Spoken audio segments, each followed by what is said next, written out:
Cool. Hey, Sin Hoarder, how you doing? I got my coins.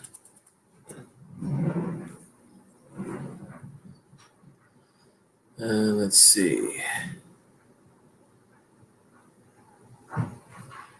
Been on 27 seconds, 28 seconds.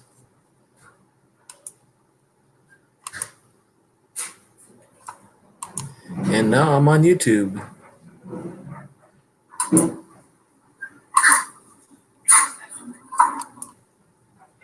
Can you hear me there, Sin Hoarder? Hey, Brian.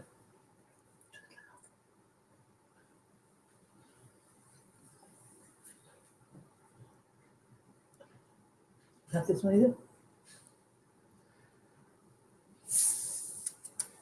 I want to see if you guys can see my hand. It's not moving. Let's go back to StreamYard. Oh.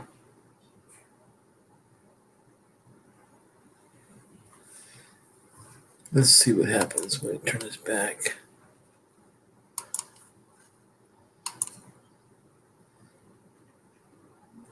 Hello, Coin Dragon. I'm trying to get this to work. It's my first time using this. And let's try it again. No, it's not moving. Let's see.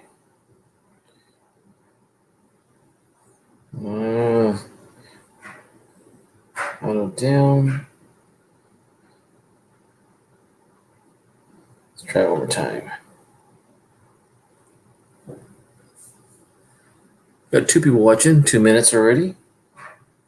I'm trying to get this to work. But anyway, those are the coins that I have on there. And I'm going to switch it over to another one. Let's see if I can get my USB to work. And it looks like it will. Ah, it does. Good. Anyway, I've got 10 rolls of quarters. I'm going to do them one at a time. I'm going to separate everything. I'm going to save the rolls, the wraps. 87.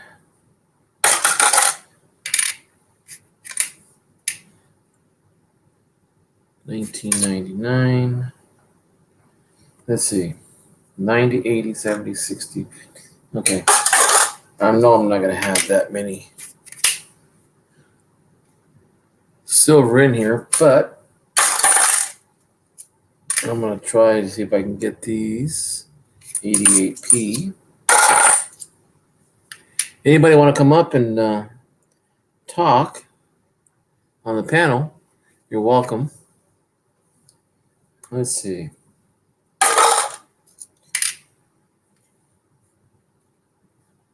$2013. I'm going to separate them first by year.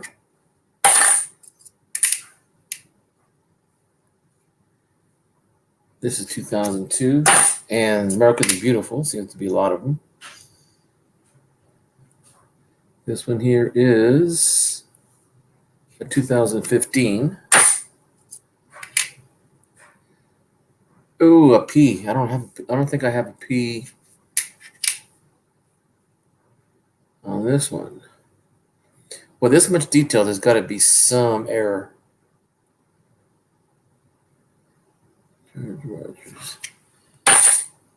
Keep that separate. 2016. Like I said, I'm going to just separate these by years. 83. 2015. North Carolina. I'm going to take a chance. Let's see. Invite. Copy. Kill that. Put it in the chat.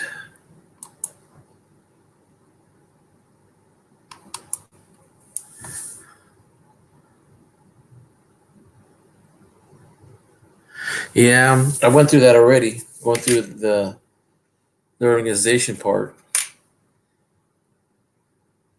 2018.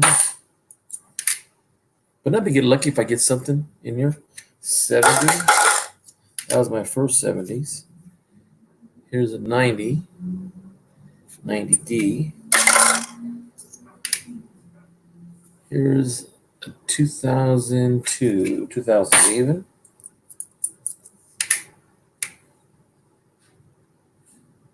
2014.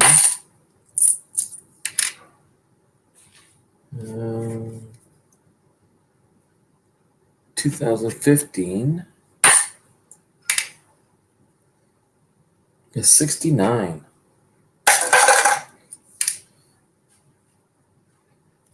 P 2015.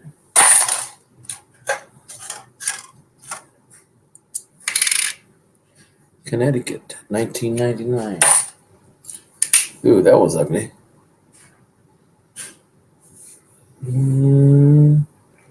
What's this one? That's my thumb finger. 1970s. Can't tell for sure what it is. D. And 2003. That's a Denver. But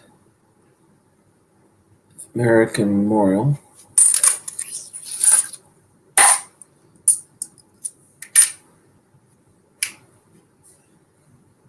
$2011. Oh, that one's kind of messed up. 2005. Okay, I'll see you later, the Coin Dragon. Yeah, that would be, even in bad condition, I would take it. A W. 2011. This one here is pretty nice. Nice and shiny. 2018. Is this the one that everybody says about bird poop? This one here is a Denver. 2000. This one's a Denver also. Hey, Jason Patton, how you doing? Now, they say that there's something going on with this one, with the Frederick Douglass. I'm going to keep this one separate. I heard that there was something to do with his sleeve.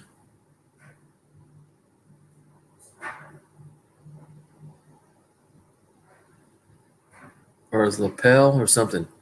I'm going to keep that to a side. Just because I heard some rumors about this coin. That there's something going on with it. And I don't see it. Frederick Douglass, there's the house. District of Columbia. Nothing in his hand. Not that I can tell. Let's see his other hand. Nope. Pencil's okay. Like I said, I'm going to keep this one to a side. I have not found any light lately, but I'm going through these customer roles. This was and I saw him and I said, hey, the customer bring those in? She goes, yes. So I said, I'd take them. But these are going back to the bank on Monday. Even should I put it? Even a used, well worn or second, or not well worn, they're too new. But if I get a W in any condition, I'll be happy. I've got one only, and because it was sent to me, and that was Sheldon. He was a good guy.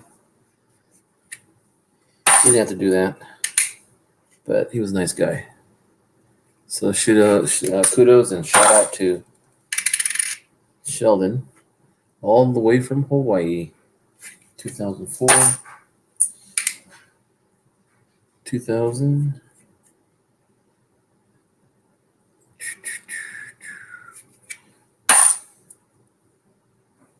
That's a nice one. This is Apostle Islands in Wisconsin.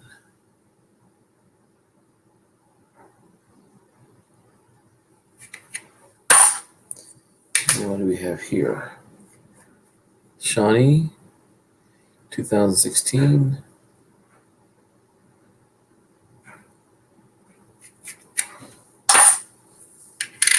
Got 3 people watching.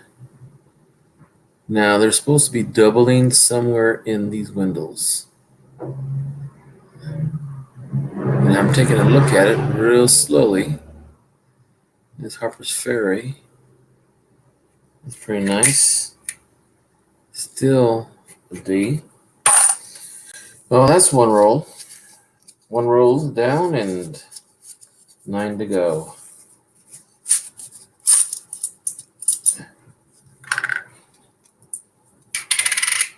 Here's a 1996 Philadelphia. Let's see. I think it's this one.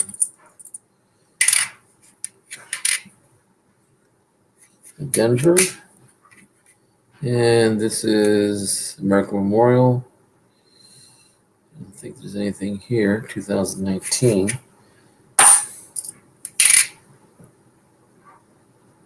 Philadelphia. Oh, I remember the 6. It's supposed to be 6 claws. 1, 2, 3, 4, 5. Nope.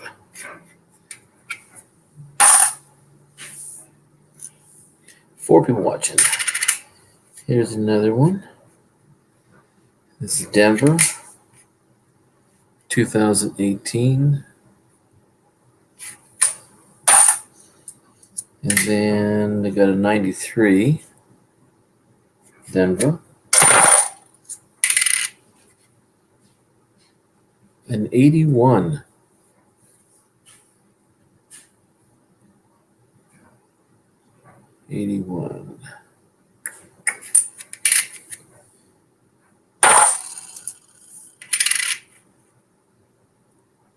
Denver. And 2006. This is a Buffalo 2005. And it's also, ooh, a big scratch there. Nothing there. Okay.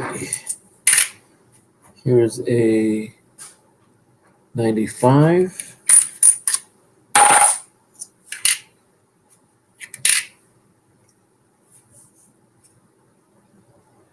Denver. And the year is 2013. Now I heard that on the Ellington, there is supposed to be something wrong with the keys or the keyboard itself or the letters in Ellington. I don't see anything there. Fingers are correct. There works a thumb. You know, I'm going to keep this aside just in case I miss something. Letters are okay. 2009.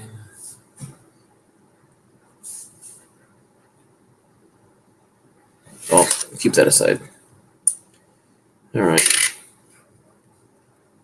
What do we have here? 2018.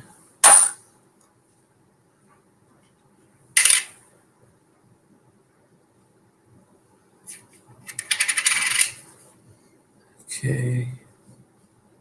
2019. 2002. I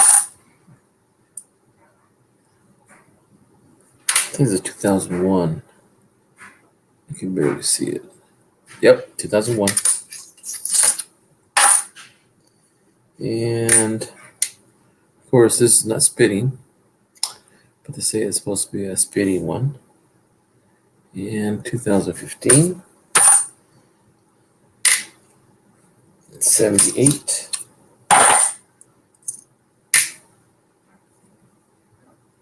D Denver. And this one's 2014.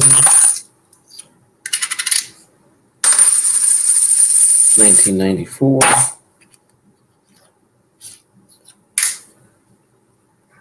2002. Denver. Harper's Ferry. Doubling in the windows. I don't see anything.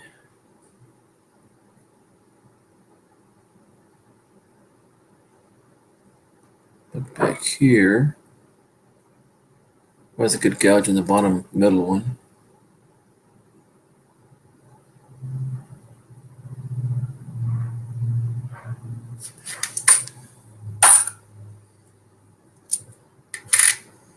$1984, I think it says, yep.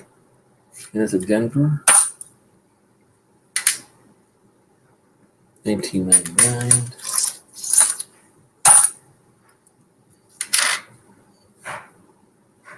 A Philadelphia. 2000. 1994. Wow, this one's been out there. It's a little dull.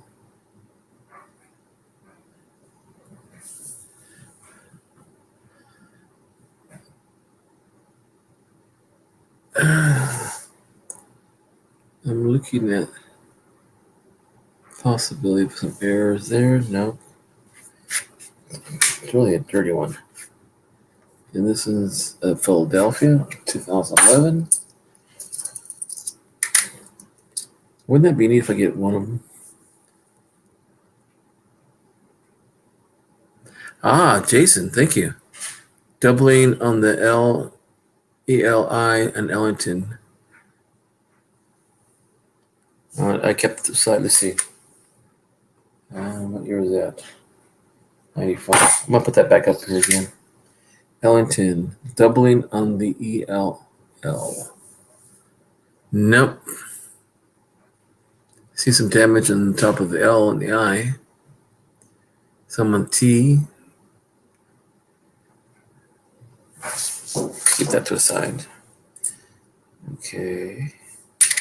This one here is a 2005.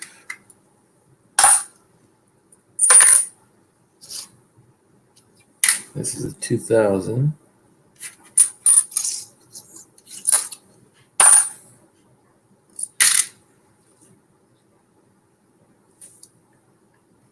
St. Louis Arch, right? Yeah. 2003. And it is a Denver. This Montana's very nice.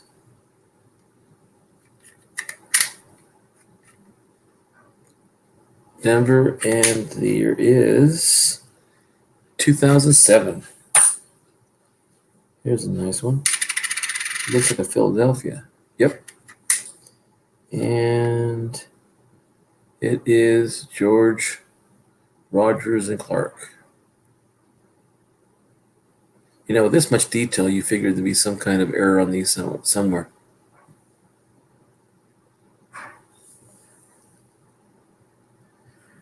Yes, I do.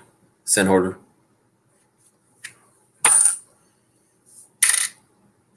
This is an 84. And this is a Denver.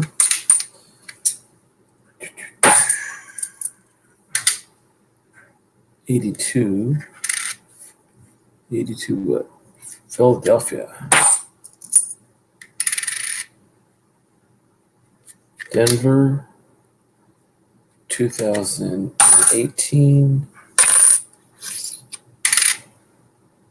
2016. 2018, Denver, 2015,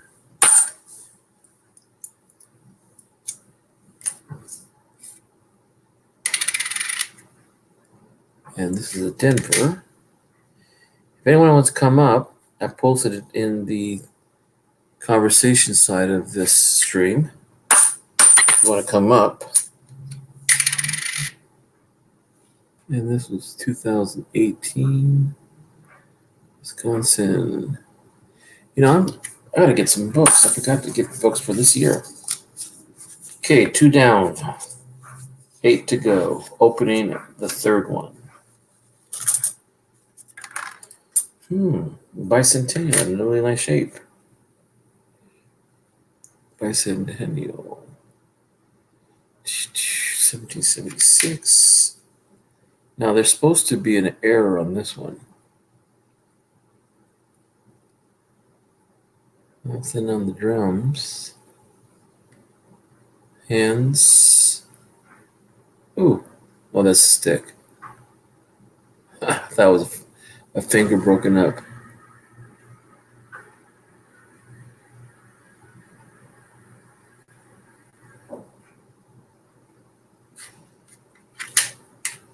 Maybe on the bust. They said there's supposed to be a die crack on the bust. Let me get a light. Let's see if I can.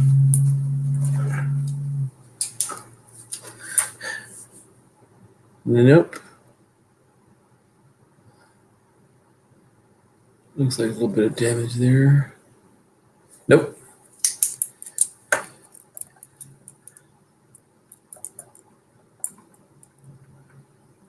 Yeah, I would do the same thing. Not a problem there. Anytime you want this coin holder. This is a Denver and 2013. This is Fort McHenry. 2006, Denver.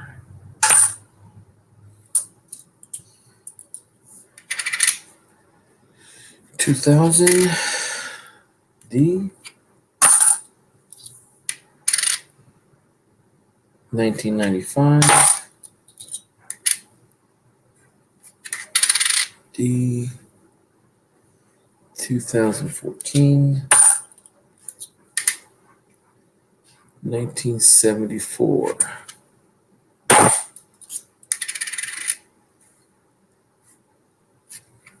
Denver in 2016. Boy, this was dirty. 2000, a little bit worn too.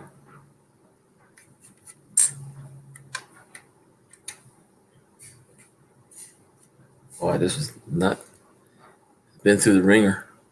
Philadelphia, though. 16 to 80, 90s. 2000. Denver, 1999.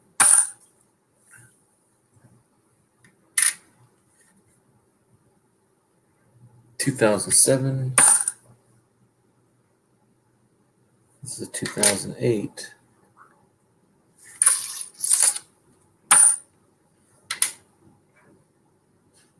(2016). And probably Denver. Yep. Mostly get Denver's here.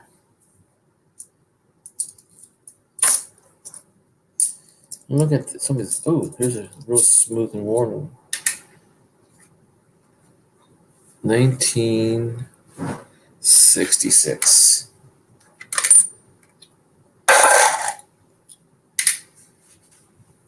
(1996).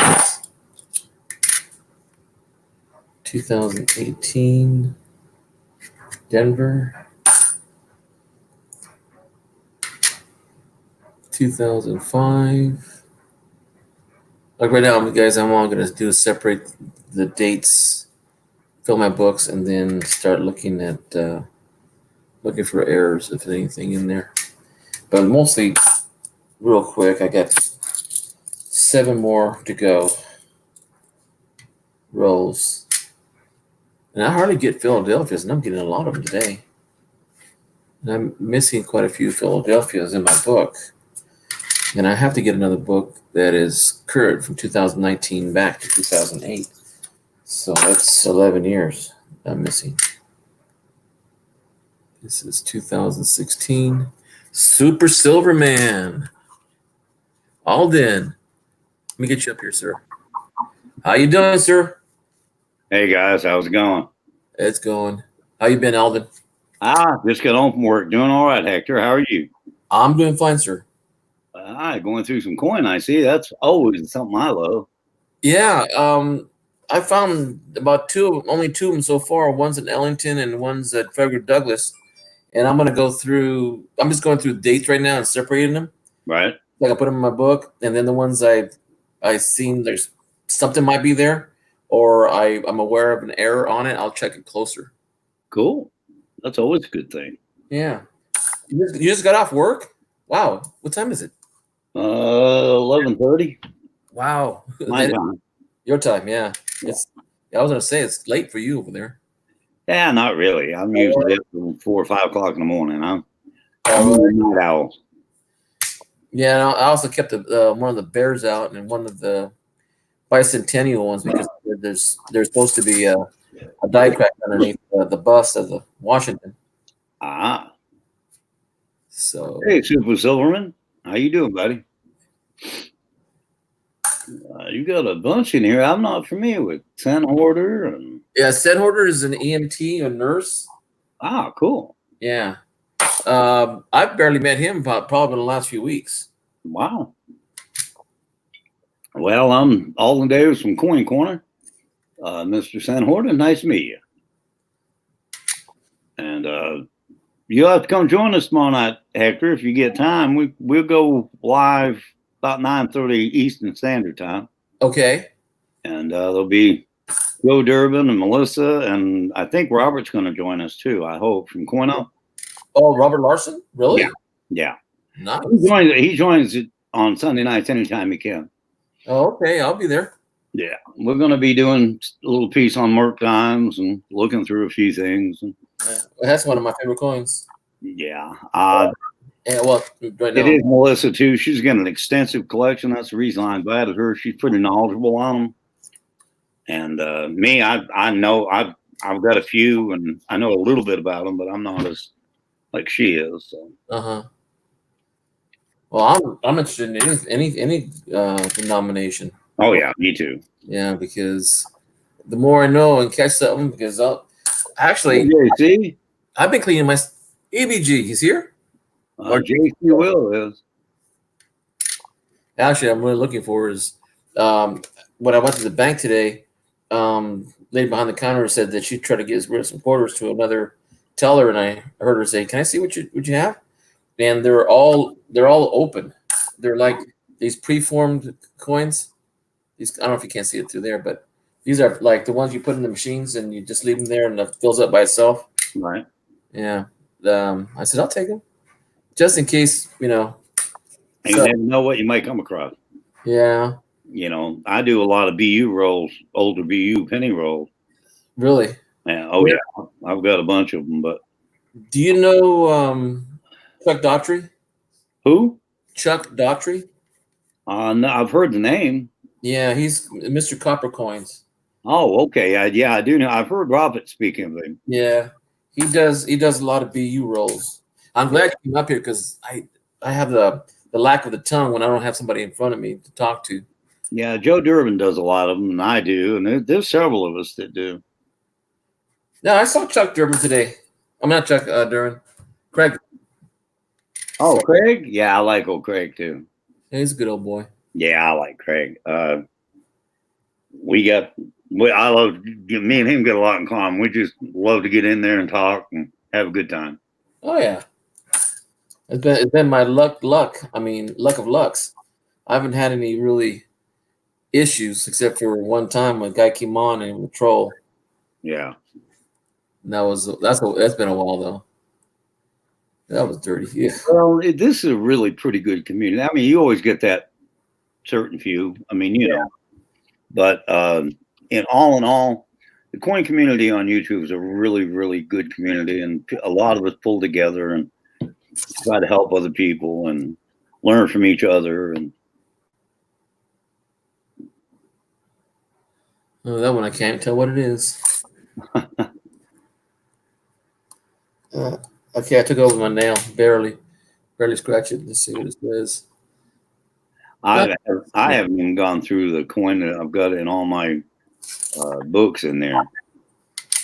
Oh, I haven't had time to search any of them. well, I cleaned mine out. I had a bunch of old coins that I hadn't gone through in a while, and I didn't have the same. I should say knowledge. I'm still learning, but We all are. yeah, I didn't know I had so many S's and 70 S's. Oh yeah. And I hear that mostly what I get is mostly Denver issue. And so I went through them. I was pulling a lot of 69s, S's. I checked for the double die there. And nah, 81. But basically just cleaning up, and then I'm going to start, you know, hopefully if God willing that I'm going to go start, you know, stacking silver. Well, that's cool. Take my time though. Yeah. I've got like, I don't know. I don't do a lot of quarters. I've got 2 sets of state quarters. I've got a proof set, silver set, and then I've got a business strike set that is in, you know, MS condition. Uh-huh. But I don't do a lot of quarters. Not that I don't like them. I haven't got to them yet. I mean, Well, the thing is that they're pretty well cleaned through. I hardly ever see any of the silvers and quarters. Dimes once in a while. Roosevelt dimes, yeah. Nickels, war nickels come out. oh yeah, I've got a few. Well, I've got a full set of Eisenhower. I mean Roosevelt, Uh-huh. and then in a Dansko. I've got like 14 Dansko, and not all of them full by no means, but half of them, more than half of them are. Well, I think the fun part is going through the hunt and just finding them. Yeah, I love the hunt. I mean, you know, that's my thing is just finding the time to go through the coin I have. I know. I mean, when you work, I know you work, you teach, and you know, and I'm you know, a quality control guy and part-time supervisor, and that, you know, it takes 12 hours of my day, 6 days a week. So You work 12-hour shifts? huh? You work 12-hour shifts? I do most of the time. Wow. Yeah. You must be a little hardy fellow there. Huh? You must be a hardy fellow there. Well, I've worked at the same company for almost 35 years, and I'm pretty loyal to it because it's been loyal to me, you might say. Well, that's always good. We've been through the good times together and the hard times, and you know, I've made a good living there. The hard times and the lean times. Oh yeah, we've been through the lean times. Right now, we're going through just the opposite, but because the economy's so good. Good. Thank you, JC. Yeah, I showed that last night, or part of it. I've got a lot of other Morgans, some slabbed and some raw, but the ones I have in my Dansko, I lack 3 of having a date set complete. Hey, There's Melissa. come on, Melissa. Girl. If you got a moment, there she is. Silverman's there. Man, I'm sorry, Silverman. Hey, Silverman. There we go. How's it going? Oh, you're good. I'm a person. I'm a patient man. There's the man that talked me into buying a microscope like that, and I love that darn thing. I made a little coin box and put this here piece of foam on top of it, Uh-huh. in between and there you go. That's a good view of it. Oh, And I'm able to cool. turn off my scope light completely. So my scope light is completely off right now, 100%. So all That's I'm cool. getting is completely evenly dispersed white light. That's quite an ingenious there. I like that. And if I can get this to where you guys can see it, Yeah, that's nice. it allowed me to see this T being double. Yep. The arm of the T I right see here the actually has a strip. little Yeah. strip right there. Yeah, And you I've got the actually strip, looked and at you got a little sheriff on the T. this was an Moses- OVW roll, so I've looked at these 68 S coins over and over and over. But now that I have it in this little evenly dispersed light, it's allowing me to see a bit more. Oh, that's cool.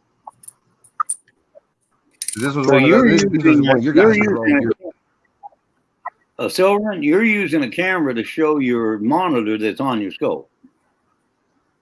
Yep. Yeah. I'm using a cell phone. Well, whichever, but it's still So, a camera. Yeah. But can you hook your scope directly to your computer and run it that way? Yes, I can. I just don't have a computer or laptop still. Oh, okay. Well, that works.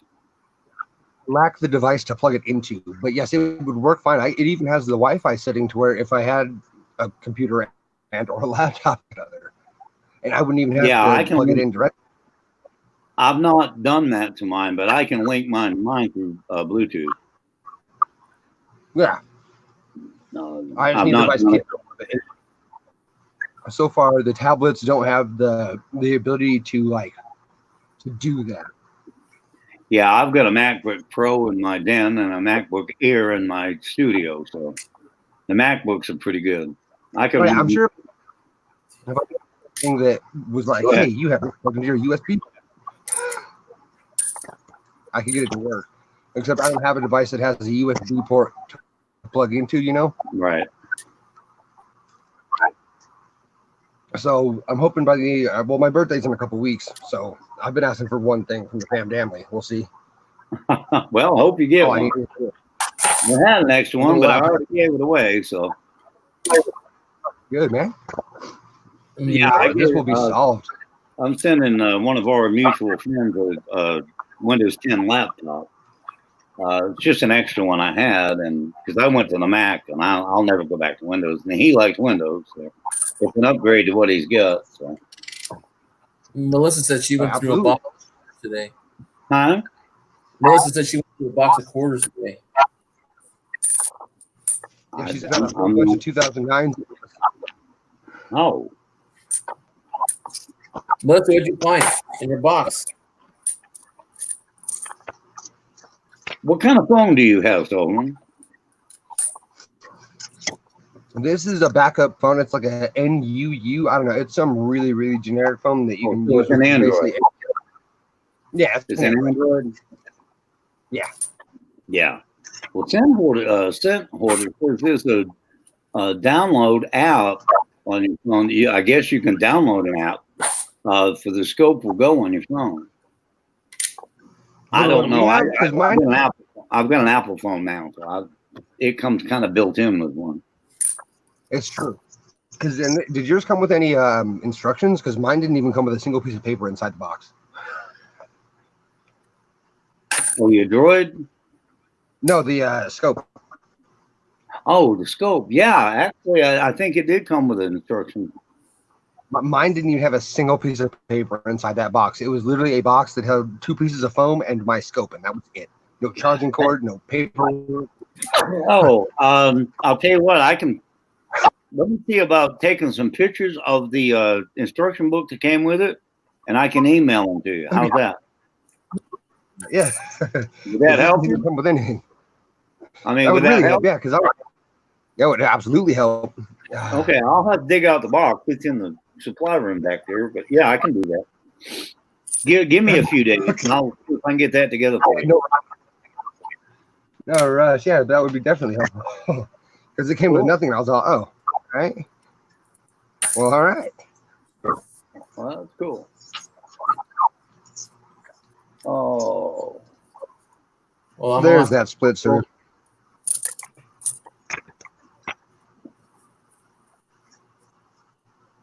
Oh Lord. Right there. Let me go back over to the YouTube side just for a second. Where did Hector get to? I haven't heard him in a while. No, I'm here. Oh, okay. I'm hearing his coins go over the scope. That's how I know he's still alive.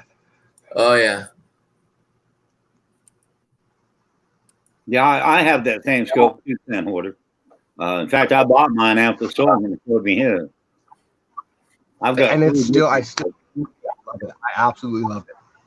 yeah, I like it too. I like it because it's independent. I don't have to have my computer to use it.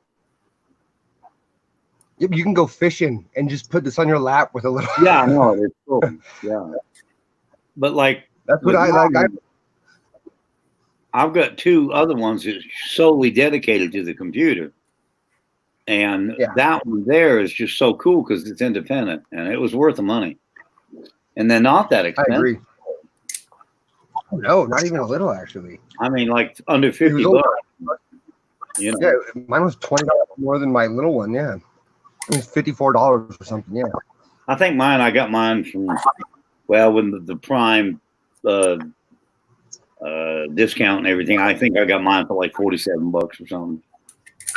Nice, yeah. They go up and down every couple of days. Yeah, I'd give 100 for it once I had it in hand and know how it worked. It was a nice scope. Yes, sir.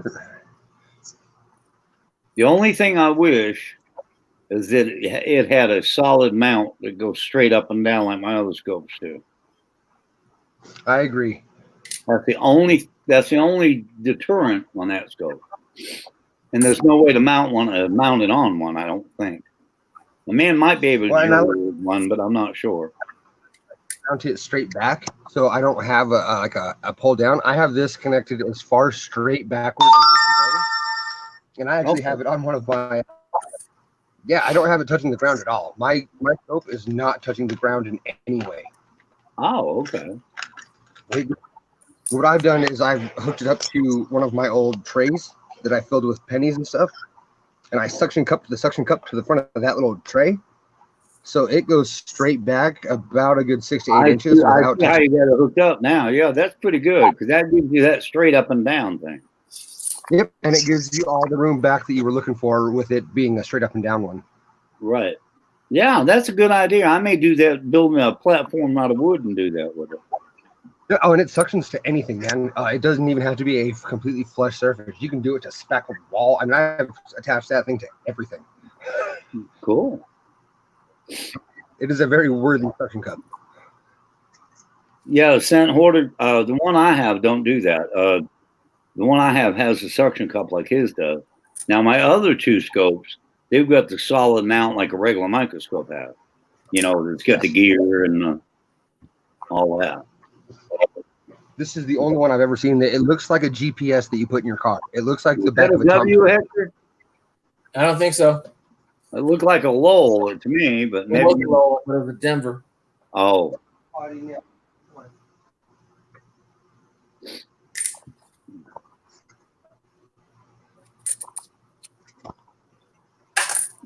I've only got 2 W's and they're both Lowell, and they both were gifts.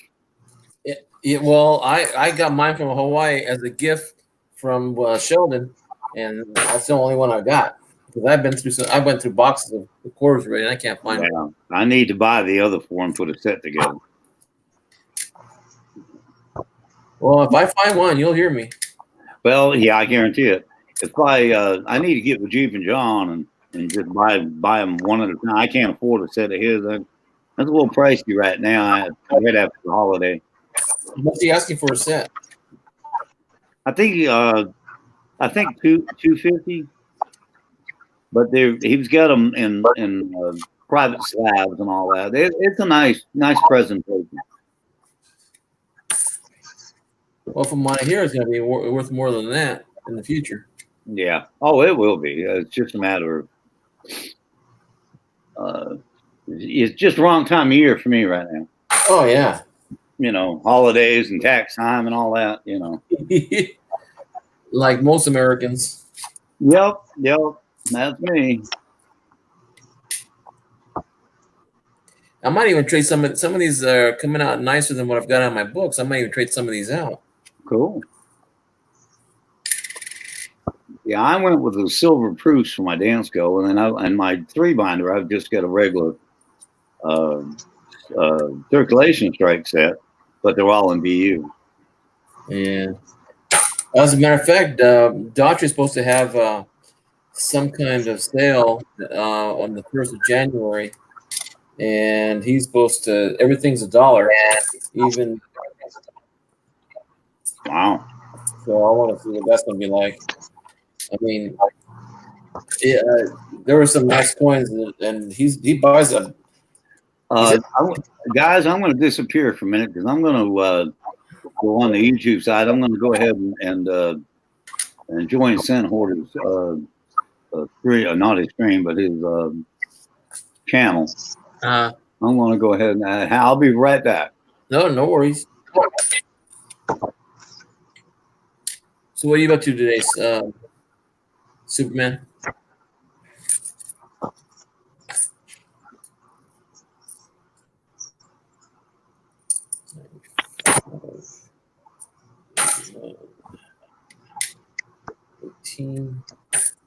Okay, I'm back. Yeah, I just wanted to join in. Whatever you call it. Yeah. He had 47, now he's got 48, so he's on his way to 100. 100 subscribers? Yeah. Well, he's on his way. He's got 40, I think 48 now because I just subscribed. Yeah, I did his a while back. Did Melissa leave? The river of no return. No, I haven't even looked. I had a chance to look for one, Jason. I'd say if anybody has, Jeep and John probably have. Yeah, that's what you need to do, Sen Hoarder, to get a little content, and people. If you get just one video, that's content, and if you get content, people will start coming and subbing you. That's how I got started. I did a couple of small videos, and my stream has just grown from there. Not that mine's much bigger than yours, but I'm around 350 now, maybe. How many did you say, Alden? I'm at 349 or 350. I think. Yeah, I'm in no rush. Besides, I keep hearing that the rules keep changing. Some people from the old days, they're not complaining. They're just changing the rules sometimes too much.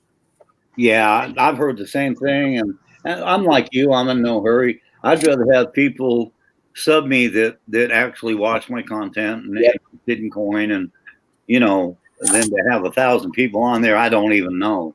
Yeah. They're just there for the number. Quality versus quantity. I mean, Yeah. I've been that way my whole life about everything. Except, well, in my younger days, except for women. That's the only exception. You're promiscuous. I used to be a little on that side. Everybody has to go through the human phase. I'll have to admit it. I was a hoe. But you got to remember the generation we grew up in. Most of us were hoes. Generation we grew up in. Yeah. The echo. I was talking to.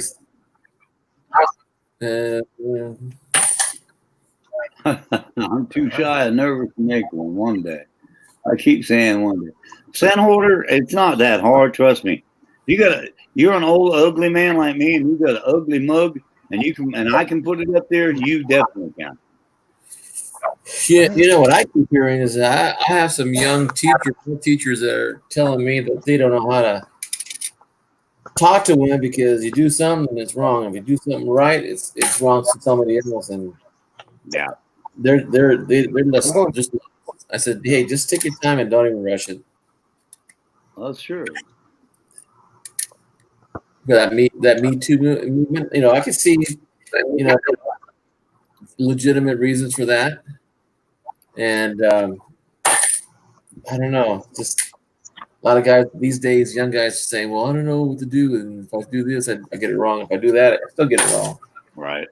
Yeah, so Yeah, Silverman. See, he's got a mug. I mean, we all got mugs. Just stick it up there. I went straight hobo this month. He's going to do the freaky hair show for you. I had no shame. shoot, I remember back. I shouldn't say back in the day, but I heard guys say, "Hey, I met a woman online." I'm going, dude, that's not cool. You never know what you're gonna get, and Yeah, that's sometimes it comes out all right. True. And then the only ones I don't really care about is the mail order brides.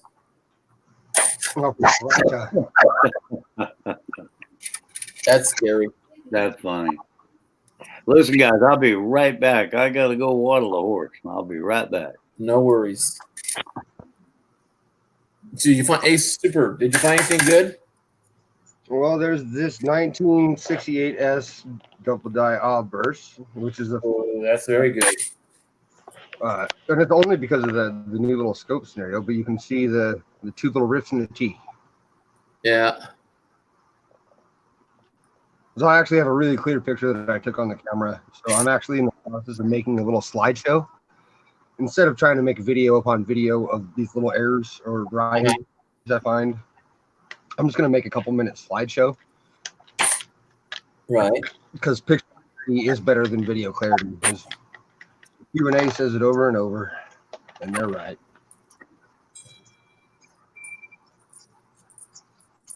But I was going to go back through my flips. When I put together this here box, and I was like, well, I'm going to look at this. So I have yet to look through all my flips.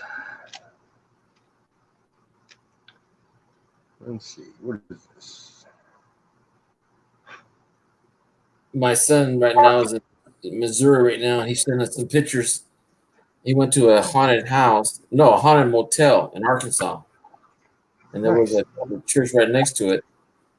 Oh, that's nice. My son, we're Catholic, so we light candles and we say prayers over the candle. It's like, Yeah. Anyway, so he's I lost my dad's sister last weekend, and so it was a little bit downer. But yeah, she was 90 years old. She was a sister of the St. Joseph, so she was doing what she wanted to do. She lived a good long life. Oh heck yeah, she was feisty. And the funny thing is, it kind of surprises me with her age. I thought she was younger than my mom, and we found out she's not. And my mom's still kicking. She's still feisty as ever. There's a pretty sweet little clash.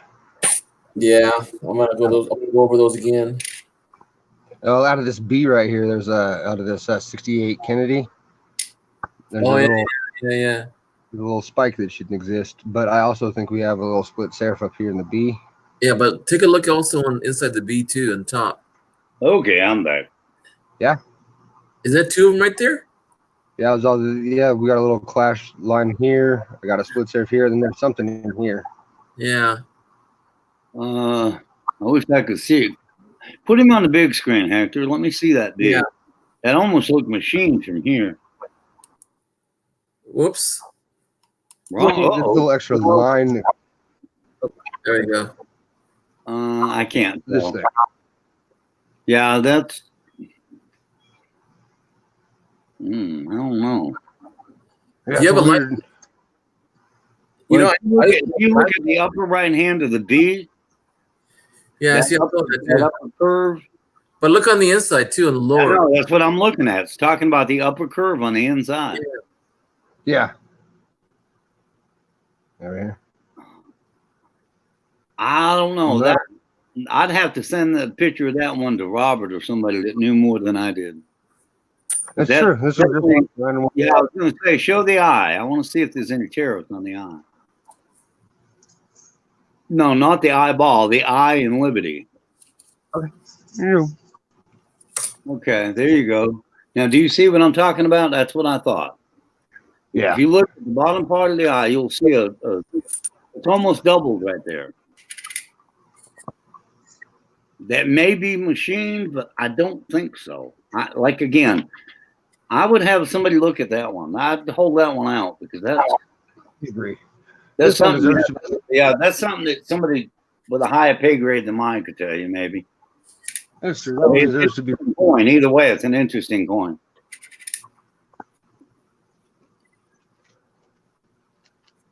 But it looked like doubling on that eye to me. Oh, it has a 68S, but in a really good shape. Let's see if that has that same little thing. The other looked more like a die chips or 2 die chips, but I don't know for sure. Or a Clash or something from they didn't polish out.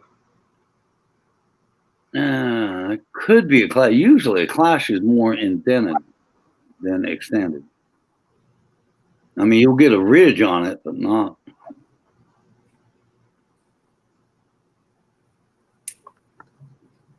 You need to focus in on that. Yeah, that's what I was doing. Because that's definitely a double. Or RPM. That's an RPM. Yeah, that's absolutely an RPM. That's an S over S, I think. Yeah. Yeah, that's an S over S. What year is it? This is a 68. I think. Ooh. It was out of that OBW rolls I got. I got 2 68s. Oh, speaking of RPMs, Daughtry on Coin Copper, copper coins, he found 39 errors of Out of that 55S roll. Yeah. I watched that this morning. Did you? Yeah. That's out of one roll reveal. He got 39 errors. 39 varieties. Varieties, I'm sorry. Yeah, his very first one was a really good RPM. You're right. And he just continued from there. It was beautiful. You said What year roll was it? 55S. Oh, 55S? Yeah, Bancraft roll. Yeah. He does OW rolls where he does an auction where everybody buys one of the pennies or 5 pennies in that roll. And then on Tuesday, he goes through it and does the reveal under a really, really, really good scope. And he runs copper coins and does all of those attributions. So if it is one that he already has, he marks which one it is. If it's a new one that has yet to be attributed, he marks whoever bought that coin as the person who found it and adds it to his master listing. Oh, that's cool. Yeah, he did that with Cajun. Correct. But Cajun ended up not being the discovery coin. It was the dude who got it before him. But he did get one of the discovery coins. Cool. Nice. But the guy who got the pick before him in that roll was the guy who got it first. So unfortunately, Cajun didn't get the attribution, but he did get one of the brand new finds. Well, that's cool. I know Robert's got a bunch of attributions that he's found. No. On varieties. And, well, a few errors, too, I think. But I know he has on variety. So I actually have that Robert Lawson dime that's on the SMS set, the 66 SMS dime with the 5 on the cheek that Robert found. Yep. I actually have one of those. I'm sending it to him here soon so he can attribute it and send it for grading if he wants and possibly even auction out on his auction. Cool. Yeah, I sent him a 60 small over large date with a lamination on it. He's got it sent to be graded now, slab. Nice. And we'll see what it comes back at. We probably won't know till the end of January, 1st February. Oh, that's fine. That's still a good money coin. Yeah, that's still I found 3 of them. I found 2 that's just a small over large date that's in real good shape with the RPM. But this one here, where the RPM is at is where the lamination's at. And shit. Yeah, it's pretty wild looking. It's an era and a variety. And we're just seeing how they grade it and if they put both on there or. Right, it's good to test them. It's a $150 coin, but it could be a $500 coin, just depending on how they grade it, what grade they put on it, and what era. If they put an era and a variety on it, it may bring pretty good money. Agreed. And I found it just cornhole hunting. In fact, I think I found it live with me and Joe Durbin on a Sunday night. We were doing my Sunday night show. No, I was there. I was watching. And then Robert was And then Robert was on there pulling out a different dated roll and pulls out one. And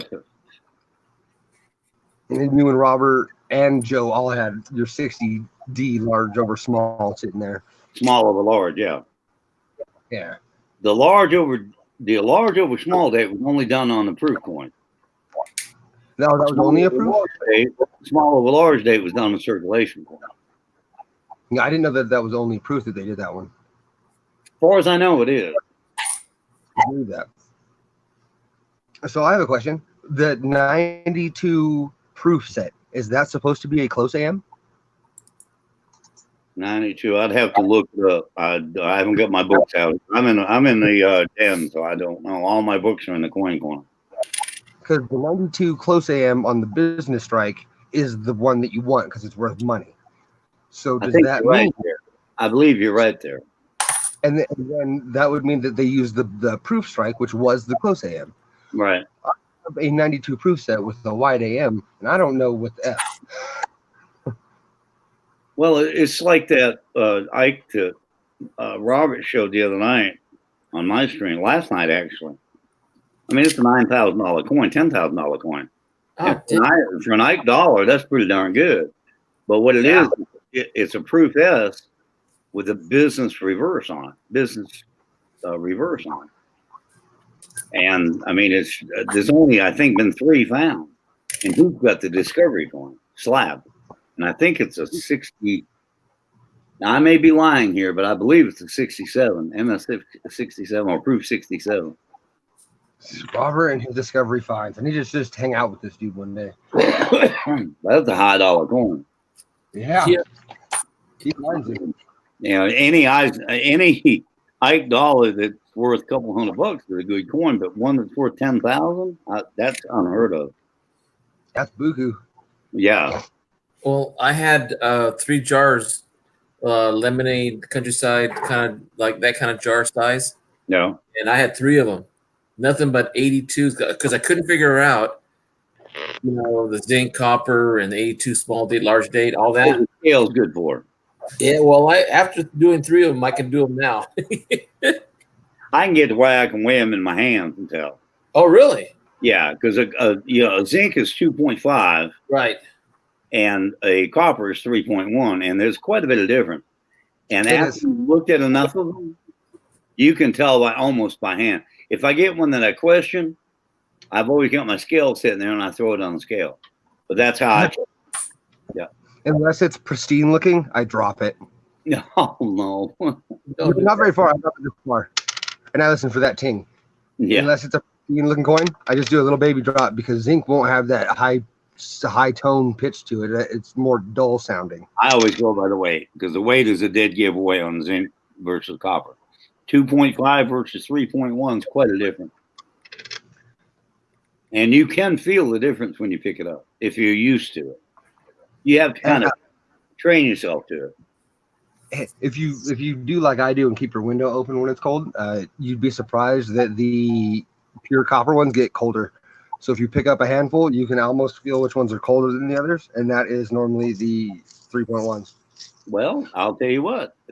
I did not know that. I learned something today. Yeah, that's cool.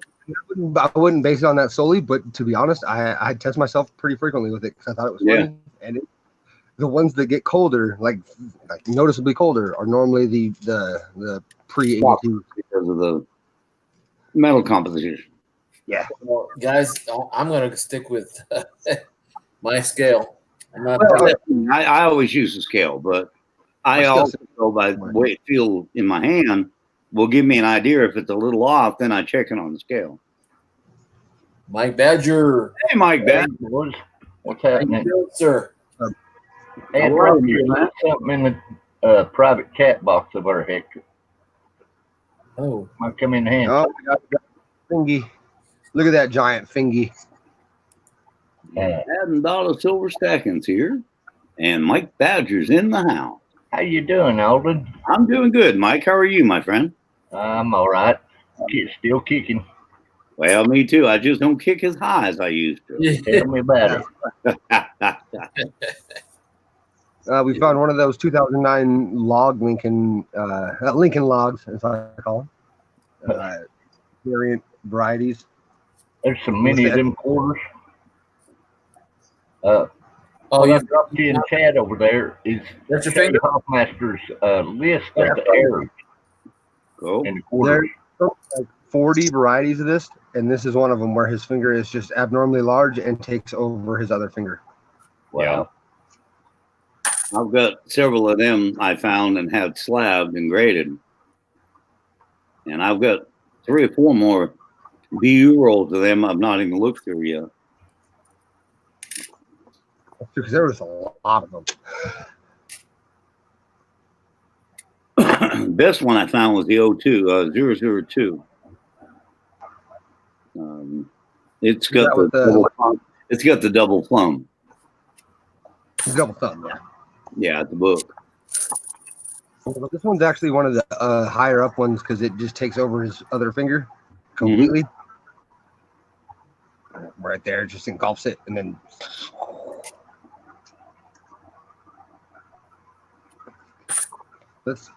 I haven't looked at any of those. I just recently went through my 2009 bin because I was going to try to see if I could find the copper ones and see if anybody busted open it.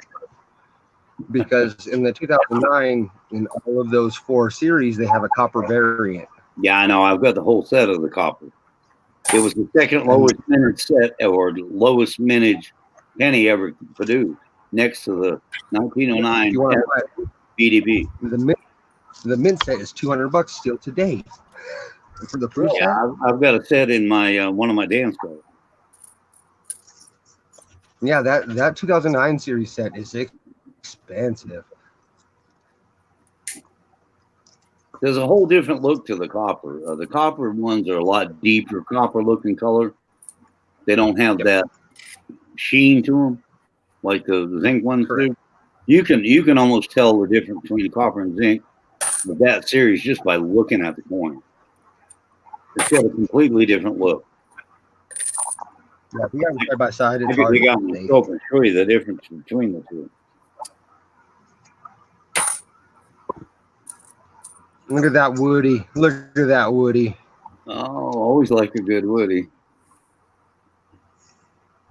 That didn't come out right, but a Woody coin, yeah. Ah, yeah. In 1907, the base gets the best. It's almost like a red wood grain versus the letters, which aren't. And then up on the top of the shield on the back. Where'd you go? No, wrong coin. Oh, yeah.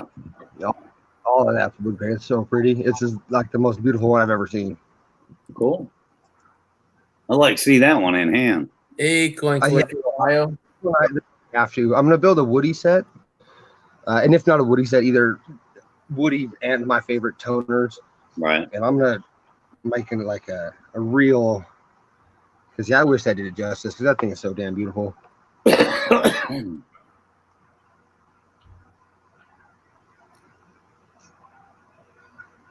That's my favorite coins right there.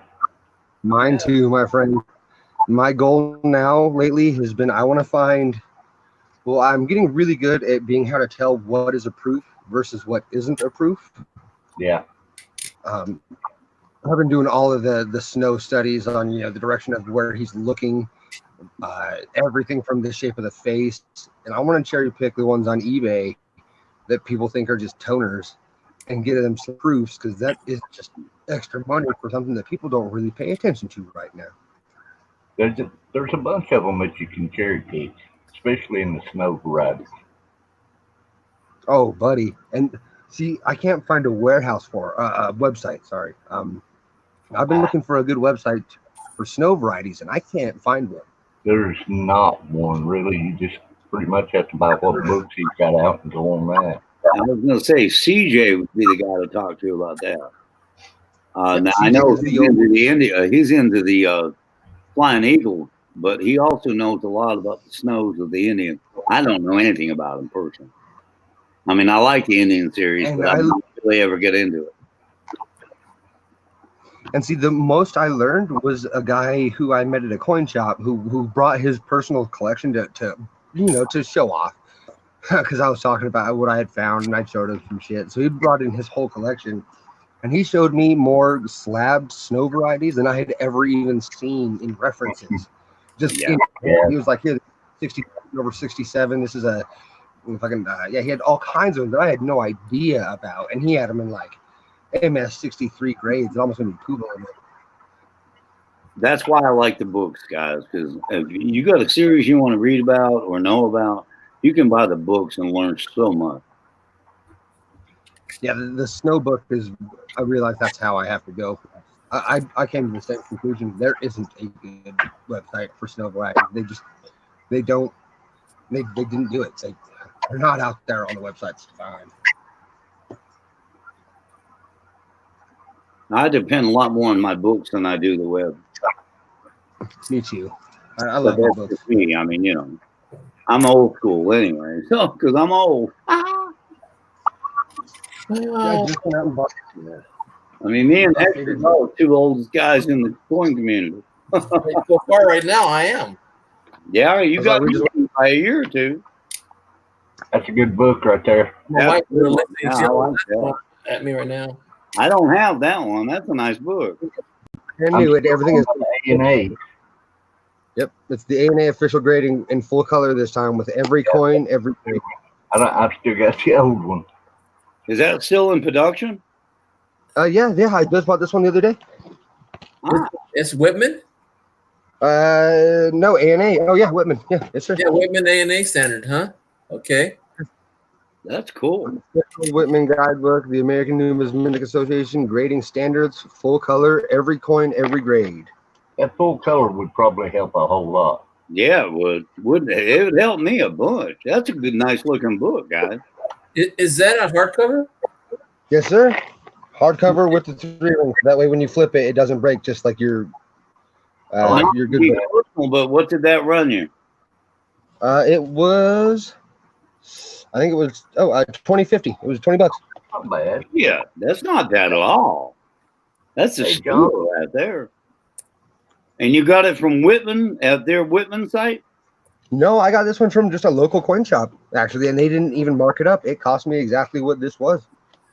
I'll, That's a good price. I'm looking it up right now, Alden. okay, thank you.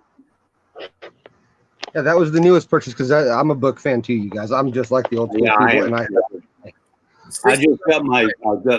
I just got my copy of the Walter Green book, I mean, and I was fascinated with that. Hey, Alden. I Yeah. still need a copy of that. Oh, the Walter Green? Yes, that's one I don't have. Yeah, I found it on eBay for like shipped for like $65. Oh my Lord, that's cheap. Yeah, it is because they're normally around $100.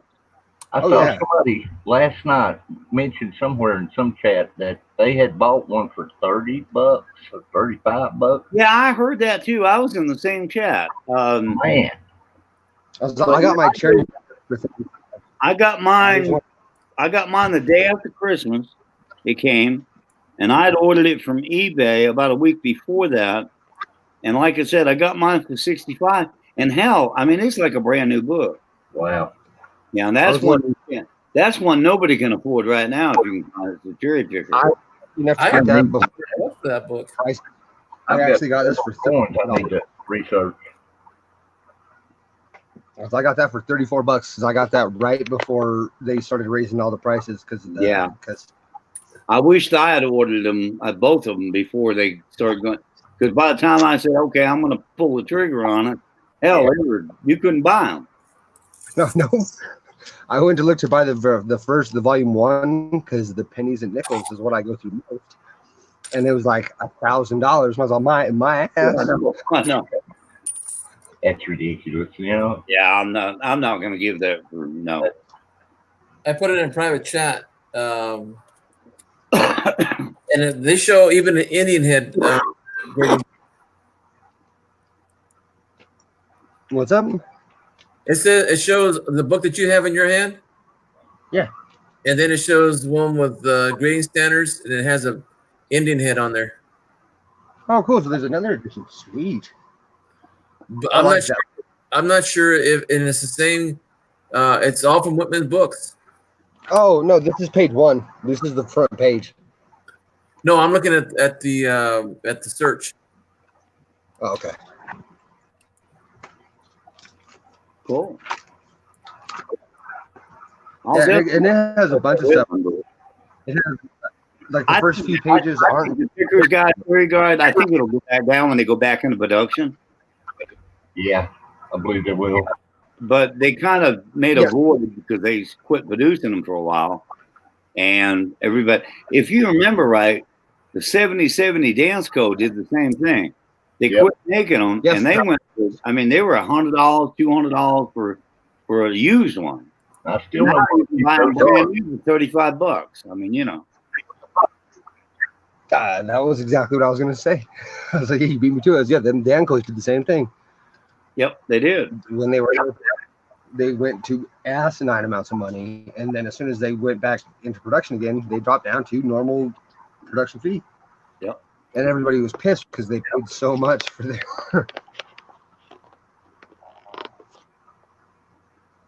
Well, so I have that one, and then CJ let me have an old grading book that he had that I tried to send back to him. He told me no.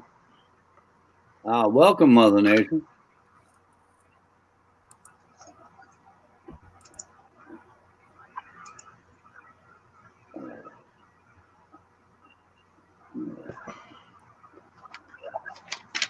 Oh yeah, I talked to Mother Nature today or yesterday. I think it was today. Let me go back to you. The bear.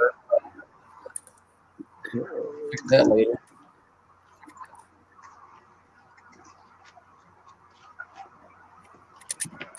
Well, I'm down to my last roll and a half. I'm gonna have to get me a little tiny Whitman bookshelf coin book here at the beginning of the year because we're gonna have the new I'm gonna have updated. to find one and buy that Whitman myself. That looks like a good book.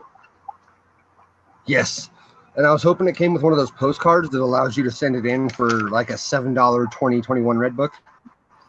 But this one doesn't have it yet, so I'm gonna have to go get me like a little shelf album and look for their little mailing card to where you can get yourself either a free 2021 Red Book or like a new coin album or something. Right. But the first of the year, the Whitman album books, the little generic ones, they update those little mail cards to where if you fill it out and send in $7, you can get yourself a Red Book. Hey, Mike. Yeah. I'll keep my eyes open for another Breen. Yeah, do that. If you can find me one cheap, I'd like to have one. Yeah, I'll see what I can do. Like I said, I've got one now, so I'll be on the lookout for another one. I've got several old seeded coins. I need to know what dies they come from. Yeah, well, that book will tell you. It's unbelievable the details in it. Now he was a weird dude. Don't look him up, but his research and his book is good. I've done read about Breen. Breen was he's a character. He was a pretty thick dude, but yeah, we knew his coin. I'll give him that. Yeah.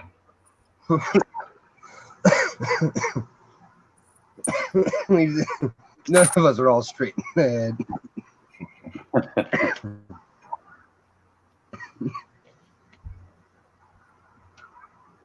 What is the rarest coin that everyone has? All right, rarest. Wow, that's a hard one to answer because I've got a couple of rare coins. That's hard for me to answer because mine are just old. That's it. I don't have rare coins unless you're talking about rarity as in variety rare, because I have that SMS set that Robert had found that I think that number. I think my coin is. I have a 1 in 11 rare for variety, but I don't have money to afford any like. Hey, I'm gonna their coin because I can't. I guess for me, I've got some older rare coins, an 1803 large sample, hard to find. I've got ancient coin that's hard to find. one in particular, one that was a gift from Robert the other day. But I guess for me, it would be my BU 20-cent piece. They only made it 3 years. It's an 1875, and it's in AU condition, almost BU. Don't look like it's ever really been handled. So that would probably be my rarest, most expensive one. And I guess that's really cool, and it makes my mind up. I'm gonna start buying the Mexican 20 centavos that I've been seeing, because they didn't make those for much longer. And I can actually find those in AU condition. I just looked at Stacks and Bowers, or Bowers and Stacks, and they have a 1969 un peso, and it was sold for $4,000. Wow. And the reason why is because the 1969 was very limited. They only made 28. They only found 18. 10 walked off somewhere. Cool. All right, I had to go back like the 1913. Sorry, guys. The 1913 V nickel. I was over on YouTube. Mother Nature. I was checking out her channel. I went ahead and subbed her. It sounds like she does. It looks like she got an interesting channel. I'll enjoy checking that out. Okay. Calm down. I'm all about Mother Nature anyway. Hey, I'm always about Mother Nature. 1877 Indian head cent. I've got the first year. So I guess my old. Go ahead. You have a 56? Oh, you have a 56 album? Yeah, I've got the first year they ever made, the Indian head. 59 or yeah. You got the pattern one? Yeah, I'd have to look. I've got it in my dance call. I'd have to look. Wow. Like I said, I'm not in the coin room. I'm in my den. But That's where I found a 56, but I didn't. I believe mine's 56. I'd have to look. There's only 2,000 of them made now. Well, maybe mine's not then. They're hard to come by. It's in really, really, really nice shape when I picked up. And I bought it at actually an antique auction. The guy had a box of coins. He just sold a box of coins, and it was in there with him. I love to get into those kind of boxes. Yeah. And I found that, and I about shit my britches, He also had a very fine flying eagle that is also in my Dansko type set. I've got a few of them, but that one was the best one I found.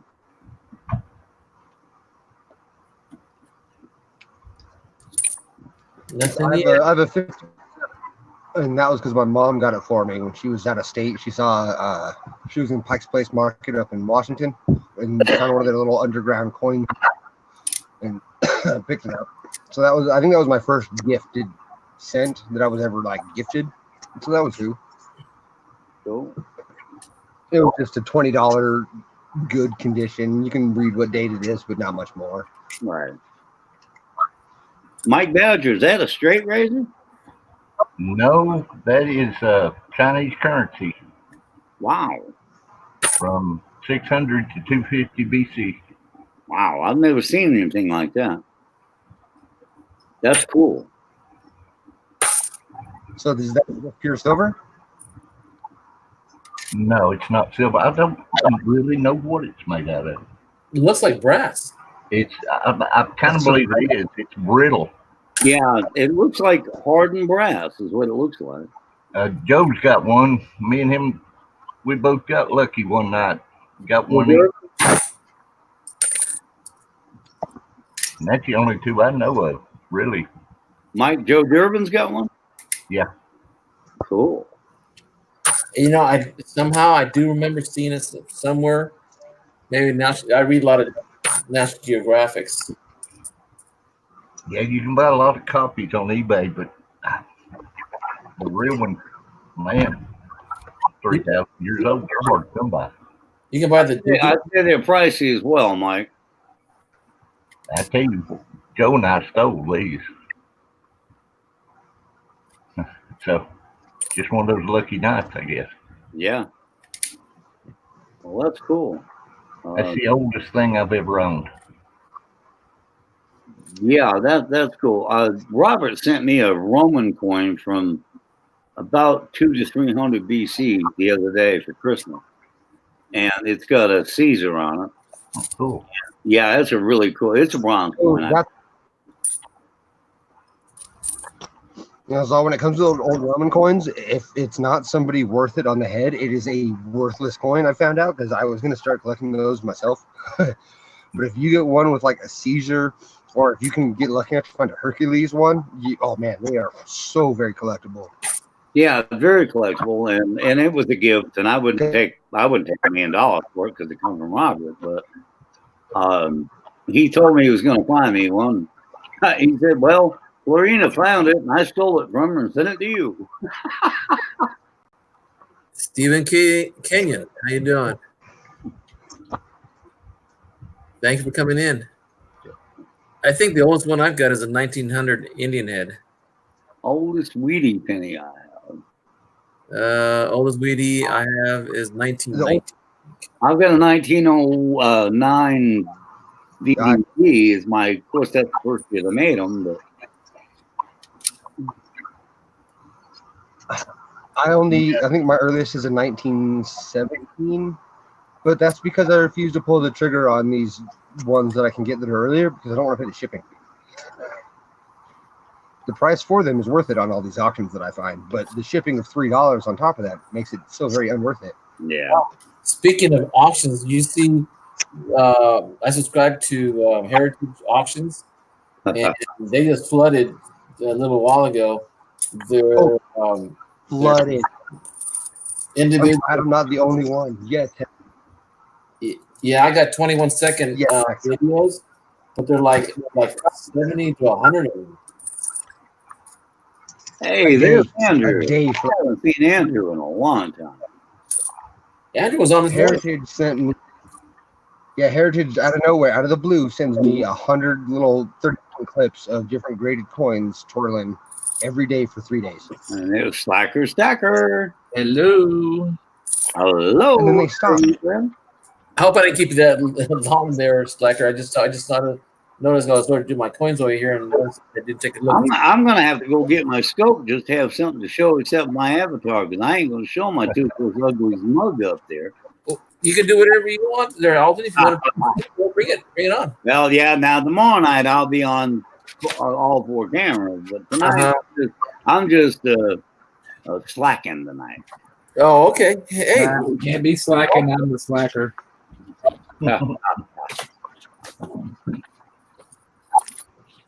So we have an old RTM right here on another. Oh, you got a couple of 1943s, Mother Nature. They're not actually silver; they're steel. Mhm. You can hit them with a magnet. And that was for the war efforts Yeah, it was. because that was in World War. Now, if you can find a 43 Conqueror, you get the damn lottery. Or if you can find If you hit a 43 and it doesn't stick,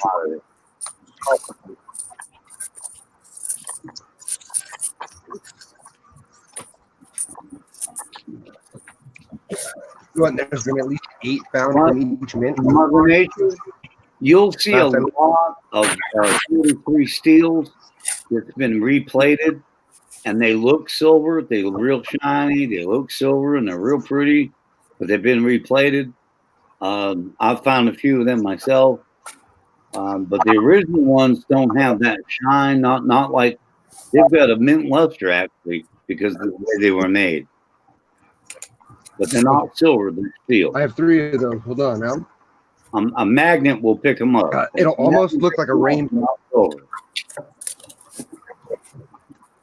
And the Steelies that are really, really brilliant and not replated, they'll almost have like a rainbow tint to them. Like they will look like they have toned with some rainbow, and then they start to corrode.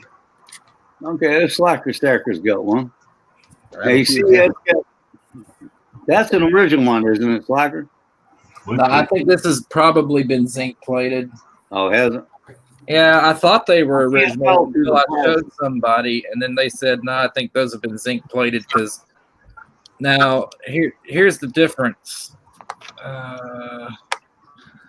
This one, and I know you can't really see it on camera, but this one I think is zinc plated because it's almost got kind of like a bluish tint to it, in my eyes, anyway. We got a full panel. Hello. This one.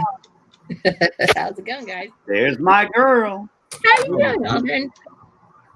Well, I guess come Hey, to Melissa. And this one doesn't have that bluish tint to it. Okay. This one doesn't have that bluish tint to it. Well, And I found a 3-pack that had all of the different ones, if and it you was labeled find the wartime set. And I'm pretty sure there it is. Right. Uh-huh. Hi, Mike Badger. Hey, Slacker. Hello, Hector. Hey, Hello. Slacker. It is absolutely not Hey, Melissa. replated, but in BU.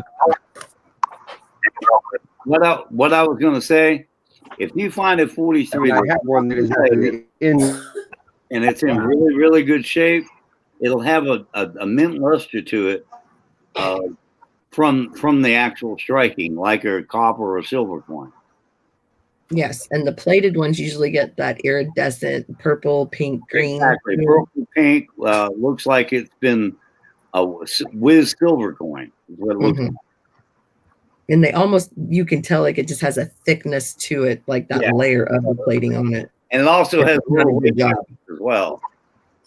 I'm sorry, what? Hey guys, can you see this? 1920. The 1920, one- yeah. It's in my I have in my book are replated, and they're it's in my roll of Stupid shiny. pennies. Oh, that's an ender.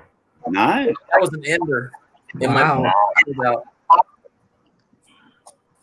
That's cool, Hector. Yeah, well, I'm at least I'm happy with my pennies. I mean, the quarters I'm disappointed in because I didn't get any W's. Well, that's the way it goes sometimes. Yeah, but you know something? I think that 1920 just made up for it. Right?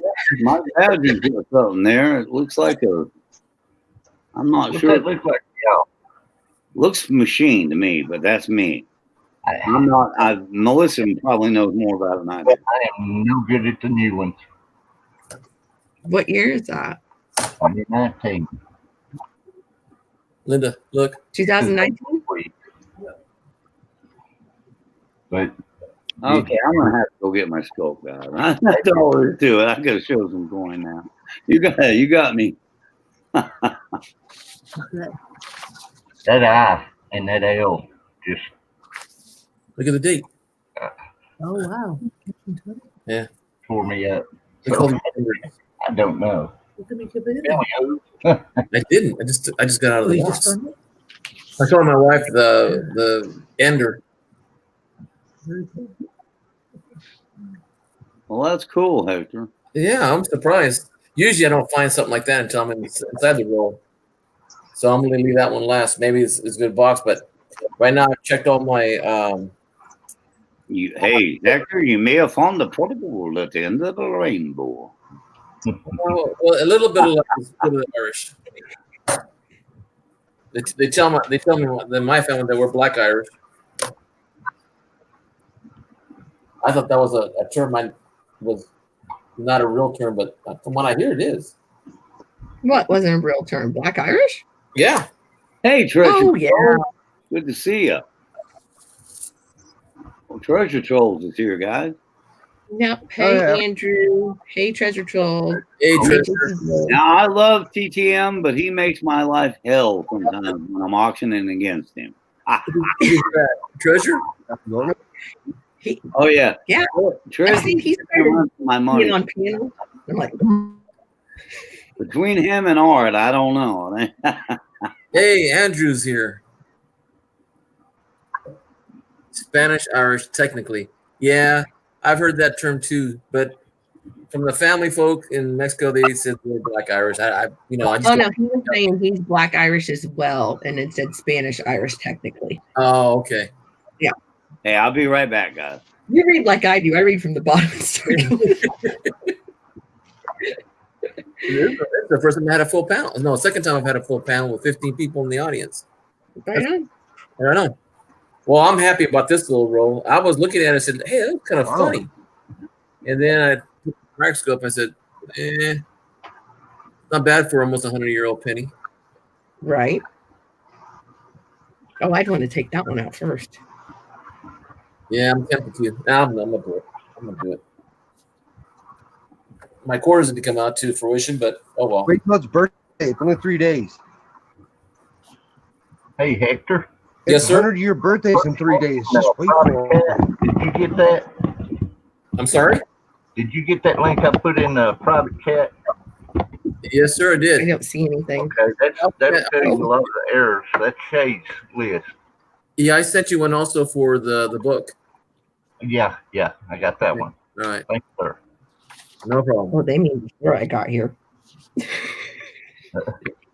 Sorry for the mess. I know my desk is a mess, but I haven't had time to fool with it lately. That's not a gnome, I see. I'm checking. Oh, it's not. It's Ferrero Rocher. Oh.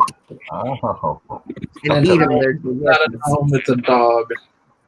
Yeah, the Ferrero Rocher next to it. They're good. Me, the dog. Yeah, I kind of look like that when I eat those. He came in from Canada. Okay, I checked the first half of the enders. Nope. And from there, checking the other half. Oh, maybe this is one.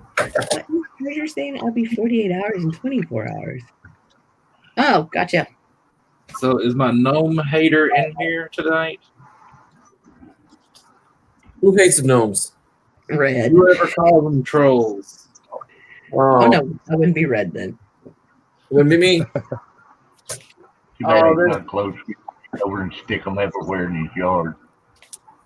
Oh, I did get a Let him walk. gnome Uh, Hector. They have. that person was doing a stream earlier. I'll find the lines on- I was gonna make two videos, but since I'm having a good roll right now, I'm gonna stick with it. Darn it. What do I do with this penny, Hoover? Throw it away. I didn't. You said it was a 2019. Yeah, it's mainly right there on Liberty. It's just got those splits in the L and the I. I can see it in the eye, but I see like this way on the L. I don't see what you see on the L, but I see it straight up. And the L is longer than 19. I can't tell on the. I've not studied anything on the Zincon. I hate them. Yeah, truthfully, I really haven't either. Like I know, look for the Yeah, I believe you. 2019 Not the double because I'm this too. Yeah, your Y looks a little different. I know what I wanted to ask you guys. I think. Oh, that's an 18. Sorry. What, Hector? No, I'm Oh, it's sorry. 18, not at 19. I'm sorry. I did tell you 19. It's me. Is it my? I put my snap myself first. Let me see. Hey Hector, Yes, sir. you should see the coffee mug I got for Christmas. Okay. Can you guys see that? Tell me if that's a double ear or not. What looks stupid? What year is it? It's a 2019. Hmm.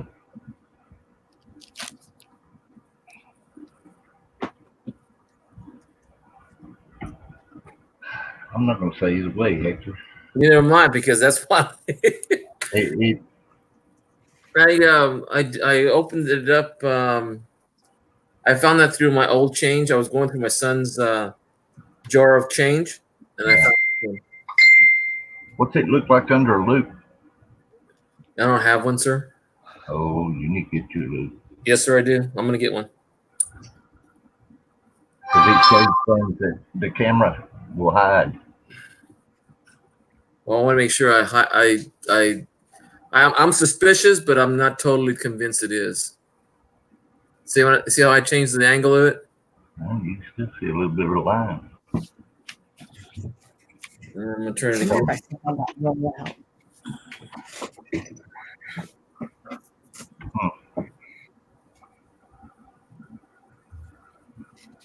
No.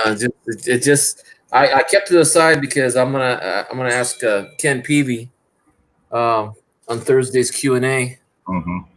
and see what he says and go from there. But yeah, I really need to start studying these near pennies. Well, yeah, we got to hurry up and get them going before they rot to nothing. Yeah, really. That's the only thing that could be me. someone said in the room that they're made to do that. Is that because they're trying to get Exactly.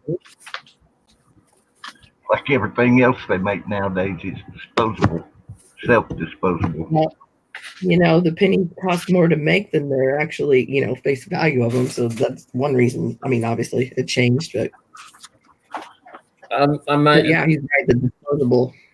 This may sound like a novice suggestion, but I'm keeping all my bronze pennies just because of that. You know, because I've got a bunch of 50s and 40s and 60s and 70s, but like the 10s, 20s, and 30s, I'm finding less and less of them. Shoot. You don't find near what you used to in the, rolls of wheats. 40s and 50s, you get those are common. Yeah.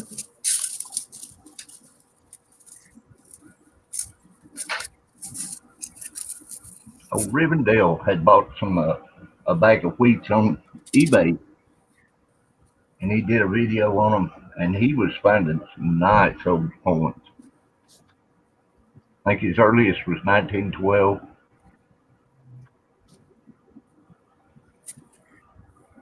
Alden, what the link about the books? Is that what you want me to send you? I'll send him in his email. Or maybe get back on. Where is he on? I'm gonna email him right now. Let's see. Compose. So what happened, Hector? You're actually streaming before 3 o'clock in the morning over here. You mean I wake up at 2 o'clock in the morning and I'm streaming at 3 in the morning? Yeah, I just wanted to do my 10 rolls of quarters, but then I didn't think anybody would be showing up as many as it is, so I thought I'd just stay on. So it was my wife had gone to her sister-in-law's house, and I was here, and I said, "Oh, opportunity." Hey, well, it's a pleasant surprise for me. Well, I'm going to try to do that more often because I noticed there's a little time between 6 and 8 o'clock California time. It's like for you guys to be like 8 to 10 in Central Time. Right. So it works out. I need to get Alden's. Oh shoot, I don't have his. I'll email it to you. Okay, please. You're quicker than I am, Pooh. And to Treasure Troll in side chat, you're back on the screen, but the thing is, it's a gnome, not a troll. Oh boy. Well, there's my 1920 guys that got it out of the roll. I followed Melissa's suggestion that I would get it out. Might as well. Yeah. You Thank love you. that, don't you, Alden?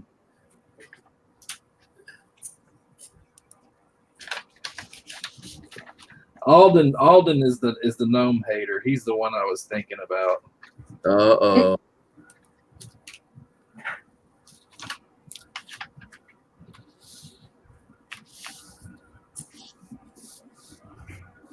Oh, okay. So it's kind of little bit used, a little bit worn. But let me see what the back looks like. Said in a few days it'd be 100. Sacrilege. No, they are not treasure troll. Some family gnomes are just small trolls, folks. You guys are funny. Oh, you need the panel link. I'm sorry. Okay.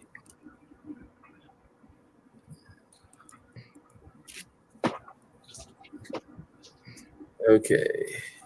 And silver gnomes are especially different. Oops. There you go, Alden. Pull this up back down. Sorry, Hector. I sent you the email Okay. that has his email, so that you can email him. I still read it anyway because I'm talking to Alden all the time. Sorry, Alden, I misunderstood you. That's okay, dude. I had to get off the stream to actually hook up my microscope. Hang on a minute. Okay, that's not the one, but it's funky. There we go. That's a good one. Oh, 1960. Nice. That's a nice one. You're gonna make me get my 1960 with the feathery 6 hours. Oh, I ain't showed you the good ones I'm going to show you yet. Well, I haven't finished looking through mine yet, buddy. Ha, ha. I found two today, Mercs, that I think you're going to like. Well, I'm sure probably will. I mean, I'm not a Merc person, but that one there I found a couple weeks ago. Oh, we're talking Mercury's? Okay. No, I'm talking right now. I'm talking that 60D small over large date that I've got showing. Yes, I thought you said Merc. No, I've got two Mercs I'm going to show you here in a minute. Okay, that's what I thought I heard you say. That's why I was like, "Rrr," my ears Give me a perked up like screen a puppy. minute there, Hector. I'll show you what I'm talking about.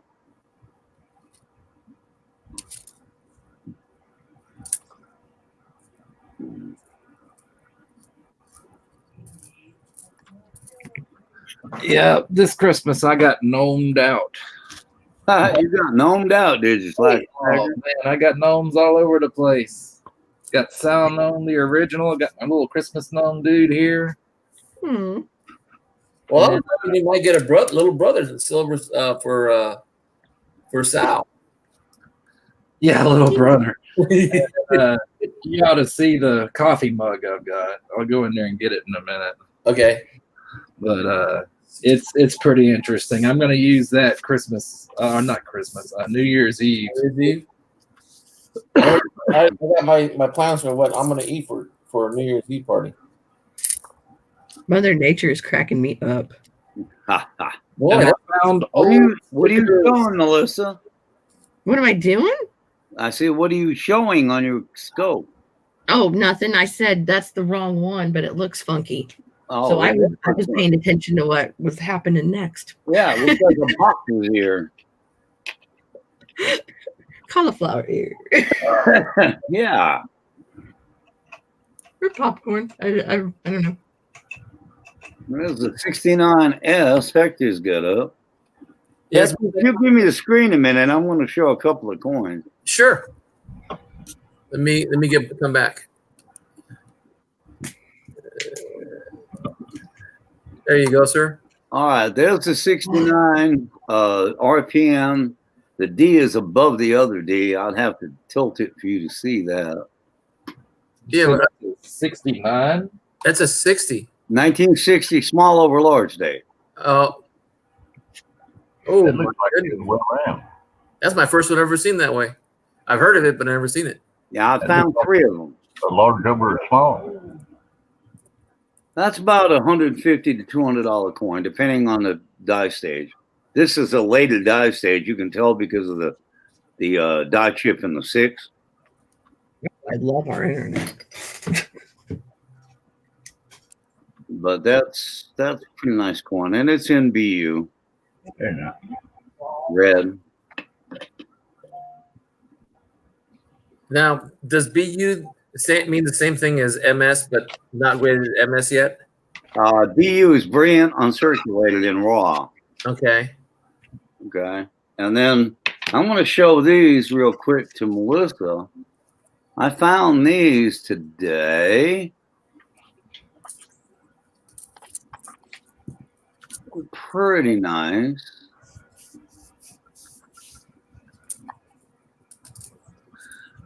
Oh, if I'm not mistaken, Alden is waiting. Oh, what was that on the back of that 4? Huh? Let me get that a little more adjusted. Well, he said, if I'm not mistaken, and I said, I want to see the back of that 4 in 1944. Please. Back to 1944. The 4. The last 4. Here's the reverb. This is what I like about it. 1, 2, almost complete, and 3. Yep.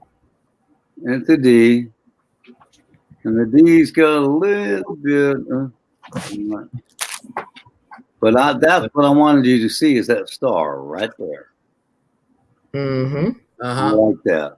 And a little cliff in the O. Yeah, I was gonna say you look at that O as well. Oh, I know. I avoided that. Trust me. Now And the line in the middle of the N. Yep. Now, yeah. in the H, you can really see it. Yes. And I believe that's a double die. Don't see really nothing there or in Unum. But on this side, you see it pretty clear. On the N, the U, Yes. T's. Okay, that's one I found. Here's the other one I found. In a roll that I We're want gonna have to revisit that 4 on there tomorrow night. Another 44.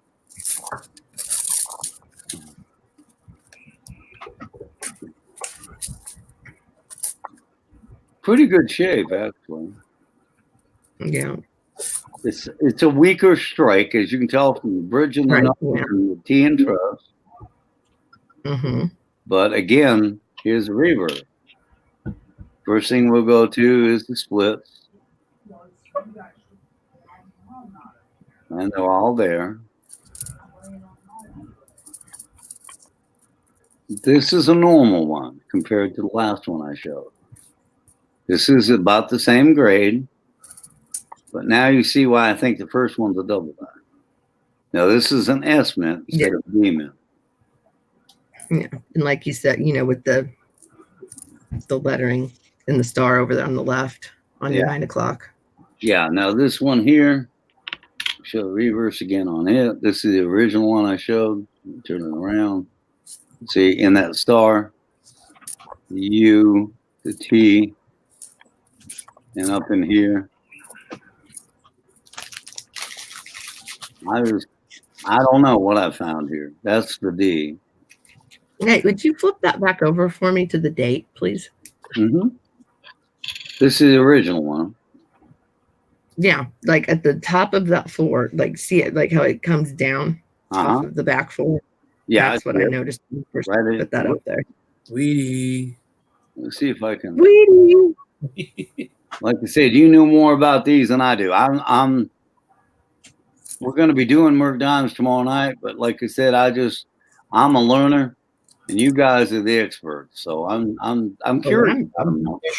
Alden, what time are you going to do this? I'll be going live 9:30 Eastern Standard Time. It's always my time on Sunday night. So 6:30 my time. Yeah. Okay. So what do you think, Melissa? On that, I can't remember like all the time markers right now, but it looks like something off the back of that last 4. Robert may know. I don't know. Oh, Robert would know hands down. It's his favorite. I mean, he'll look at that right there and tell me exactly what I'm looking at. Oh yeah, he wouldn't even bat an eye over it and tell you I'm like going. You know, Elizabeth, I split the E right there, and then a star, and then splits on the T, and right there, that S is wild looking. Exactly. And there's The T. again on the T and the S, Yeah, I don't know about that T. and then it's weaker on this side, but like I said, I'm not sure what I found, but it's a nice one to find in a roll. Oh, definitely. Oh, then is it something you look for, or you just found because you went coin roll hunting on that one? I actually found this because I bought a roll of Mercury's at my local CS local coin shop, Uh-huh. and because I was going to do a show on Mercs, and I don't have that many in decent shape, and except for my slabbed ones. And I just wanted to see if I could find something, and I think maybe I did. I'm not sure. No, I don't know anything about them. Porter and Slacker are saying it, or I'm sorry, not Slacker, Midnight Silver Runner saying it's a lot of dye deterioration. It could be. It very well could be. Sweetie. But I noticed, like, up near the rim, how the top part of it was weak. Uh-huh. That's kind of what I was thinking on, even on the other side with, like, the Liberty. Like with the LI. Yeah. Or maybe that was the second one. I'm sorry. That would be this one. Hang on a minute. Like I said, you guys know a lot more about Mercs than I do. I found something different, man. But Yeah, it was the LI on this one. To find 2 AU coins in a roll, I thought that was pretty good. Not a lot of ding. Like I said, this is a lot weaker strike, though. You can tell. Well, then when you said BU, here's an 83 Philadelphia on mine.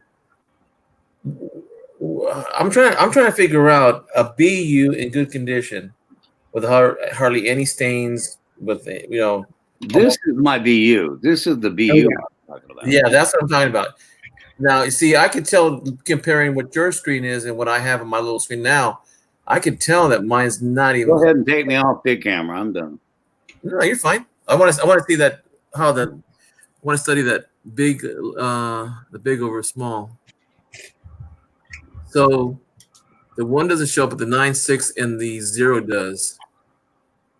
And you can see the bottom of the 1. Is that the double 2 on the bottom of the 1? You need to share your screen, Hector. What's that? Yeah, you see it more in the 9, the 6, and the O. Okay. And then you have, if you look above the D, there's another D north of that, and that's why it's an RPM and a double dot, or Large over small date. small over large. Yeah. Small over large. I'm sorry. Wow. So it's both. And then the one I had sent off, if you look where the upper part of the RPM is, there's a lamination that takes that whole, in the bottom part of the 9, it takes that whole part of it out. And that comes from the die and the planchet. And that was done at the mint, according to Robert.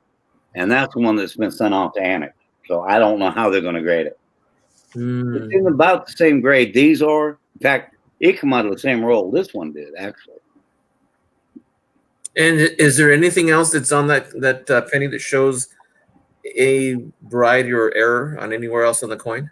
I'm sure there's other die markers. Robert could tell you what they are. But for me, I go strictly by the date. I'm not experienced enough to know all the die markers of all the different dies. I don't have that kind of knowledge. Mother Nature's saying that he's not able to see the double D. I can because I can see the tip. Let me turn the light down on it. Maybe you can see it better. Hang on a minute. Okay. Hang on a minute. You can see a little bit right there. Let me get it to where it's barely on. Huh. This thing's real sensitive. There we go. You see a little bit of now. Let me get it. God, this thing is touchy. Not there. That's about the best I can get it. but you can see it. It's just north of the D. It's between the bottom third of the 9 and the 6.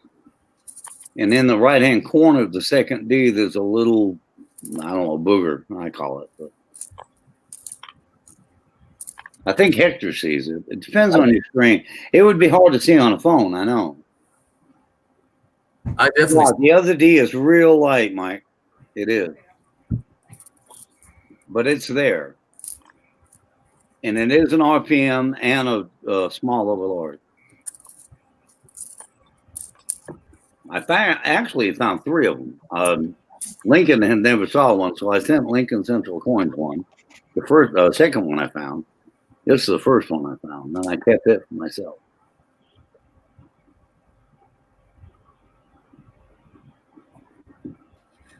Well, here's an 82 plane. This is going to be. But you can take me off big screen, dude. I'm done. Okie doke. But anyway, Oops. not bad for just looking through a whole roll. Not bad. I should be so lucky. Right.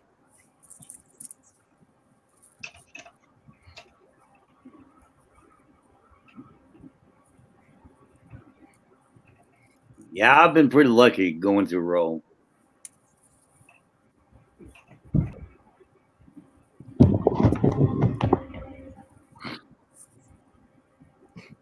You should be dragging hers out here. I'm sorry? Who'll be dragging her 60D out? Oh, I got more.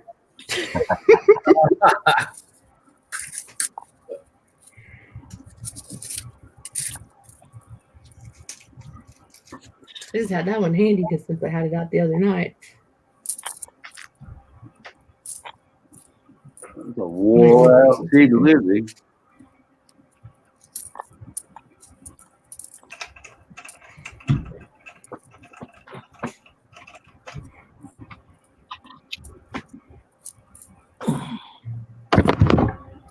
I try to get my second phone that I've got extra here to be streaming on the side.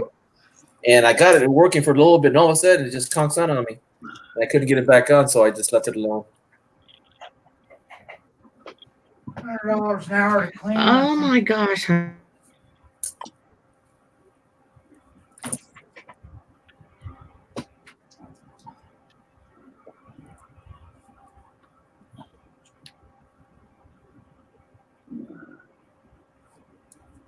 was a 60. Would be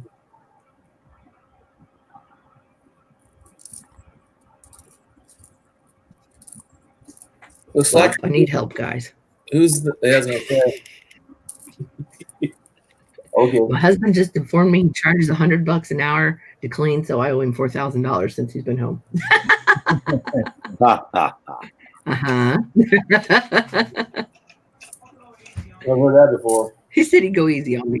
Cute. Take some out and trade. I guess. Give me back your silver you gave me 2 nights ago. That's not going to cut it. Oh, honey. Shh. Yeah, mine's quiet.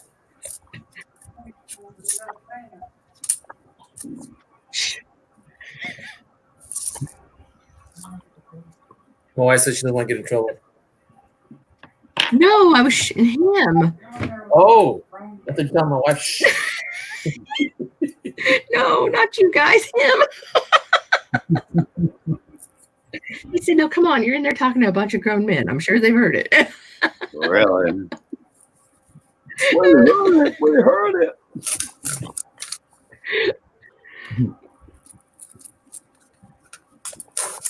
I like how JC Will said that mother Factor, there. you're right. I mean, San Hoarder, you're right. The 60D does. I found like 20 different RPMs on the last roll we went through 2 weeks ago. So, and Joe did the same thing on a roll the week later. So, I mean, yeah, it's unreal what you can find. I find so many, I just put them back on the roll and put them back in the box. I don't even save them anymore.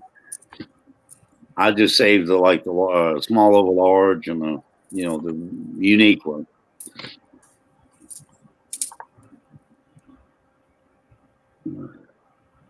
One good thing about it, we all love our coin. Dude, I was just thinking about years ago. I should have been saving all my change from years ago, and just when I had a single and no bills. Now I know. Me too. Well, I found me a 2009 presidential. With kind of, That's the senator. That's the Senate coin. yeah. I can send you a roll of them if you want them, Anthony. Oh, I've got a few now. NBU, no, NBU, by the way. Oh, if you kindly would do so, yeah. I don't have BUs. I've got 2 or 3 rolls. I've got 2 or 3 rolls of every series of that year. I think there was 4 of them.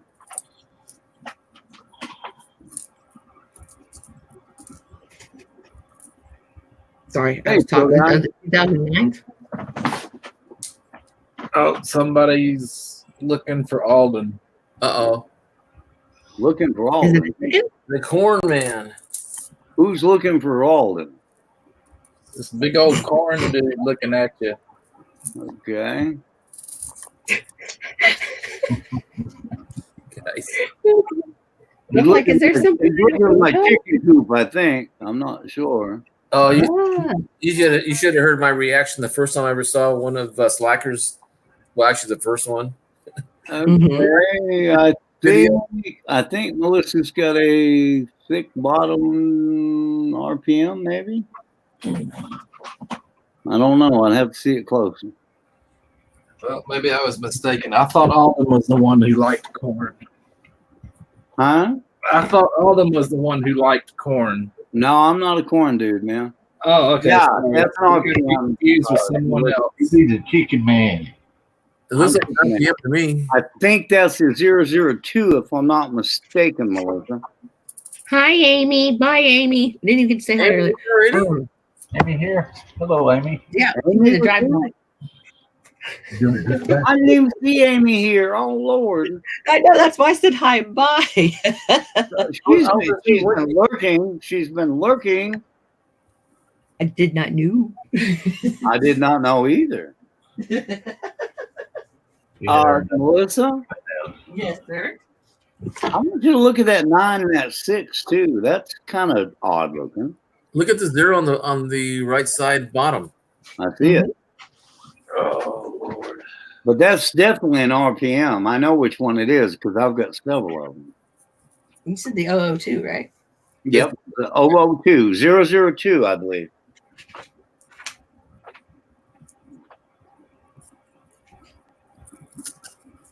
I found a bunch of them in one roll, like 20, I think, and they're worth $5-10 a piece. So, I mean, Yeah. yeah, that's what they bring. In auction, they'll bring, start them out at 3, and they'll go 5, 6, 7, 8, depending on who's bidding on them. Right. That's a Wexler thing. I was looking at Konica. Or depending on who you are, how you pronounce it. But And Wexler, I think it's a 002 or 3. I think it's a 2. I think.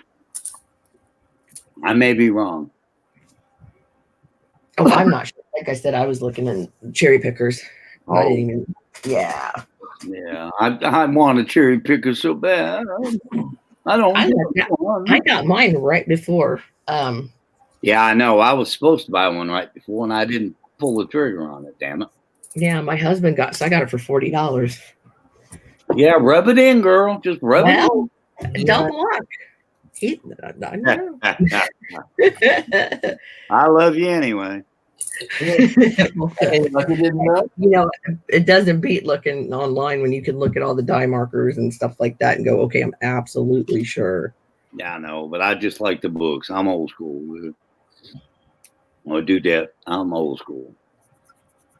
Well, fine. I was gonna say those update really well as opposed to a book. And I know. Yeah, but that's crazy. But I'm looking forward to tomorrow night because I'm going to learn a lot about Mercs because I don't have that many. And I mean, I know what I've read, but that's about it. Right. I don't. Let's see what I've got in this old cold coin book. I might have something in here worth looking at. That's what I was thinking. I didn't buy a roll today, and I was like, oh well, I know I've got one around here somewhere that's more constitutional. What happened? Oh, my camera died somehow. Oh, I was looking at my sister. All right. Is that over? Uh-oh. I lost my scope. Damn it. I just reading all this bragging JC's doing over here. I was just wondering, guys, maybe we should do a night where we talk about coins also, not coins, cameras. Well, we can do that. Talk about what? Doing like cameras and how to best way to photograph and or even observe them, because there's some things that I can see on somebody else's camera that I can't see on mine, and mine's just a pluggable USB, and it's fine for dates and it's time for really blatant errors of varieties. But if I wanted to send a photo so someone else can give me a better opinion, they can't see the best resolution with the camera I've got now. So Stop using the USB. What I use instead? Use I use a Canon 50D digital SLR. That's what Parker wanted that for Christmas. Okay. Then you basically you point the flash, you put the coin down on a mat or whatever area you're trying to photograph. Point external flash, point it towards the wall. Don't have it pointing towards the coin or you'll wash it out. And with an SLR, you can actually zoom in on the coin itself and get it in perfect focus. And then when you take your picture, when that flash hits, the light bounces off the wall, it diffuses it, and it's not so harsh, but it does bring out the detail. Hey, Hector? Yes, sir? Put me on full cam just for a second. Not a problem, sir. Anyway. All right, Melissa. Melissa, what am I looking at? Looks like full step. Full steps on a nickel? Full steps on a nickel. And you'd think that would be a proof, right? Not necessarily. No, but I mean, that's usually what you find them on. What year is that? Now I'm going to turn the coin over and show you what it actually is. And I found this in a roll. Hot dang. A 1962 P.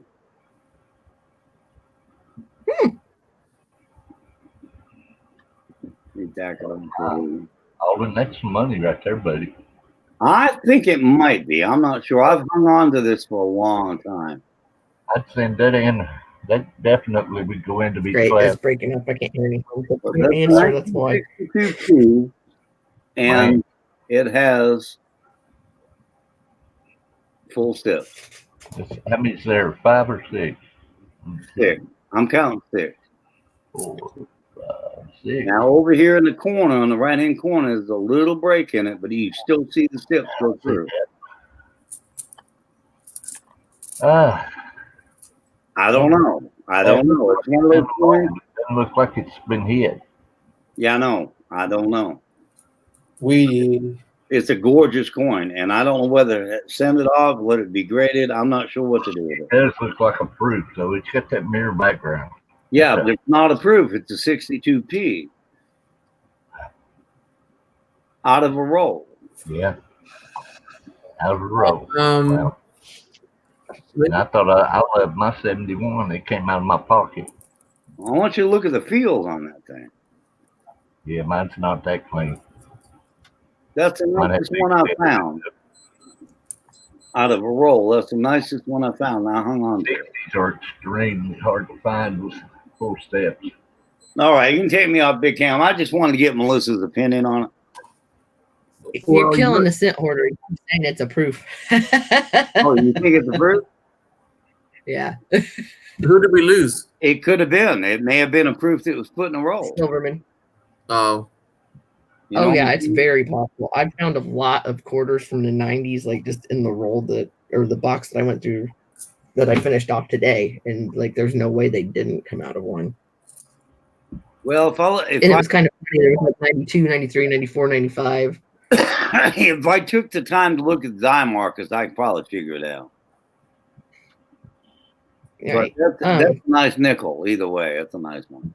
Yes. Mother Nature is asking about full set of steps. Yeah, that's what it means. Like the lines will go. It doesn't have to be all the way across on all of the steps, but This one come out of my pocket. they've kind of tweaked that for the older coins because I know they've been letting the ones slide that don't have the lines. Right. You know, they've been letting 5 steps go as, full step. You can find the roll. That's a good looking coin. But I like it. For a 62, it's not bad. What's the one you're showing, Mike? The 71. 71. That's nice steps on it. Yeah, I got that chain get stored down the road. It's cool. It's that's a broken Mike. from it too. My camera's not focused. I've got it flipped too high. Y'all would laugh at my camera. You know who does really well with nickels that are full steps is Rich Kelly. Yes, buddy. Yeah. But Alden, I think that's a very nice coin to be graded. Thank you. In my naive and young learning life, what I've learned so far, looks very nice. Put my little 71 to shame. Like I said, I'm a beginner coin collector. I've only been doing it 2.5 years, guys. I've got some nice coin. I've got some old coin, but I mean, I don't have what y'all have, I'm sure. Well, you're off better than I am, sir. But I'm gonna get there. I've got back into this about the same time you started up, so. Well, that's cool. You don't have to. You don't have to inflate my ego that big. That's a lot of coins. I don't know if anybody was on my stream. I think Melissa was last night when I showed my typeset. I've got some pretty unique coins in there. Yeah, I did catch that. How'd you like that, Melissa? I did. I thought that was really cool. I know I had a smaller, very much smaller typeset in the dance, or not dance go. I'm sorry, a Whitman of my uncle's. Well, it's like the birthday typeset. Right. It's not nearly as it's just the basics, like the penny, nickel, dime, that sort of thing, and then right. your birth year. Yeah, mine's pretty intricate.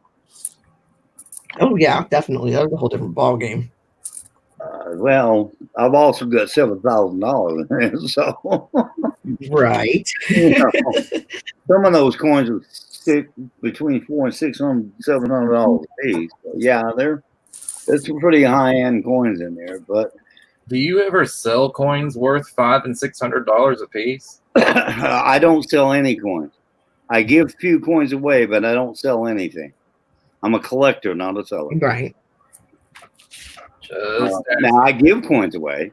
I've given a lot of them away. Melissa can attest to that. But I don't sell anything. I was just asking. Well, no, that's cool. I may get into that eventually, but at this point in my collecting, whatever you want to call it, I'm a collector. I'm a hoarder, for God's sake. I hoard coins. Coins and art. I love both of them.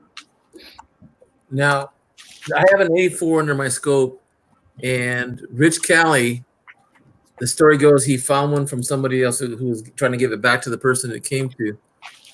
This is not a double ear. I just thought it was for a minute, but it reminded me of the story that Rich Cali had found a double ear 84D, and it came from a source that he tried to give back to the person who gave it to him in the first place. and he couldn't give it. The guy wouldn't accept it back. I don't know what the reason was, but it was pretty cool. That is cool. Lincoln has given me some coins that are, isn't he very unique? And I've tried to send it back to him, and he just sent it back to me. I mean, Butch Alden. My nickname's Butch. If you ever hear me refer to Butch, everybody locally calls me Butch. My mother hung me up by 2 feet and said, "God, it's a Butch," and I've been stuck ever since. But my dad, my granddad, I'm the third. I'm Alden Nation Davis the third. So we all had different names because you say Alden, the 3 people go, "Hey, what?" So Butch is my nickname. But anyway, Lincoln said, "Butch, I wanted you to have that," and I'm like, "Wow," and I'm honored. And what do you say to somebody that does that to you? Lincoln's a really nice guy. He is. I mean, and there's a lot of great people in this community. I'm talking to several of them right now. Melissa is super good people. And Hector, I've just got to know Hector, but Hector is good people. I mean, and there's new guys in here now. JC Will, I've known him a while. He's a good guy. Mother Nature, I'm getting to know. Stan Hoarder, people like that. I love meeting new people. But it's a great community. I mean, it's a lot of good folks. Like you said, you always have some buttholes in anything, but in general, we've got a good community of people. Mike Badger's another one. I mean, Mike has helped me out in so many ways I can't even count. I wouldn't have my icon up there if it wasn't for Mike Badger. So.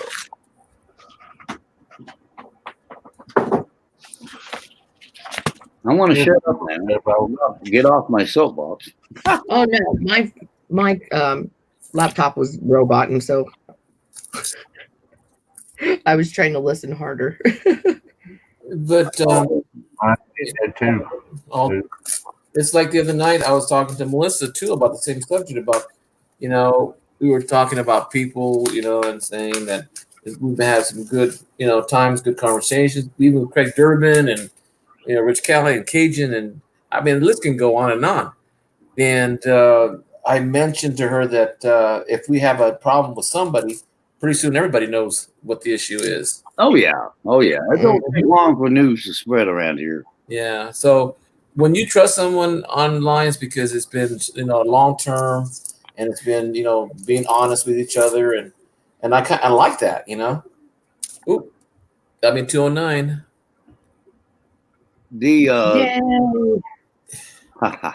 Nice. You take people like Melissa. I mean, she's been in and out of it for a while, but she got a great collection, and she's very knowledgeable, and she gives Clinton that one eye, every once in a while. But sweet a person will never meet, and God, I love being on her stream. I love her being on my stream. And she's going to be joining have fun as an expert on Mercury. I wouldn't say that, but thank you. Well, I mean, compared to me, you are. I feel like there's always more to know, and like what some stuff there's more to know. It's just, I don't know. It never ends, but that's not a bad thing. Well, we all have certain series we love. You, it's the Mercury. Me, it's the Morgan and the 20-cent piece. Lincoln, it's the Ikes. CJ, of course, it's the Flying Eagles. I mean, and of course, there's so many people that just specialize in one thing. RPM. I mean, his group is all about RPM, which I love them too. But I mean, it's amazing how you can focus on one thing and build a whole genre about that one coin or about that one series. Mm-hmm. I can. And that's what's great. We have plenty of resources to learn about this stuff that we might not even ever look at otherwise. You can pull. That's what I love about YouTube. Like with my channel, I mean, I can pull different people from different resources about different coins. Like I told you, Melissa, about the mercury. You know, I keep people like Robert and Joe and people like that around because they get great general knowledge. And then I pull people like metal detecting. I'll pull Oz or you know, just whoever for whatever series.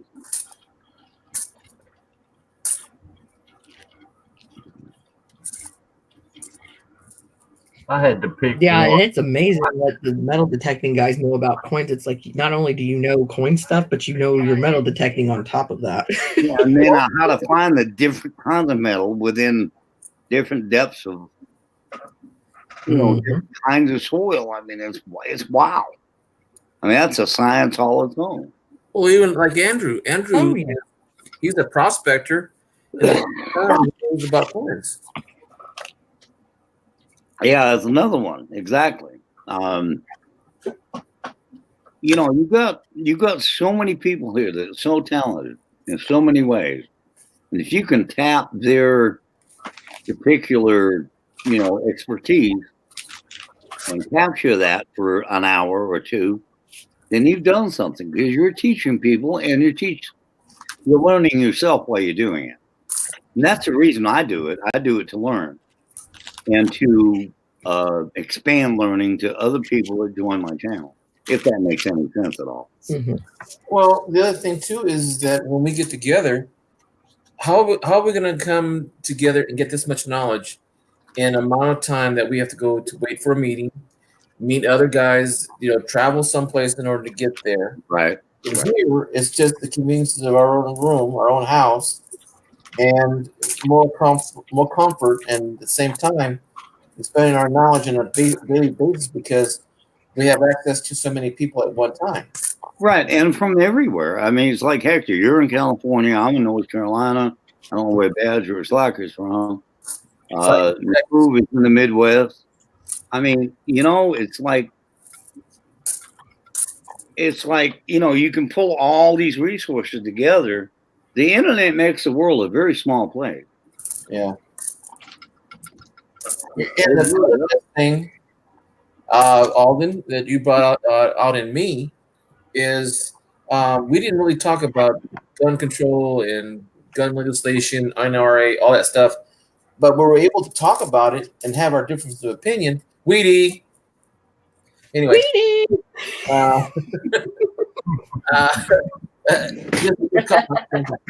It's just that, you know, I needed to know your opinion about certain things that I didn't expect. And keeping that. And Craig Durbin had his opinion, and we agreed and disagreed on certain aspects of gun control and all of that. Yeah. But it was a very, that night when we were talking about all that, and we spent a long time doing it, it was very informative, but there was no arguments. It was, we all had our different point of view from. Right. Yeah. It was, we could respect each other's opinion without getting, you know. And we did. I think so. I think we all did. And that's what made it so cool. You know, you can talk politics, gun control, religion, and not get that way if you got a mutual respect.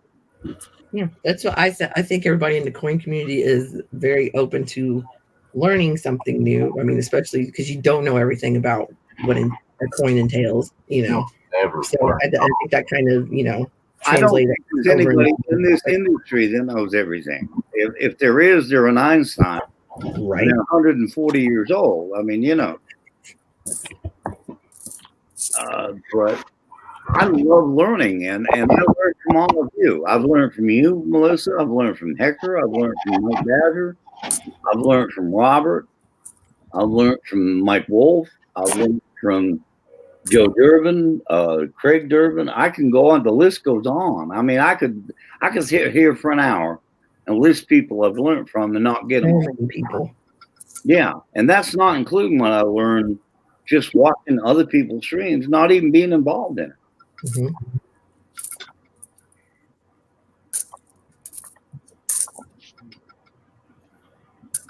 I'm scared to plug my microscope back in. The other thing too is that when I go someplace, I've learned so much even in the last 6 months. That when I went to someplace like out of town, I took the knowledge with me. I didn't have to look at a book. And I went to a restaurant, store, grocery store / kiosk, and they were selling 50-cent pieces, Kennedy's 64s for $50. Oh my God. I know that for you. You were like, what? Yeah, that crap does happen. It does. Got me all choked up. Get me all choked up. I didn't get $50 out of mine. Hey, I wouldn't either. Not worth it. Elvis would say, "I'm all choked up." Let's see if somebody sees what I see in this quarter.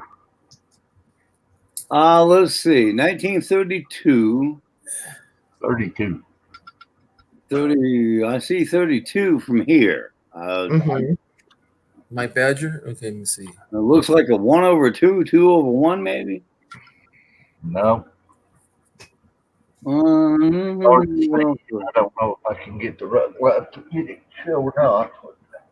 Okay. Yeah, that too looks super funky. The 3 too. Yeah. 3 also looks like it's really fat. Look at the top of his head.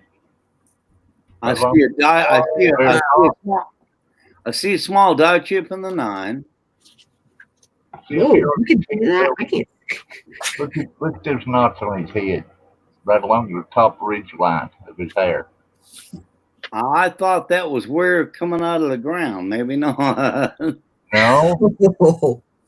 And see down here, you can see part of the lapel of right along the right here. You can see a lapel right in here. Is that a clash? There's a clash on this quarter. And I believe it is George, under George. Not might be George under the American George. It may be. Those knots are the beads in his crown. On top of it, George. Oh, I see the bumps now. Okay. Sorry. I got excited. Don't you need more of it to show. It's so hard. When you got it in hand, you can see it. Yeah, it's so hard to show on camera, Mike. I mean, those might they're completely different when it's in hand. You know that. I can actually see his face when I'm looking at it with blue. But and I think I see what you're talking about, though. Or at least an image of what you're talking about. Lapel down there, the Canadian George. Yeah, I see the lapel. And then George is just slightly set in front of the American George. That's crazy. Mike Wolf, you're ornery. That is crazy. God, I'd love to see that coin in hand. Oh, it's cool. Oh, I bet it is. I bet it is. I've never seen one like this on a. Well, it's the only one I've ever found on a Canadian. I almost see the crown, actually. If you use your imagination a little bit, you can see the crown up there. Yeah. Right. That sounds like, oh, his crown. It would focus just a little bit better, where you can see George's silhouette. That's crazy. That's close. The most I see, I don't see what you guys are seeing, but the most I see is on the top of his head, like 2 different heads are on there. Yeah. Well, what it would be a original coin, and then stamped with George over the top of it. Our George. That happens. Well, shit like that does happen. People drop and bats, but you can see if you look when you got it in hand, you can see his jewels around his cloak or his coat or whatever he wears. Mm-hmm. You can read a lot of it down through there. It's pretty neat. That's cool. Mm-hmm. Oh, I almost got George's head to come in there. Now, a question: would that be a original George die from a large set? I think it. I don't know, Alden. It looks like it's been a clash where they have actually. I don't know how that would happen though. I don't either. Not with that finish. I might be asking an ignorant question, but my question would be, what does it weigh? If it weighs differently than it's for the Canadian or a different English coin, is it weigh different than, or it'd be exactly the same as an American coin? I got the little myth a while back. Somebody watched and I showed it to him, and he said, "No, obviously, no." I just put it up. I looked at it saying, It's an interesting coin anyway around. It's an interesting coin. Mike. "I'm a scale. I weigh it." Did you Mike? It exploded. What happened? Did you weigh it, Mike? No, like that much scale I would. Oh. It would be interesting to find out what it weighs. But yeah, I just put it up and forgot about it for a while. And the last few days I've been hunting it.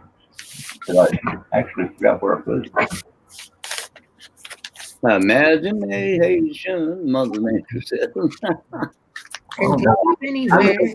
You never know with coin, though. I mean, there's so many free coins out there and mules and everything else. 55. Mike Wolf says, I found a 2019 P penny with a die chip. Looks like one of Lincoln's hairs is standing up between the W and the E. Is that an error? Sounds more like a die chip to me, but I'd have to see it, Mike. I don't know. Right. Yeah, by the way, I'm not the best. You know, I don't know. There is a cracked skull for that, so. But it sounds like the way you describe it as a die chip. Well, that info is yet to come when I find my scale up. Well, the nature, our ingredient for a cough is local honey, lemon, and the other one, spearmint. Lemon. Did somebody say lemon? Is lemon in here? No, like the fruit. Lemon, like a remedy. Oh. Someone was saying that there were. I thought you were talking about Travis. I'm sorry. I've been worried about him, so I thought he was on the chat. Someone else that mentioned about the one good thing about this is that we don't watch TV as much. That is so true. Oh, I never watch TV anymore. That's the first thing. When my wife is home, she keeps it on. But when I come in and she's gone to work, that's the first thing I do, turn it off. I never watch TV. I turn it on. With one exception, I have to admit, with one exception. She made me a fan of a soap opera, and I'm so sorry. But and I have to watch it every day. I'm not going to tell you which one it is because I'm too embarrassed. But Well, I hope it's Days of Our Lives. I'll tell you this one. I did a time shift earlier this year, and so I'm really hooked on it. But besides that, I don't even watch the news except on the computer. I can never watch soap operas. Well, I didn't think I could either, but she hooked me. Well, the one I'm telling you about is not even American. It's in Spanish. It's telenovelas. And my mom watched. Sorry? I said I know that name. Oh, okay. Telenovelas. Telenovelas. It's television soap opera. Mm-hmm. And there was only one that I remember seeing. Well, actually, there was two. One was called La Dueña. It means the boss. Good night, JC Will. Is he gone already? All right. Night, JC Will. Good to see you, my friend. And thank you for being here. Hit that like button, guys. He's got a collection from everywhere. Yeah, from some of the stuff he was saying in chat, I was like, wow. Oh, he's funny as he can be. He's got a lot. Good guy. Known him a while. It's good. I wanted to trade you 1960D or something he was saying earlier. Well, I am amazed and proud, guys. I got to make the announcement. I just made $350 on myself. Hey. Ding, ding, ding, ding, ding, ding, ding, ding, ding. Right? Congrats on the 350, man. Well, I never thought I'd make 100, let alone 350. So Me either. When I first hit 100, I was like, "Wow, I can't believe I did that." me too. Yeah. Hey, Slacker, did you get more people sign up as your reporters when you had your videos of the gnome?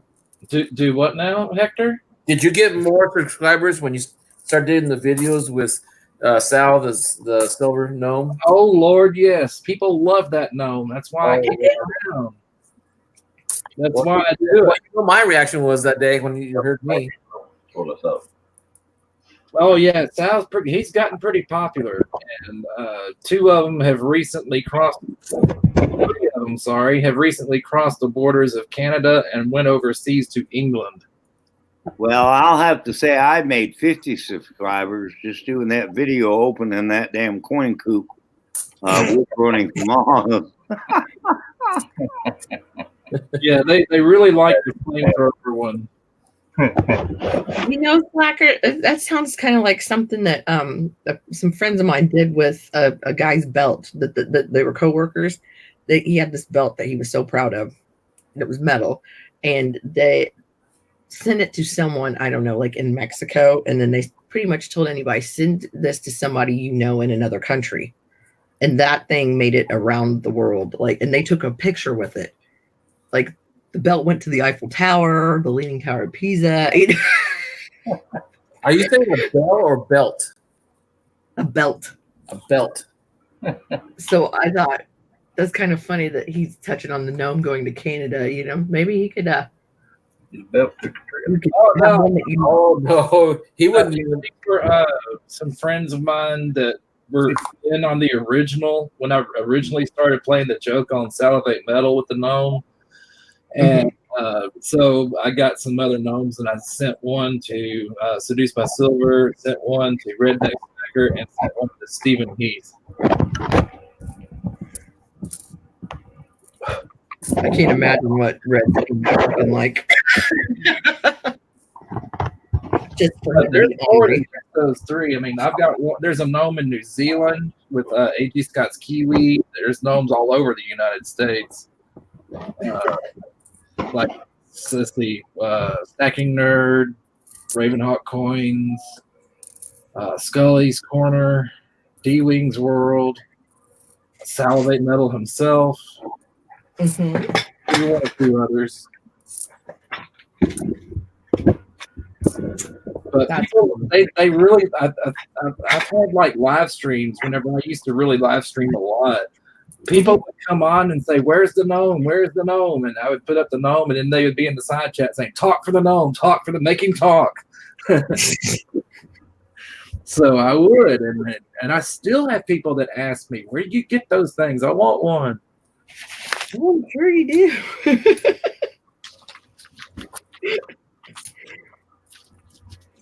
So yeah, I don't know why, but my family has always loved gnomes, and especially my brother. And so he's the one that sent me Sal here. And whenever so I just had him sitting up on my studio, which you can see if I put him back in his spot. He just sits up there on that little case. Mhm. And Salivate Metal contacted me and said, "Hey, I want to support your channel. You know, can I send you money for your channel?" I was like, "Well, I don't do the PayPal thing or whatever." And he said, "Well, let me interview you on my channel and hopefully get you some more subscribers and such. You know, you're really good in the community. I love your channel. I'd like to have you on my show." And I was like, "Okay, cool." Oh, that's awesome. So during the interview, somebody in side chat said, "Oh, look, you've got a Sal doll." Because Sal's always saying he's like 98 years old or whatever to throw everybody off. And so I just ran with it and said, "Oh, yeah, Sal's my mentor. He's the reason why I do you." I had to have something that was the perfect likeness of him, and I grabbed the doll and held it to the camera. Mhm. And there was the birth of the Sal the Silver Gnome. Oh wow, I never knew that story. That's cool. Yes. And so Oh, I it's always in the basement. I sent them out to other channels without Sal knowing. And all of a sudden, all these channels started. Oh, thank you. 1964. Oh, jeez. Yeah, this was in a roll of silver quarters that That's good. the family silver that I can look at. So in other words, means hold on to it. Sweet, Melissa. Yeah, that's my second love is the quarters. So Oh, he's second love. yes. Wow. But I Both think that's the series you're in, I'm not interested in either one. isn't that funny? Well, that's good though for you and I when we're in an auction together. Right. Oh yeah. Speaking of what the heck was Joe saying to me when he was just like Melissa? And I'm like about the 42/1. I was like, hello, Robert flat out said to me at the 3 o'clock, hey Melissa, and he'd been saying it for a month. Yeah, I know. I remember that. That was funny. And then Hidden says, I don't know who I bid against. I'm like, oh no, I'm not sending you 90% now. Oh, Hidden. Don't ever trust Hidden. I love him to death, but he knows every move he makes. Hidden's smarter than what he comes across now. Oh, he's something else. 15 moves ahead. Yeah. He's like, what? Good game of chess. Hidden is a chess player, trust me. He's got to be. Ooh, Yeah, he is. Hidden's not stupid. Hidden's a smart no, player. I didn't ever think that of him. But yeah, he'll say, "Oh, where am I? Who's am I bidding against?" Oh, he knows exactly who's bidding against, exactly what the dollar is, and when he's going to pop you for the next 50 cents. Oh yeah, That's it. We were actually playing big kid ball. We went. No, yeah, you were playing. You were playing big money there. And I was busy at the bar for somebody's birthday, and I popped in there 2 items before that, and I was like, I'm getting it. And then I saw Joe's. That's funny. And I was like, there's another one. I know there's another Well, one. it's kind of like I was at the same auction with you that night, and Jeep and John was trying to get those uncut $2 bills, those 76s, which is his birth year. And I just kept bidding him up, and he thought I was bidding him up. And it's like, no, I want him, Jeep. And I finally won him, and he was like, why are those so important to you? He sent me an email. It was like, Jeeps, I've got the dollar uncut roll, 76. Now I wanted the $2 go with it. Oh. Well, I bought the dollar one off you, remember? And then finally I got it from my neighbor. Yes, thank goodness. I felt horrible about that. Like, No, like that wasn't your fault, honey. but Honey, that was the U.S. mail service, not your fault. I've never. I'm glad it was there, though. That made me feel so much better. Oh, yeah, I got it finally. 3 weeks later, but I got it.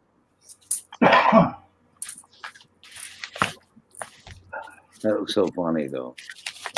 Poor Jeeps, he was going, I'm just going to quit bidding. Oh, I've done that with, I think it was probably you and Jeff Dunn on a few Morgans last year. Oh, yeah. I'll forget it. The big boys are playing. I'm out. Yeah. Now I would be driving. I would pull over and start bidding because I knew I had to pay attention. Yeah, we get serious on the Morgans. I'm real serious on the Morgan. Oh, yes. You know how I am about Morgan. Morgan, Mm-hmm. only the high end, but the high end walking it. I like. Yes. The other day I went to one of the live streams. We're speaking in Spanish right now.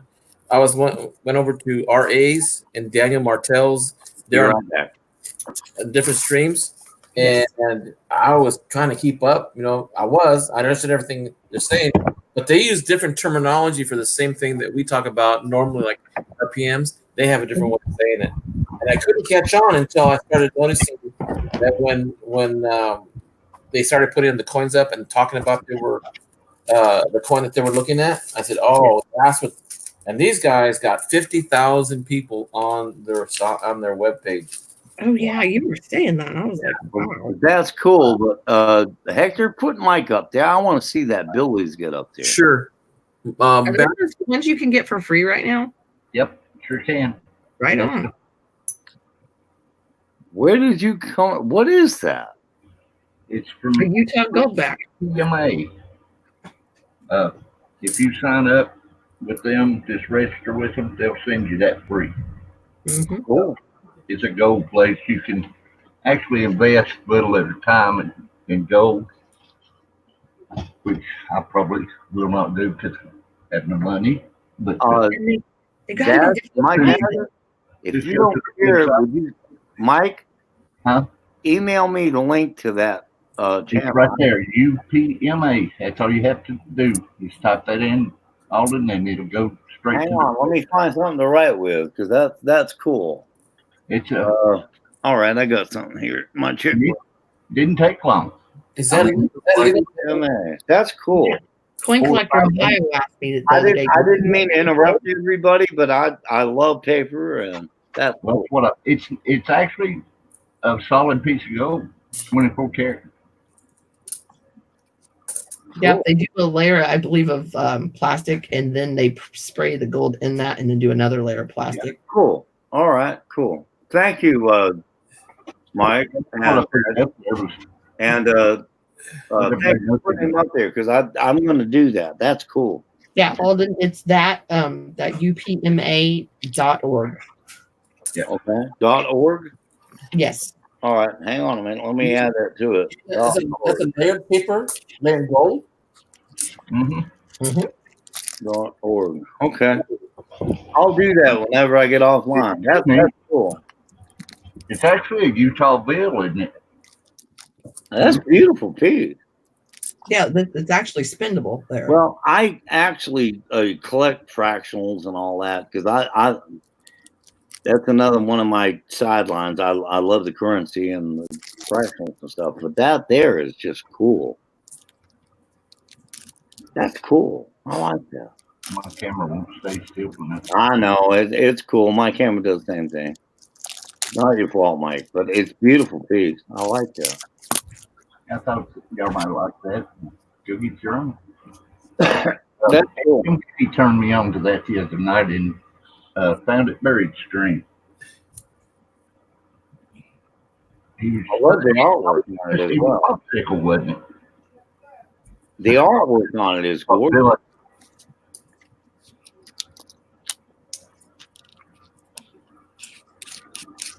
I'll be right back, guys. I read through it. Even to you about 4 or 5 days ago. Sal getting his own channel. No, I told Mike was joking, said Sal needs his own channel, and I'm like, nah, he's taking over mine enough. That would be a bad idea. You can develop a That's funny. that theme.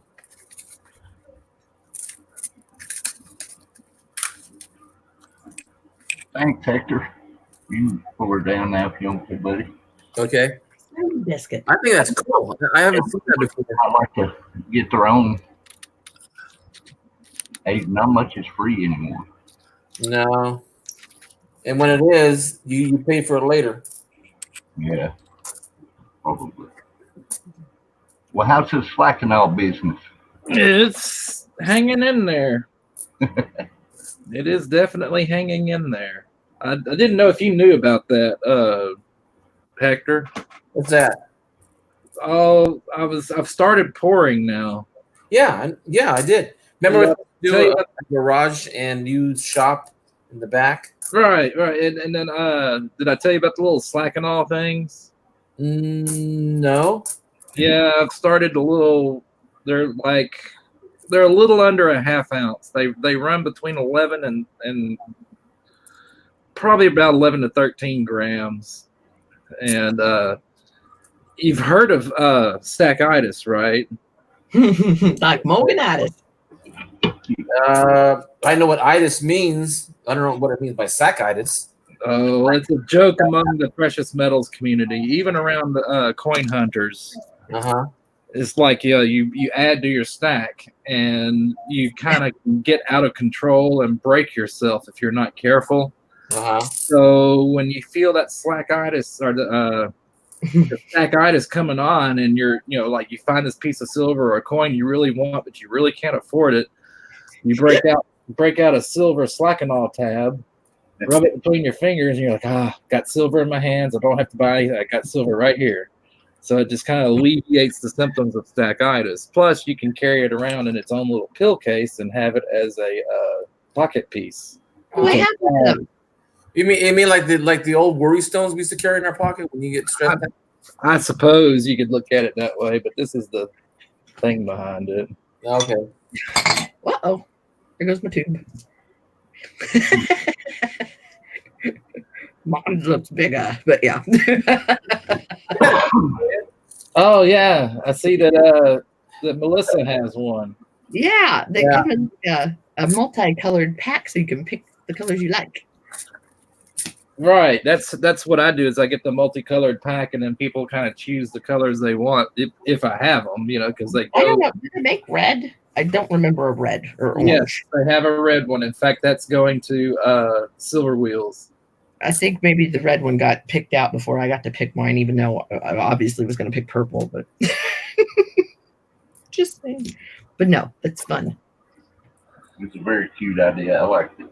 I thought it was neat. But yeah, that's what I've been doing back here while y'all been talking is packing up stuff and getting mail ready. And I'm back, guys. Cool. It's been fun, but I tell you what, these little things are hard to pour. And I looked for you another mold. Those things are hard to find in a multi mold. Slacker, you pouring Kit Kats? Yeah, they're just little tiny Kit Kat bar type things, but they look like pills. And oh Lord, when somebody said, "Hey, that looks like a pill," we talked for a little while, and I got offline, and I was sitting there thinking, "Pill." Well, that was partly me because I said it looked like a pill, and then someone else picked up on it too, and it kept on rolling until someone said, "Yeah, you got to start making those pills like those pills." Okay, that one is longer than the chill pill. TLT does a chill pill. Right, but that's longer than the chill pill, right? Yes, I think. Okay, I could tell you you had modified it from the initial. Well, I asked TLT. I said, "Look, I know you do a chill pill." I said, would you mind if I did a version of a pill and kind of did my own thing with it? And he was like, "Nah, man, go right ahead." I don't like with that Slack-and-all right away. Oh yeah, I was sitting there and I thought, Slack-and-all like Tylenol. So Yeah. what would it be good for? And I was like, oh wait a minute, stackitis. Yeah. So yeah, because that's a running joke through the whole community is stackitis, and that's cool. Plus, like I said, a lot of the precious metals people, I don't know about the coin guys, y'all can tell me, but a lot of people carry a pocket piece. They keep a piece of silver with them just about everywhere they go. I carry a Morgan. Carry silver. There you go. Let's see. Morgan, yeah. I wear earrings. You wear earrings. But I just thought I wear my. Melissa carries the silver ring. She's just not going to tell you where she carries it. Oh, then. Man, I'm bad. My bad. I'm sorry. I just thought it was funny. No, I do not have a piercing. Yeah. I'm not going to go there. No, I just wanted to clarify. I don't want to already have. No. It's Remember, I'm old. I tell the kids when they're making out in the hallway in one of the classrooms. I said, I can't tell them to get in a room, so I tell them, hey, remember this: when you're kissing her, we're thinking like you walked out and your mom and dad making out on the couch. Man, that's gross. Well, how do you think it feels to see a bunch of people that don't know how to kiss and they're all making out in the middle of the floor? In the floor? Well, I call it middle of the floor. Oh, I thought you meant like in the floor. I was going to say, oh my gosh, what's wrong? It's real. I'm going to stay completely out of this conversation. It's the real term what we use in retail that you're on the floor. You're not literally on the floor. Yeah. You're on the floor. Yeah. Okay. Well, it threw me off at school time. That's why I was like, oh. Well, you can't come go get a room. On the floor. I mean, you threw me off with that. I'm like, what are they? Oh my gosh. Hey, I was born in 58. We didn't use a room. We used the back seat. That's when cars were allowed. Hey, back I had to pull that off in a joke. I paid for so many movies I've never saw. Yeah, those older cars had bigger back seats. They were much more accommodating. Oh, hell, I could they put a did. full-size bed in the trunk of my Cadillac Coupe de Ville. Well, suicide. The Batman steering wheel. I mean, hello. Yeah, my dad, his ex that was in the I'll say classic cars now, but yeah, that's the only time I've ever seen a Fat Man steering wheel. I was like, what is this? 51S. Well, I've been getting some S's today. Mother Nature's going, I see nothing. I hear nothing. I know not, I'm sure. I know nothing. Right. I'm used to Craig Durbin taking up that line. I was Felt Craig kinda weird. I love Craig in hell. I don't know if Stacy's By the way, where's Captain Jerk? Say what? Where's Captain Jerk? I think I can hit him up. I'm actually Monday or Tuesday. I'm going to be sending him a computer. I know. I'm so glad. You know how much of a headache his computer's been giving him. I know. That's the reason. I have that Windows 10. It's only a year old. I don't use it. And, he tried to buy it from me and all that. And I went, no, I'm going to give it to you. And he was like, no way. Yeah. I mean, Yeah, I knew. That's why I was speaking up on that, because I knew he wouldn't be like, oh, yeah. That's why I was just but you need it. It's a nice computer. I mean, it's a great computer. I just, when I went to the MacBook, I've got two of them, the MacBook Pro and the MacBook Air, and I just love them. And I don't use that computer anymore. So why not? Honey, I'll be honest with you, Melissa. It would have sat in the corner and got obsolete by the time I did anything with it. Oh, I I'm not understand. saying that somebody can use it, right? Mm-hmm. So that was the story behind that. It wasn't that I'm that, kind of hard around. I'd rather send it to somebody that can use it. Yeah, that's why I knew he wasn't going to speak up and say, I do actually need that. And that's why I was like, hey, Jerk, I was like, how you had to turn the computer off because your screen went blank and, Yeah, exactly. So, yeah, it'll be in the mail to him Monday or Tuesday. That's cool, man. That's really cool. Melissa will tell you, I it's just even simple things like Amy had mentioned she didn't have the the currency in inserts. And you were like, well, how many do you need? And she's like, I don't know, like maybe 10. You're like, I'll send you 15. Actually, I sent her 20. Her pack went in the mail yesterday. But that's just 20 and a 67 MSM set because she said she'd never seen one in the box. So I had a brand new one that's never been opened. Well, it's been opened maybe, but I've not opened it. So I don't want to send it coin-wise. And I sent her that and 20 sheets. Yeah, it's in the mail. She should get it Monday or Tuesday. Well, that's cool. I know she's known you for just stuff I had sitting around. I mean, I just set my neighbor up with a security system. Yeah, I had a couple of cameras in the closet that I bought all this stuff years ago for a project. Just never used it, so it's all like brand new. So I gave her a color camera with the night vision, and it's probably just a little, probably 3.5, 4-inch little LCD monitor that goes with it and all. Right. Her son's car got broken into. Somebody egged her house. Lord. Her son's moved out now, and so she's pretty much alone. Her husband works oil field, so he's not there a whole lot. Yeah, he's not there a lot, right? So she worries. She doesn't have. Yeah. That was cool for you to do that. That was cool. Yeah, so I thought, dadgummit, this crap has been, almost said a cuss word. Yeah, kind of like me. The stuff's going to sit there and ruin if I don't do something with it. Exactly. It's been sitting in a closet for 6 years. It's about time it's used for something. So I took a camera, the cable, the monitor, and all that stuff over there and said, don't know where you want to put it, but now you can have the piece of, oh, Lord, she loves it. Well, that's cool. That was really, really cool. Kudos to you, my friend. Well, I just felt sorry for her because I kind of. And that's the thing. If you got something somebody needs, and whatever the circumstances are, and it's going to sit there, why not give it to somebody? Right, and her husband is cool. In fact, that's when I did it was at a Christmas party. They invited me over.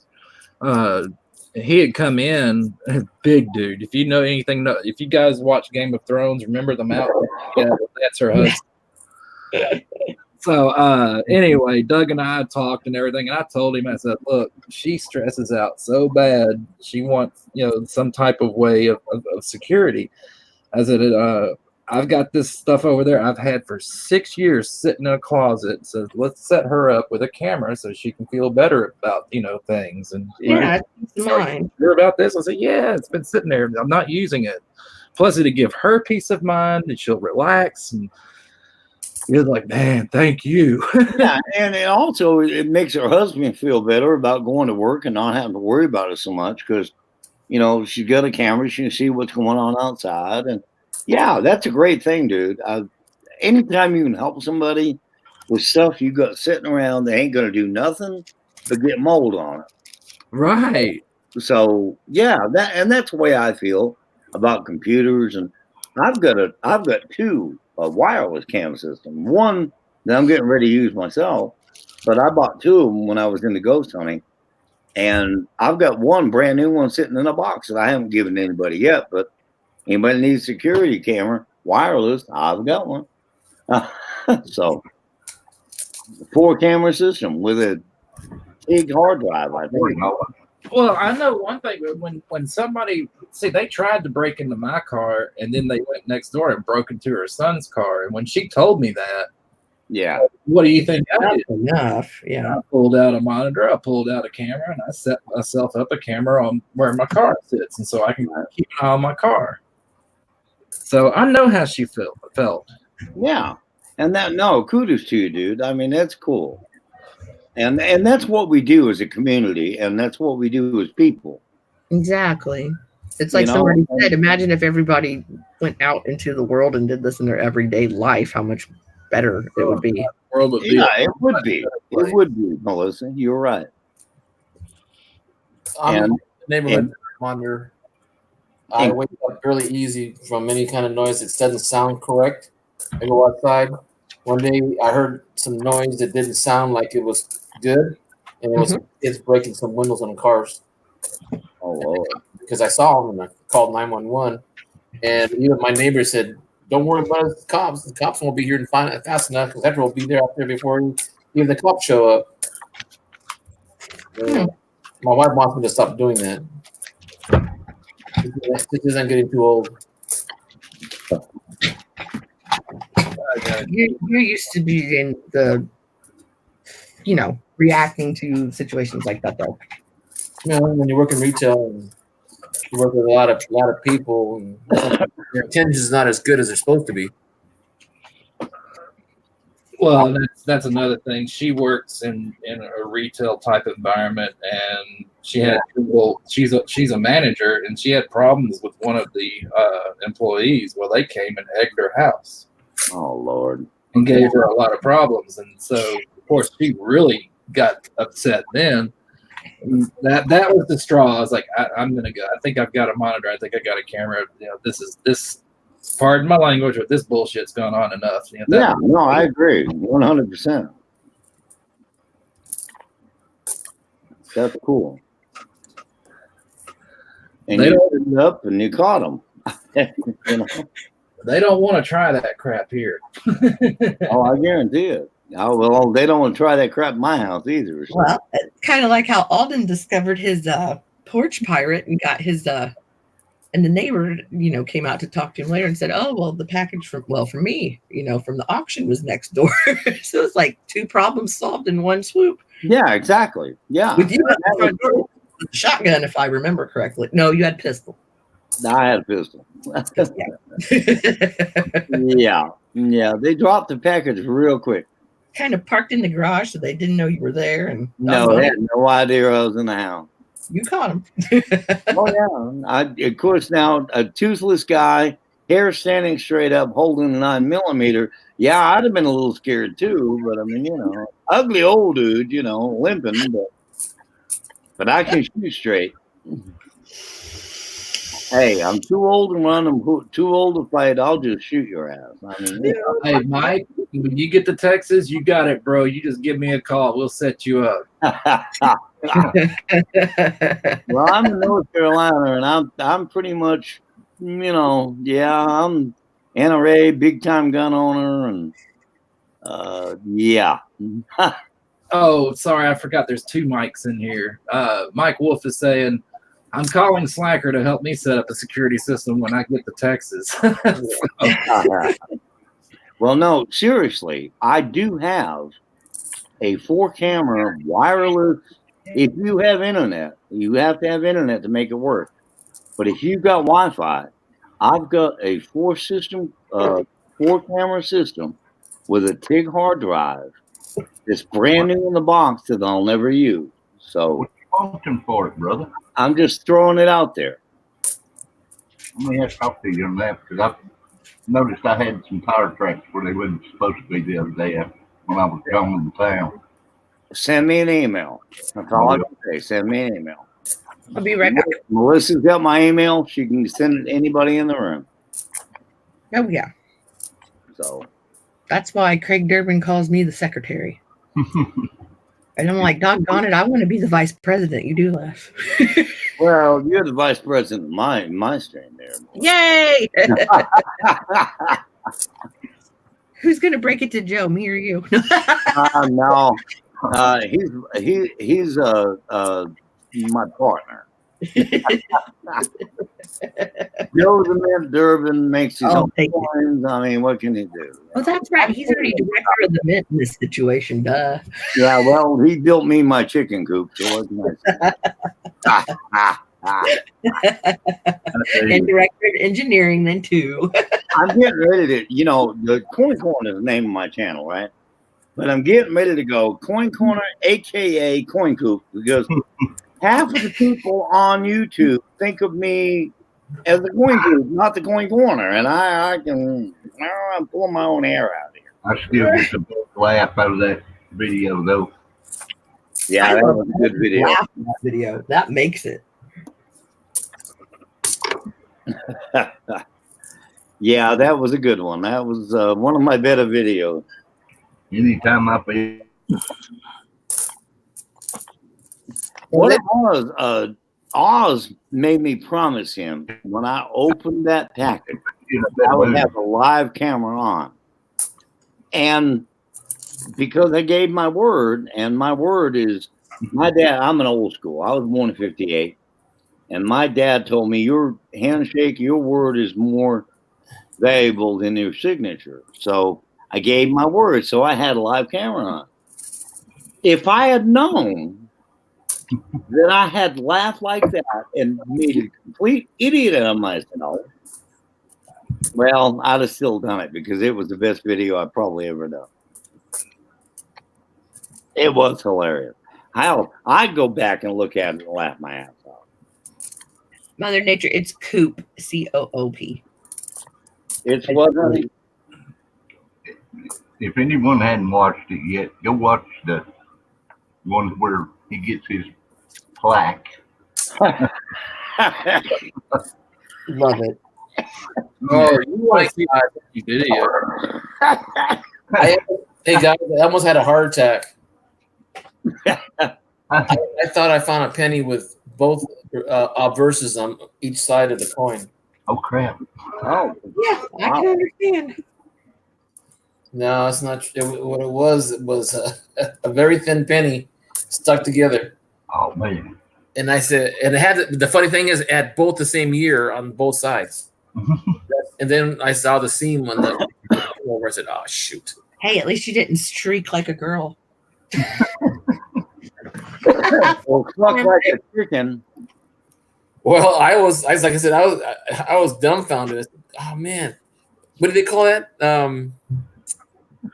It's called a certain name. Is it called a mule or something like that? Oh, Yeah, I thought you meant me catatonic or dumbstruck. Oh my God.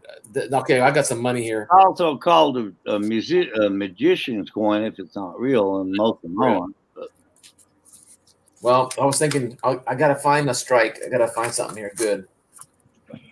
I'm down to what? 18 rolls left of my pennies. 82, you said? No, 18. Oh, okay. I was like, oh my Oh. goodness. I know you went through a lot of pennies last week or 2 weeks ago, but geez, man. hey, Hector, Yes, sir.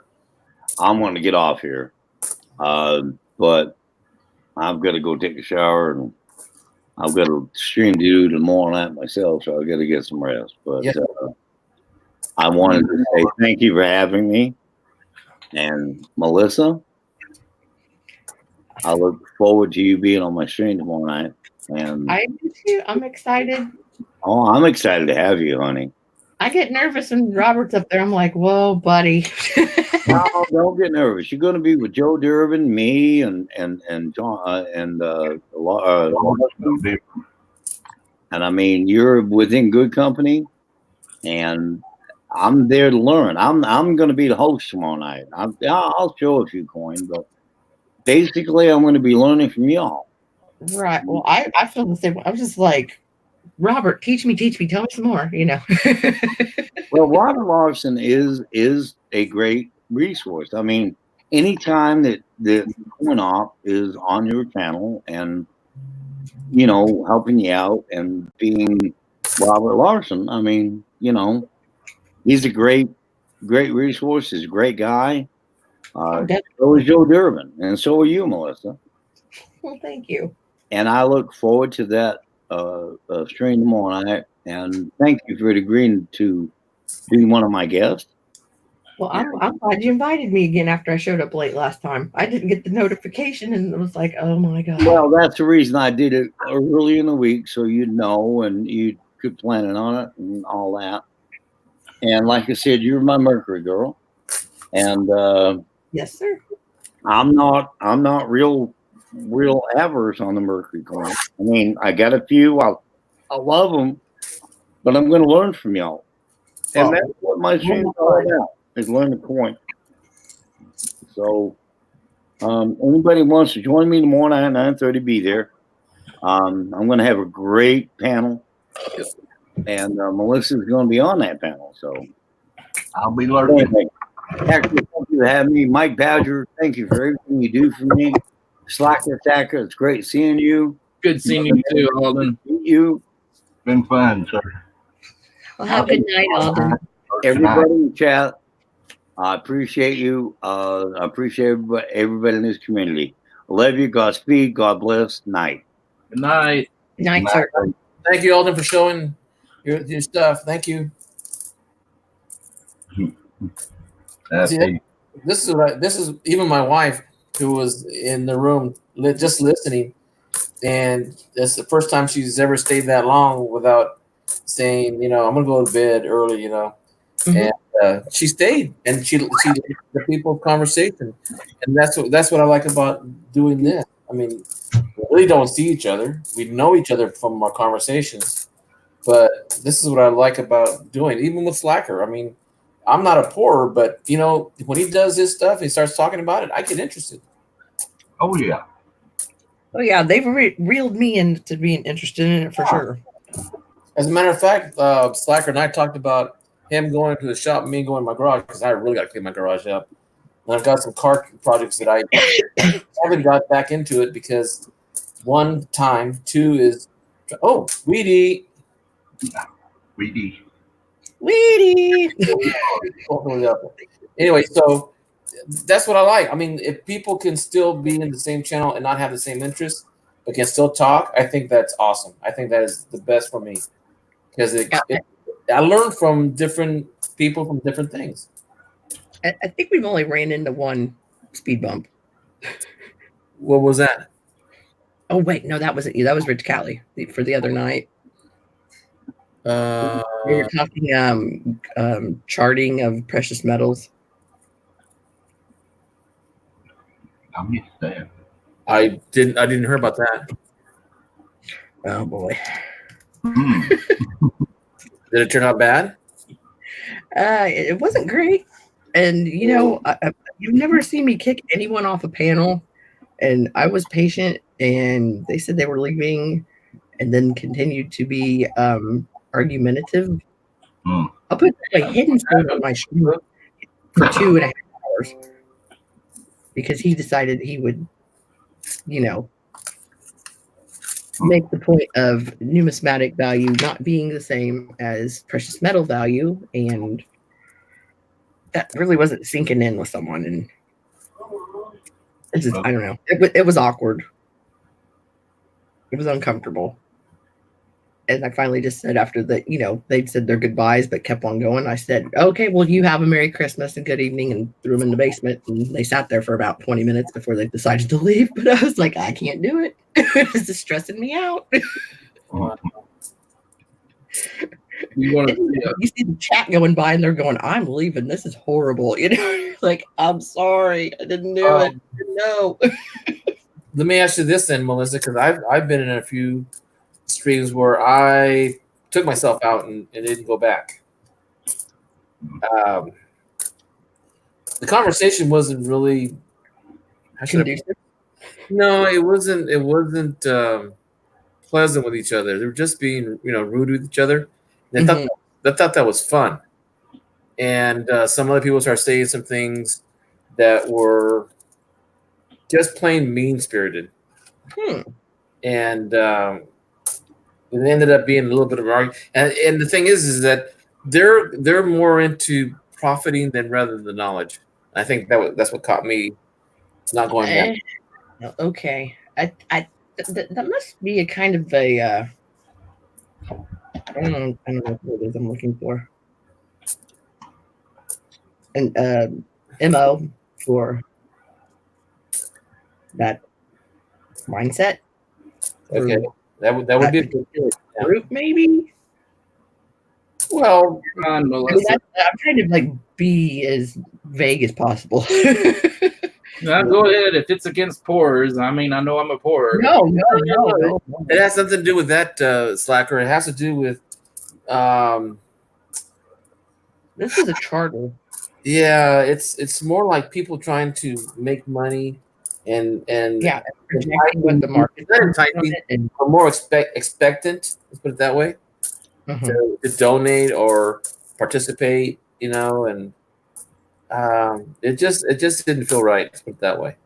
It's not kind of like, I feel like the mindset here is more of, well, just like giving and sharing like information or trading coins or something. They don't have that same common ground. No. Or basis. It was as a matter of fact, well, I won't say that. You don't see the other side. Yeah. I enjoy learning about everything. And that's what it is. I've been looking at the what was that, Melissa? You said you hope that Star Trek. Yeah, since Alden is still in here because he likes Star Trek. No, actually, they're not. I knew the one on the right wasn't, but I wasn't sure about the one on the left. No, neither one of them are. They're Battlestar Galactica. This is pure silver. It's 8.5 ounces. It's a Scully's Corner pour, and it's one of one. There's only one in the world. And That's he awesome. sent that to me. Well, we traded, of course, but he sent it to me because I grew up. When I was a kid, that was my show. And Star Trek. But I loved Battlestar Galactica, and I loved the Cylon fighters. And so he made this, and he knew I loved it so much, he let me trade for it.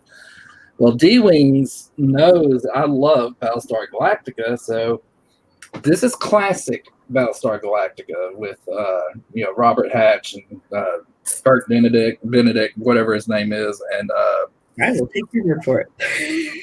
you know what I mean. Well, now they've come out with a new Battlestar Galactica and all that, and this is the Cylon fighter from the new Battlestar Galactica. So D-Wing on steroids. What was that? Looks like a crawdad on steroids. A crawdad on steroids. Yeah, It kind of reminded me of the Predator helmet. Yeah, it does, doesn't it? I didn't think about that, but it really does. But really, if you look at the old Cylons, and I can show you a drawing of one, that's one of the old Cylon Centurions from the original. Mhm. That's Centurion Silver before he changed his name. But if you look, the Cylon fighter has that same type warrior Centurion look. Yeah. I can see it closer now. Yeah, when it's farther away, it looks like either maybe the alien, even like just the top part, with like not up close like that. You can see like the cone shape of the alien. Yeah, you're right. It does look like that. That's why I was like, that's pretty cool. I didn't know if it's like a weapon too. Like you hold it and like, you know. But yeah, I was a big Battlestar Galactica fan when I was a kid. As y'all can tell, I haven't grown up. Not at all. Hey. And why should we? Exactly. I mean, I've got gnomes all over the place. Got dragons, cats. I got little World of Warcraft toys mixed in with all my stuff, like the orc here and some Tauren over here, and I got a D&D dragon die holder from Stacking Nerd. She sent me this from Dragon Con in Atlanta. The Enterprise here. Got the elf from ElfQuest. Then I've got a dragon keychain again. Stacking Nerd sent me a little keychain dragon. Yeah, I've got toys. It is the collection. Well, it's like the theme that you told me before, Slacker, when people start saying you play with dolls or the gnome, you know? Remember you told me that a while back? Do what now? Remember when you said you were criticized for playing with gnomes or you like gnomes? Oh, I get criticized all the time from certain people about it. Well, they always said that if people criticize you for what they don't like, what's left in the world what they will like is probably very minimum. Right. Well, I don't remember whose stream I was on. In fact, Melissa, you may have been there. But I came on and we were talking about stuff we had gotten for Christmas and stuff. And I had Sal sitting there. And I had the other two gnomes, that mug and then the little Christmas gnome. And I made, whoops, like now. No, I know I watched your video, but I don't think I was there for showing it. Oh, maybe not, but I had the gnome up there, and it was like, "Hey, who are you? I don't like people. I'm the head gnome here. Who are these guys coming into my spot here? Huh? Who are they?" And I was like, "Relax, Sal. It's just a mug," and I set that mug down. He goes, "Oh, coffee mug."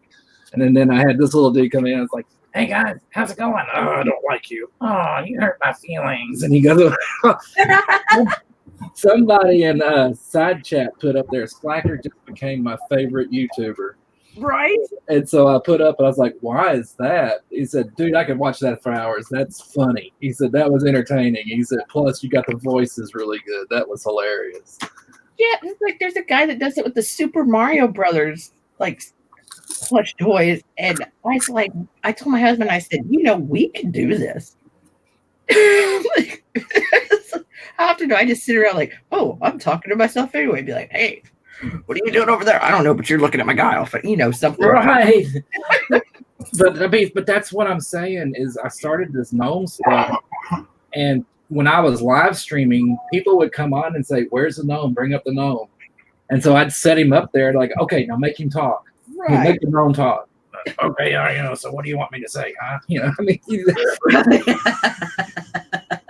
and they love it. So I've decided to, you know, with this new Kappa stuff, I hope that doesn't hurt me, but I've decided I hope to gnome because people like him.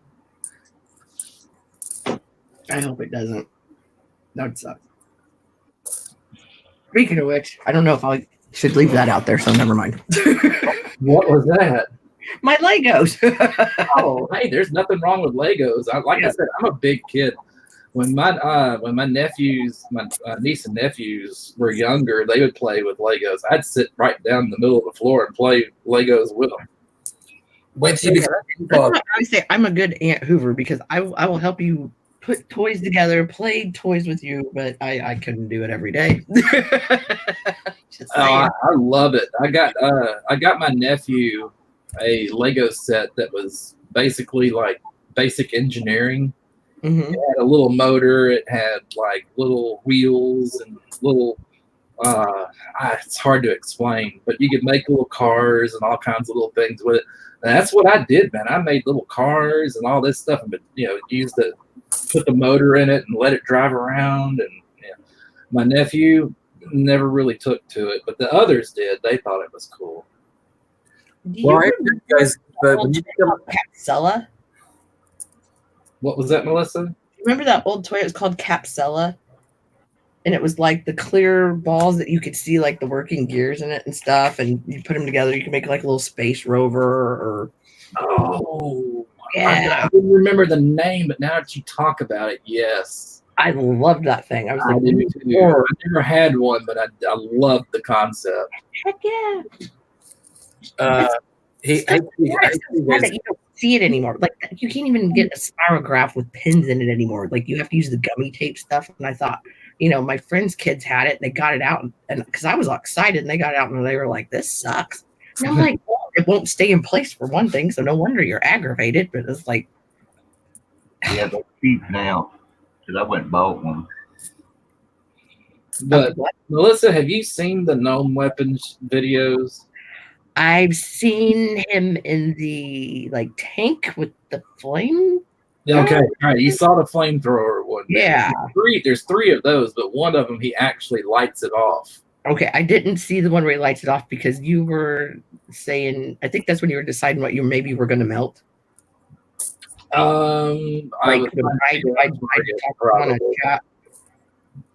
Well, watch that one. It's kind of long and there's a lot of dialogue, but man, that thing worked. I'll live through the dialogue. That thing worked. And it's only built out of a popsicle stick and a couple of coffee straws. Yeah, because I think that was just like a couple weeks ago, 3 weeks ago, maybe you were talking. Probably about a month or so. Yeah. No, I wasn't on panel with you. I was in the chat because I started like, oh yeah, melt chocolate bars. No, I actually had a thermometer and a sensor that I put in a target. And you'll see it in the video. When he fires it off, it almost catches the target on fire, and that thermometer was pretty much pegged out. I mean, you can't really see it because the fumes are really bad. I didn't count on the fumes, so I had to run away, and I left the camera running. And at the end of the video, you'll see disclaimers: the heat's real, this blah blah blah, and you can see that thing slowly cooling off. It was like 140 degrees and starting to slowly cool off. That's funny. Well, I hate to tell you guys that when you guys become grandparents, you revert to being 2 years old. I play with my daughter and my granddaughter and my grandson. Even when they were little, even when I was little, I didn't like playing with toys. I didn't like playing with little kids my own age. I was always an older child in I guess growth mode. And now I like Sesame Street. I like Elmo, Cookie Monster. I like Disney movies, which I didn't like before. But those kind of things change, and I seem to enjoy more my childhood now than I did when I was a kid. It's almost like you got some Benjamin Button going on. In a good way. The worst case about it is the worst case. Okay, this may blow out my camera. Uh-oh. Because it's done it before. Reading. Pushing it out of the way. 36. Awesome. Look for the double. Weedy. This is the only sport I cheer at. Oh, come on, get on there. Oh dear. What are we doing? mass destruction weapons. Yay! This is the test setup for the third gnome weapon. Oh my god. But I never completed it, and I probably won't now. Well, we'll find out in a minute. It's interesting. Like I said, it may blow out my camera. Every time I've done this for an audience, it's blown out my camera, and I had to reset my computer. So I'm time stamping right now, in other words. Okay, got you. Hopefully, I can do this without. I may not make an end of the year blooper reel and have it out until March, but I'm going to make one. I just got to try to keep the real high voltage stuff away from the camera stand. Oh, here we go. Right. All right, which side's positive? Which side's negative? I don't have my glasses. Oh, it's horrible being old and blind. Oh, okay, that's positive. I'm pretty sure I'm older than you. And I'm pretty sure I'm older than both of you guys. But I know you know. Oh, yeah. Speaking of which, just to get older in the genealogy stuff, I was so glad. I can't remember if you said it or Rich Callie about the I think the tree that was on 23andMe. Oh my gosh. I didn't even know that was on there. It had been so long since I looked at it. Mm-hmm. I was like, wow, that was really handy. You guys ready? Here we go. Yeah. Oh, jeez. Fun.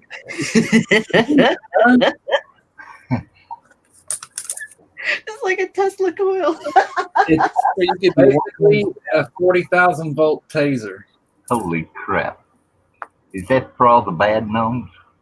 That's for anybody that breaks in here. That's for protecting the stack. That's a gnome weapon. That'll fire them up a little bit. So you can like spread them farther apart. If you do that, it will jump past that. I'm not using the maximum voltage I can use on that coil, but if I spread it out too far, it'll burn that coil up. So that's why I put them. If I up the voltage, because it's good up to a certain point, but if I really put it at full voltage, for what it was rated, it'd probably go about that far. And when you say jump, does that mean that can also hit anything nearby? Oh no, it's like one of those handheld taser units. Oh, okay. You go and poke them and incapacitate them. But I mean, I had it all planned. I still may build this thing in the future. It's just been so busy and everything lately that I just haven't done it. But I made it where I can even have like a little from like night operations. It's got like a little flashlight thing. I'll show you that here in a second. If I can. Oh yeah, here we go. There's the little flashlight that I was going to put on the end of it, and then I get the clarity right on this. And I was even going to put a laser sight on it. And there's the module, but see, little laser sight. You're killing me, Smalls. I like that movie. Sandlot. 10 rows left. I've got to go. I got to get up in the morning. All right, Mike. It's been fun, y'all. Thanks, Hector. Thank you, sir, for stopping by. And good luck on the rest of your roles. Thank you. Good See you talking to later, you, Mike. Hector. And I've had fun. This has been always fun. Y'all have a good night. You too, sir. too. Hope you have plenty of rest. Oh, I need it. My beauty rest. Night. Good night. Good night. So yes, now you all know that I'm crazy now. No, It's fun. I always knew that.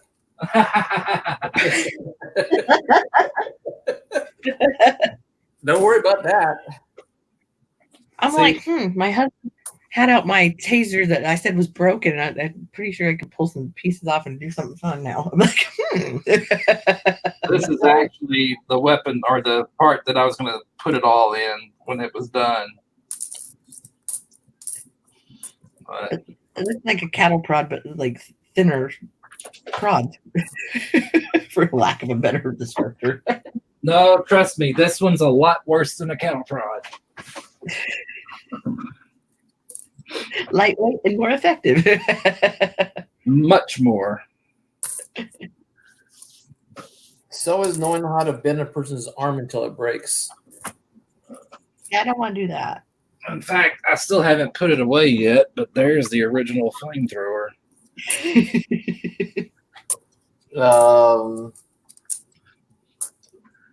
It's just a hobby of mine.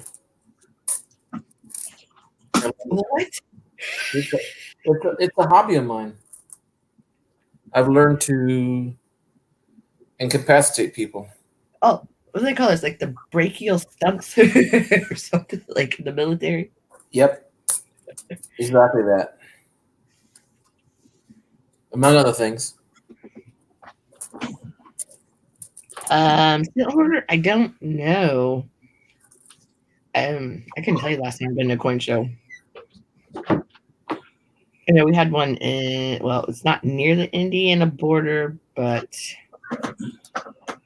an hour past. He wants to know if there's any Illinois shows. Are you talking about coin shows? Is that in order? Yeah, that's what I was just saying. Oh, look up coinzip.com. Yeah. I'll be right back. Oh. What happened? Oh, I was just going to show her the test video for the flamethrower, and she was like, I'll be right back. Okay. I thought something had broken or something had No. ruined. You know, we ought to get Coin Hoarder up here and tell him if he doesn't want to show his fasciola, he can always put an avatar up. I mean, I don't like showing myself on here, even though so I used to be in the public anyway.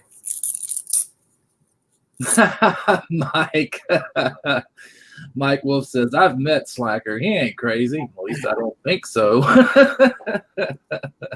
Well, you always be wrong.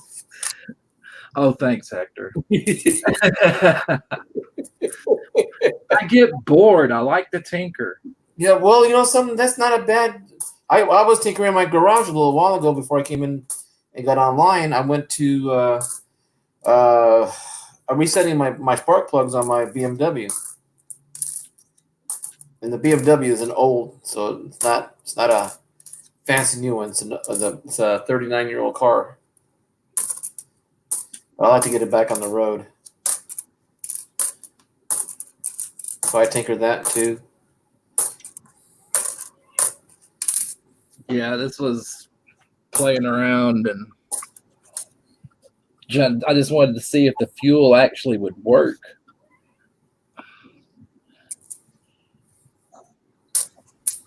I don't know why my cat. This cat doesn't like me because I sort of tease it too much, but he's over here trying to get my attention for some reason.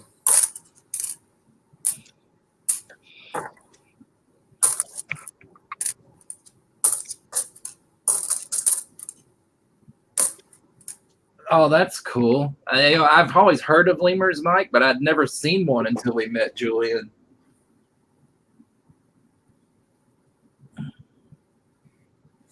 Whoa, what? Yes, you can do it from your phone. Are you back, Melissa? Yes, sir. Oh, okay. I was going to show you a video right as you left. This is just testing the fuel for the flamethrower, not the actual video. You did it that close to your monitor. Oh, I knew it was far away enough that it wouldn't hurt anything. I can't trust myself to do that. I'd be like, kind of melted it a little. No, when it comes to stuff like that, I'm really cautious. Like I said, I love to tinker, but I am cautious.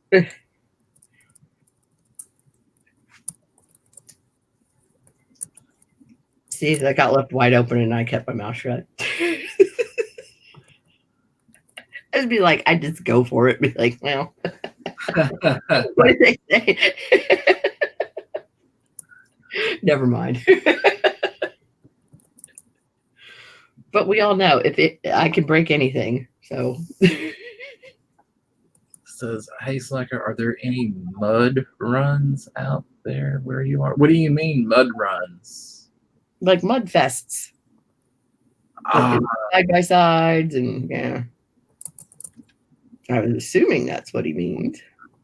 I thought maybe like trucks going through mud pits and stuff. Well, they probably have that too.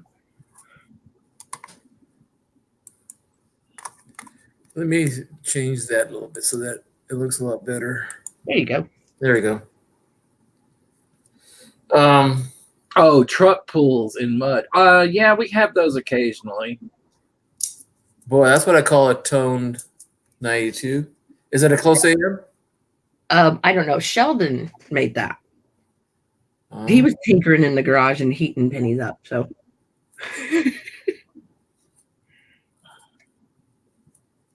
nope. It is wide.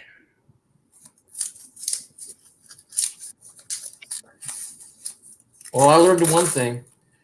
You won't find a closed AM or a wide AM. If you expect to look for it, you'll never find it. Yeah, I still got my little spam canister full of them that I've yet to go through because they'll be there. No, I'm trying to show. Okay, I will send you. Oh, how do you do the? How do you do in the link. slide send hoarder? He's gonna put it on his cell phone to get to us. Oh, StreamYard isn't an app. You if you just put the link in the chat, they can click on it, or you can email it to him if you'd rather. And you email it to him. yeah. Question? No, not at the rodeo center. They won't wet down the arena or anything in the center. They only use that for rodeos and like circuses and such. Right, you're in Illinois too, Slacker. Pardon? You're in Illinois also. Texas. No, I'm in Texas. Oh, Can't you I tell- wondered when. Can't you tell by his accent? Well, that's what I wondered when they said something about the coin showed to me, and then we started to, you brought up the coin zip, and then popped over to the mud thing all of a sudden. So I was like, oh, it got lost in there. But I guess Mike keeps talking about moving to Texas, so that would make sense. There, I'm back on track. See, I couldn't think. I had to go to the ladies' room. That's why I was just like, I don't know. Been watching all this stuff and really want to. I'm wondering if Slacker even knows I have a California accent. Actually, you don't sound like you really have an accent to me. I mean, I know you're not from Texas. I can tell that much. But I have some friends in California. One particular buddy I talk to all the time. So I think the people from California speak more clearly. Really? Yeah, it's like my cousin's from, well, she's from Washington, but she's been in California. Oh gosh, probably the past 10 years or more. Yeah, something like that. But I don't know. The way she talks seems very enunciated. But yeah, I guess I do hear the California in the way she talks more. I don't hear it. I guess it's in the phrasing. I don't know. Oh, for sure. oh, my, like that already. Well, there's some Valley girls that talk like really funny, Mm-hmm. Oh, I know you guys probably haven't seen, but on Saturday Night Live, the Californians like making fun of soap operas, and they're like, "Yeah, so did you take this highway to this freeway? That's freeway." Oh, I went to Tennessee, and to me, the girls in Tennessee sounded like the Valley girls. Because the kind of talk like this. And the oh my god. Yep. Well, that oh my god is California. That's Southern California. But kind of like the oh bless your heart, but that's the oh my god, Oh, I should get the vapors if you give me a kiss. What? You ever heard that before? No. If you try to kiss me, I'll just have to have the vapors. Yeah. So you kiss her and she farts. No. The vapor is like you get sweaty. Lightheaded. It means lightheaded. That's not what I've known vapors to mean.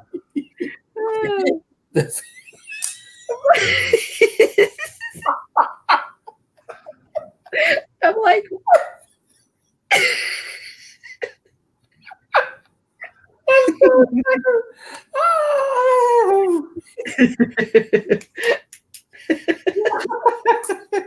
It's like, oops, sorry, I had a bit of the vapors. I do declare. Am I stabbing in the right direction with Yeah, forget it. Did you see it there? Oh God. Put everybody up, didn't I? Yeah, sure did. I lost my side chat. I'm trying to find it. Let's see. Send Hoarder. Email me there and I'll send you the link. Once you get into yardstreams.com and you follow it, the instructions, then I'll send you the my link from this conversation. Oh Lord. Now I just want to say, Lord have mercy. I got a case of the Morganitis.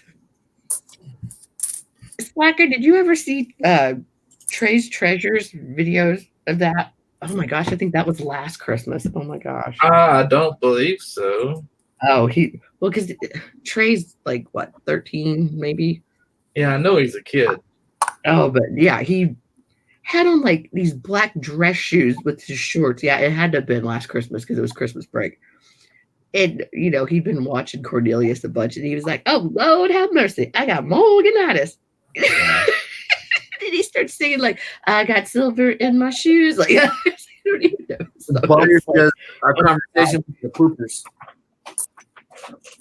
You need to take the coffee away from Trey. But, yeah. Too funny. Oh my gosh. The itis is strong in this community in one form or another.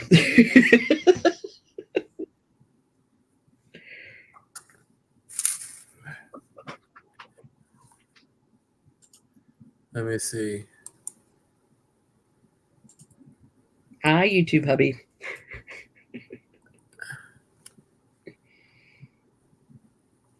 Send me an email, Mr. Sandhoarder, and I'll get you up on the panel. That is a nice penny. What did you start with? Just a regular carpet penny, or was it a BU penny? No. Wait a minute. You guys have never heard the vapors as in having gas? No, vapors is not having gas. It's supposed to be that you're going to pass out and faint. That's never how I ever heard it. Really? Oh, I thought vapors like steam, I've always heard vapor is like having gas. I'm sorry. Hey, must be geographical or something because it's the way I've always heard it. Well, literally, it is geographical. Contextual, a woman said, oh, I'm going to have the vapors. As opposed to like guys going, hey, look out. I got the vapors. No, I'm going to spread the bomb on you. Right. Haha, ninja dust, crop dust, Ninja dust. That reminds me, if you ever, our conversation went to the poopers. Right. Do you remember Ren and Stimpy, that cartoon? Absolutely. You remember Powdered Toast Man? Yeah, I have the comic book. He had vapors. I wasn't too keen on that. Powdered Toast Man and the log and the what was it, the Christmas yak? Was he the Christmas yak? Or was he just a yak? So There we go. I got Spencer. Let me get the invite. Let me get this. Copy it. And then to the inbox. Send H. oh hey, Buyer Boys is in here. Hey Buyer. Yeah, that's why I said hello, YouTube hubby. Oh, I didn't know you called him YouTube hubby. Oh, that guy.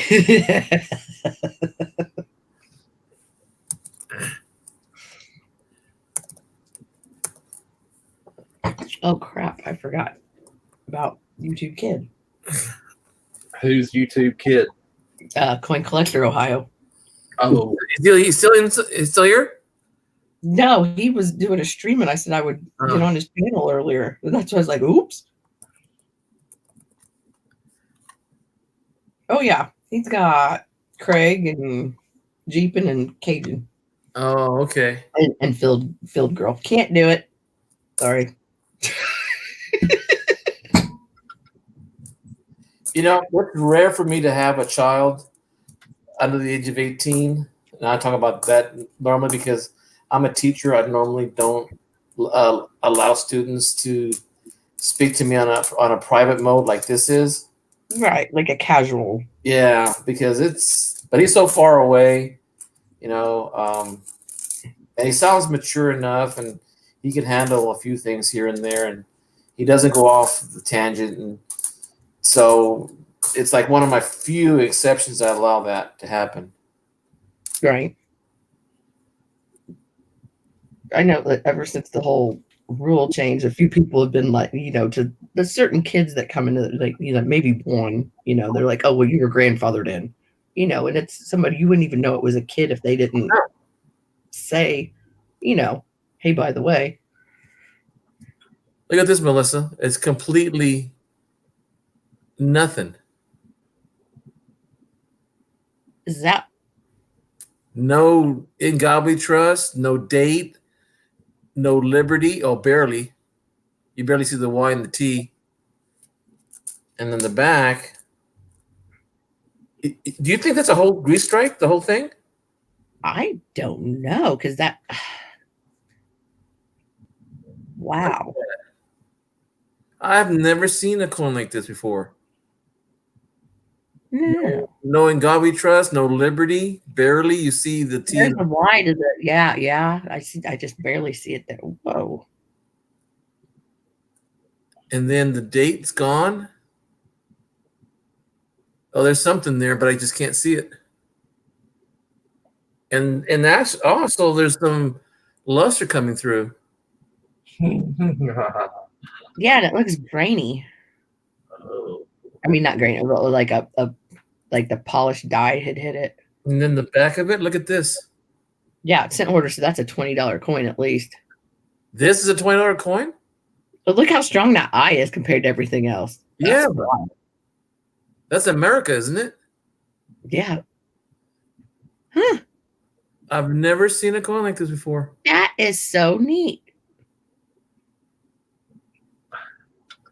And it's got to be after 59 and before 2000.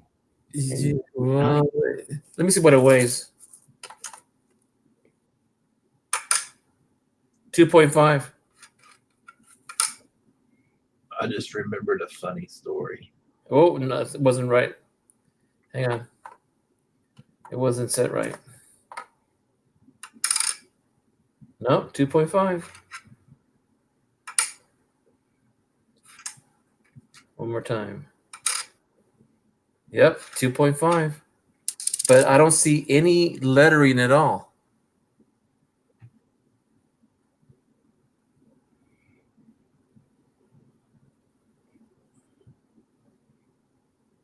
Even his nose is gone.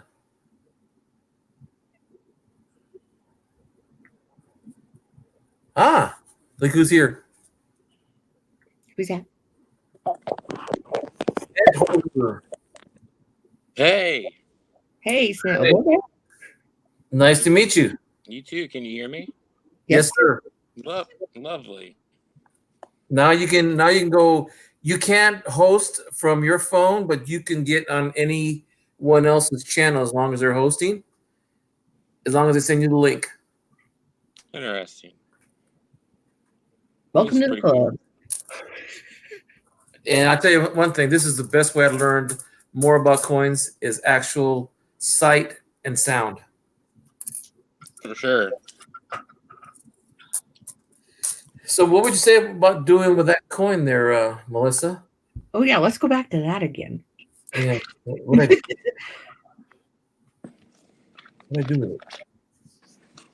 Yeah, if you don't mind, would you present yourself so we can see it? Yeah. Let me find the coin again. I moved it. What do I do with it? I don't know, but I hope you put it in the flip when you're done so you don't have to look for it again. I did now. That was weird. I've never seen a coin like that before.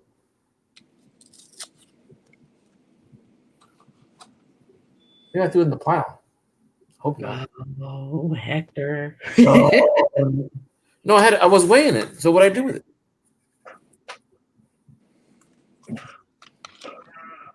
Oh my God.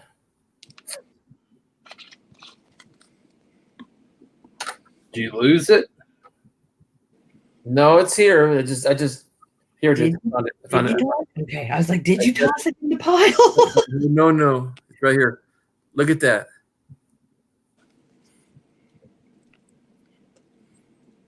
It would have been great to see a date on it. Can you zoom out of it so we can see it like all at once? It's a little difficult with this kind of camera, but I'll try my best right now.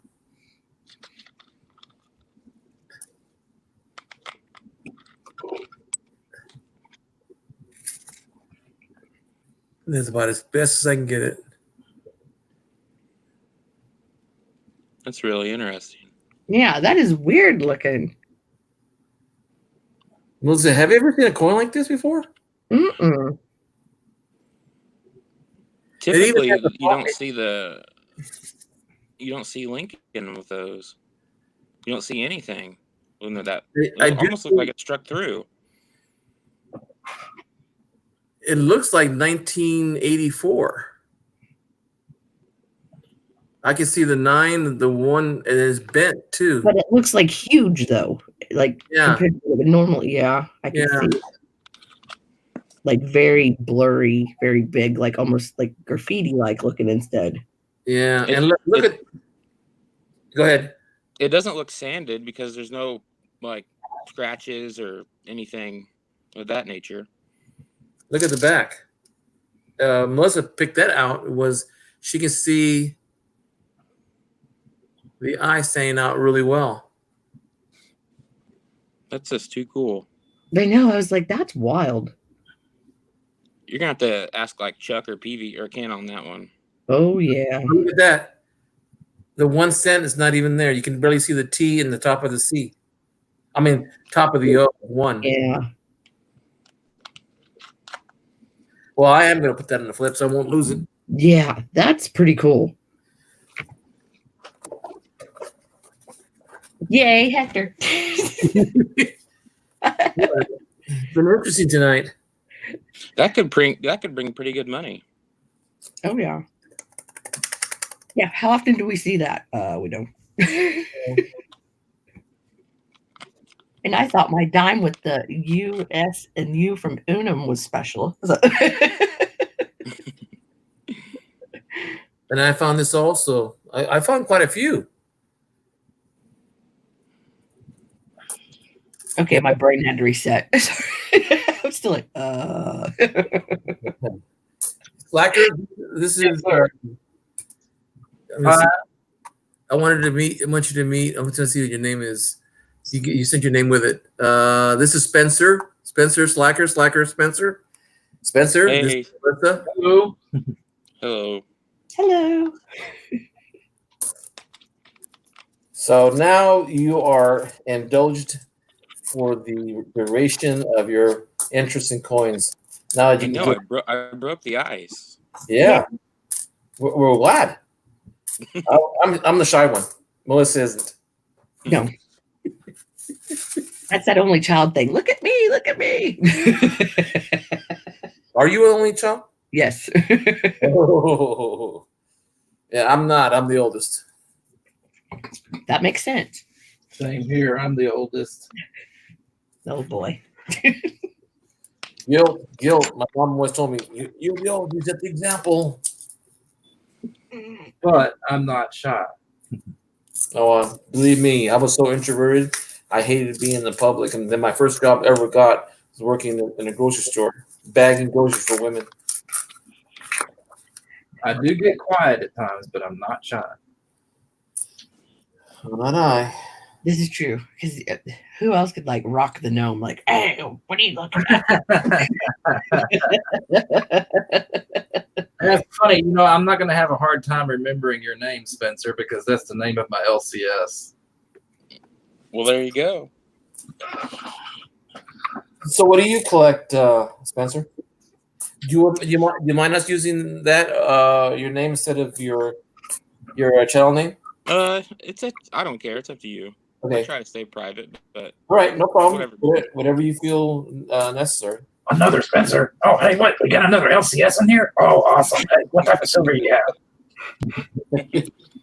We'll let I him know. don't have any silver. What?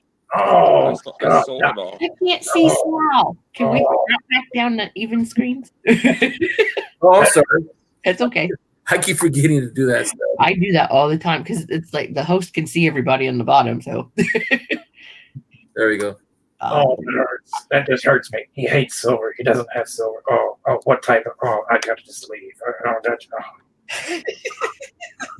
This is my silver. And I'm just kidding. You're copper coin, huh? Are we looking at this, VDB? Because I am. What? You got me? You really? It's a 65 red. Let me put you on. Dude, you are the man. Why have you not had that slabbed? It was. I cracked it out. Oh no. Yes. Why? That's a tough one there too. Why? What was the MS65? Yeah. Yeah. See, I'm guessing because I'm trying to get good at excuse me. Some grading. Yeah, get good at grading. I'm trying to. I'm going. I'm taking 15 minutes every day. Look at my coin. What's the one PGCS? You can look it up. Coinfax. Yeah, and Your photo grade. I'm sorry. Yeah. And I spend 50 minutes, just a little bit of time, and see if I can catch up on it. Do you like toners? Yes, I do. Ooh, nice purple one. Wow. That's a nice blue one. You got to forgive me, Spencer. You don't know me or my channel, so the gnome makes no sense. You probably think I'm a nut job, but it's just a part of my channel that people have gotten to like. You never know. Maybe he hit the like button, just not left a comment. I'm known to do that as well. No. I've watched your gnome videos. Oh, you have? Slacker, we hit it off very first time before I even met Sal. Remember? Okay. All yeah, right. that was a fluke, and the reason we had is because we talked so long, and then later on, Sal came along. It's nice. Okay. I mean, I still like Sal. He needs more silver though. Yeah, the gnome in the front yard still hasn't told me his name, so. Ooh, you better watch him, Melissa. If he won't tell you his name. Ooh. Yeah, that's not a good sign. I didn't really ask. Just kind of pass him in the driveway and let him do his thing. So you only collect Spencer? You only collect copper coins? I saw some Steelies in there. Yeah, well, I do Steelies too. Anything Lincolns mainly, and then Jeffersons I like. I've tried other sets. Like I've completed like Roosevelts and Benjamins and Walking Liberties, but it just nothing stuck or nothing gets me excited like Lincolns do, I guess. Do you know who Copper Coins is? Oh yeah. He's having a big sale on the 1st of January, 3:00 his time. And My wife doesn't like Chuck too much. I wonder why. That's why.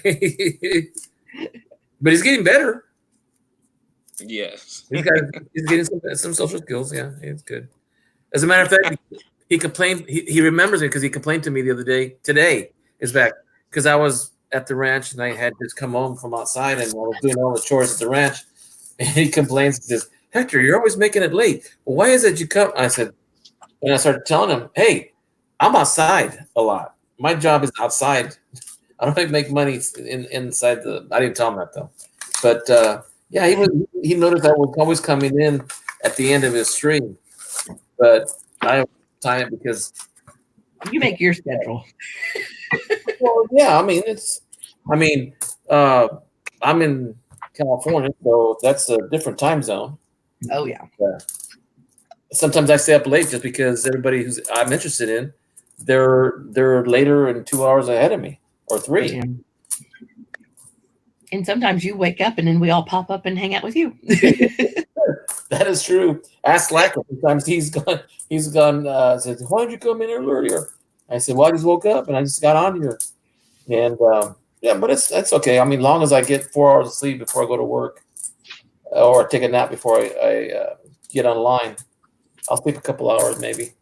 There's nothing really on TV. I don't find TV as interesting as it was before. No, it's like either Netflix or I use like that Cinema Now app. You can watch like the movies, like new releases that probably haven't exactly hit the stores yet, and watch them on there too. So that's cool. Oh, what happened to the Spencer? Is he still here? I don't know. I can't tell if he's dropped out because we just see your screen. Yeah, I'm trying to make it minimize it. Or you can, make yours big enough to wider. That's one function I wish they would change is that you could present somebody else if you're hosting and then put yourself off to the side with everybody else still. Yeah. Yeah. As a matter of fact, someone was using a new program where you can put 50 people. Oh, like Zoom? Yeah, that's what it was. Yeah. But your time's so limited. I think it's only like 45 minutes maybe, and then you have to start another one. I can't remember the exact time, but it's not very long. I thought, man, that would get to be a hassle for it's like marathon stream. You're like, Chinese fire drill, do it again.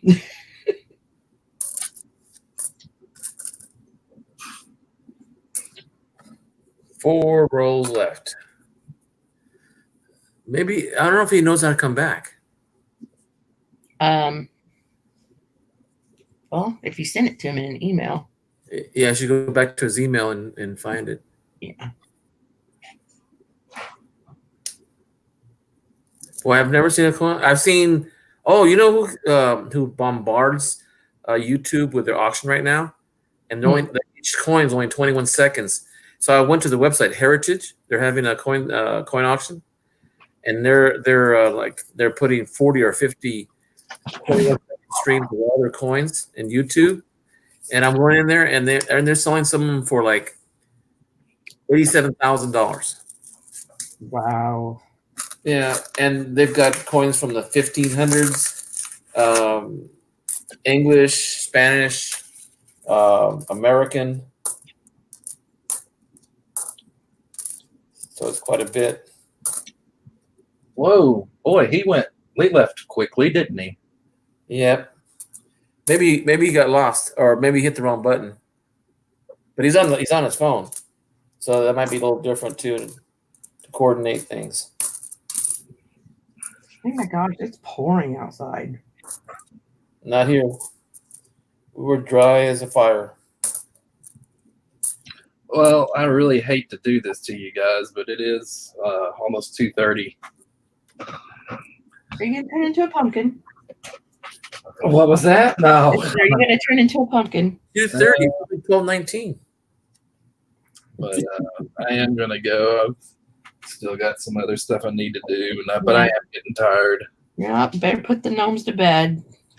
Yeah, I never go to bed. I sit here and watch the stack. I do what I want. Well, I'm glad I caught you at an earlier time.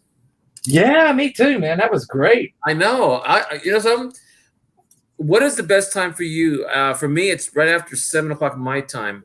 So that would be 9 o'clock your time. Would that fit with your Best time for me would be about 9 o'clock your time. Okay, that would work better. Because that's about when I normally get in, is about 11 o'clock. Okay. So if I see you're on, then I'll definitely pop in here. Oh yeah. Oh yeah. Okay. Then I'll keep that in mind. And you know something? You can also text me anytime and say, "Hey, I got some time. You're gonna be on in a few minutes." Yeah, we can do that. I've got your number. Yeah, call me or text me or whatever is more convenient for you. And just give me a holler and I'll get on. Okay. All right. Yeah, we've got emails. We could do like a Google Hangout and be like, boop, everybody at once. We can do that too. Now, is Google coming? I mean, is Hangouts coming back? No, I meant just as far as if you. Oh, I see. Okay. Yeah, you could no, but you can't stream with it. But yeah, I knew that's what you meant. I think. I was following your lead. Well, I meant He's back. Instead of phone call, like I don't have your number, but I can just as easily call you with your I'll give you my number later, Melissa. Oh, you okay? I was just saying you don't have to. Yeah, I could call you from that. Who's Look got at your who's got? Right. He's got a 60. No, that's 38 or 1938. 64. Yeah, 64. Ooh. But anyway, guys, I'm gonna go. Y'all have a great night, and we will all talk soon. Yes, sir. Good night, Sal. Good night, guys. Good night, Sal. All right. See you later, Hector. See you later, Melissa. Bye. Nice to meet you, Sam. Yeah. You too, buddy. See you guys later. Bye.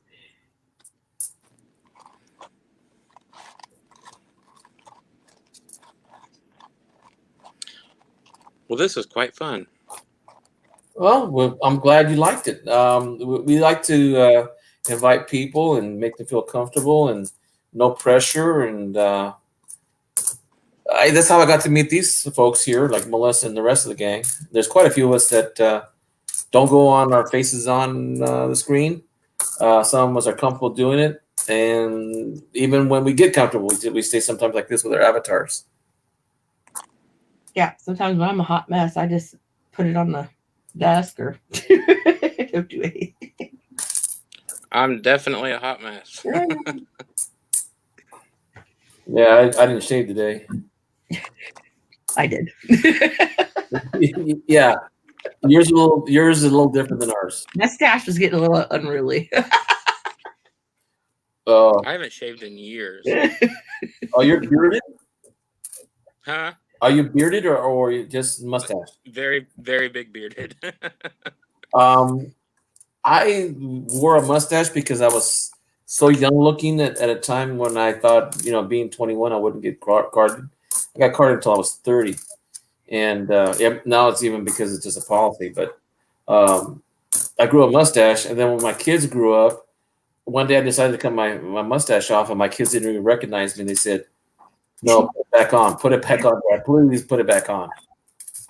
Oh yeah, the daddy no mustache is like you just see it so and you're like, you just don't look like you. Yeah.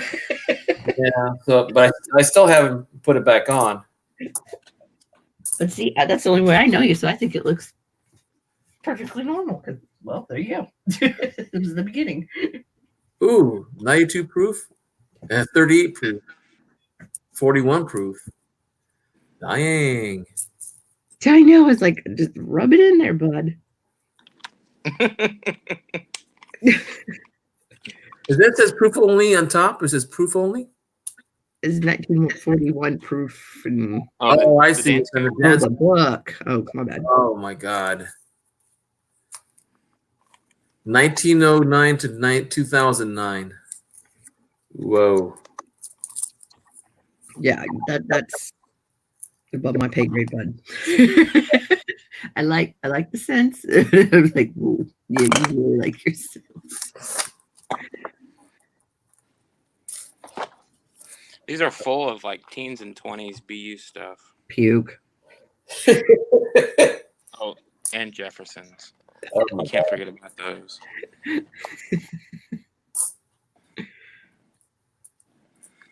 I don't even know the oldest Jefferson proof I have. It would be probably I have no proofs. You have what, Hector? The only proof I can tell you is that I got them. No proof. True story proof. Yeah, there you go. As long as it don't go poof. Right.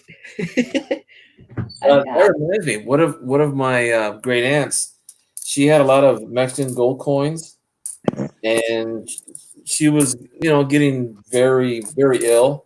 Mm-hmm. And I didn't know that she had coinage. What they call Mexican Revolutionary Gold.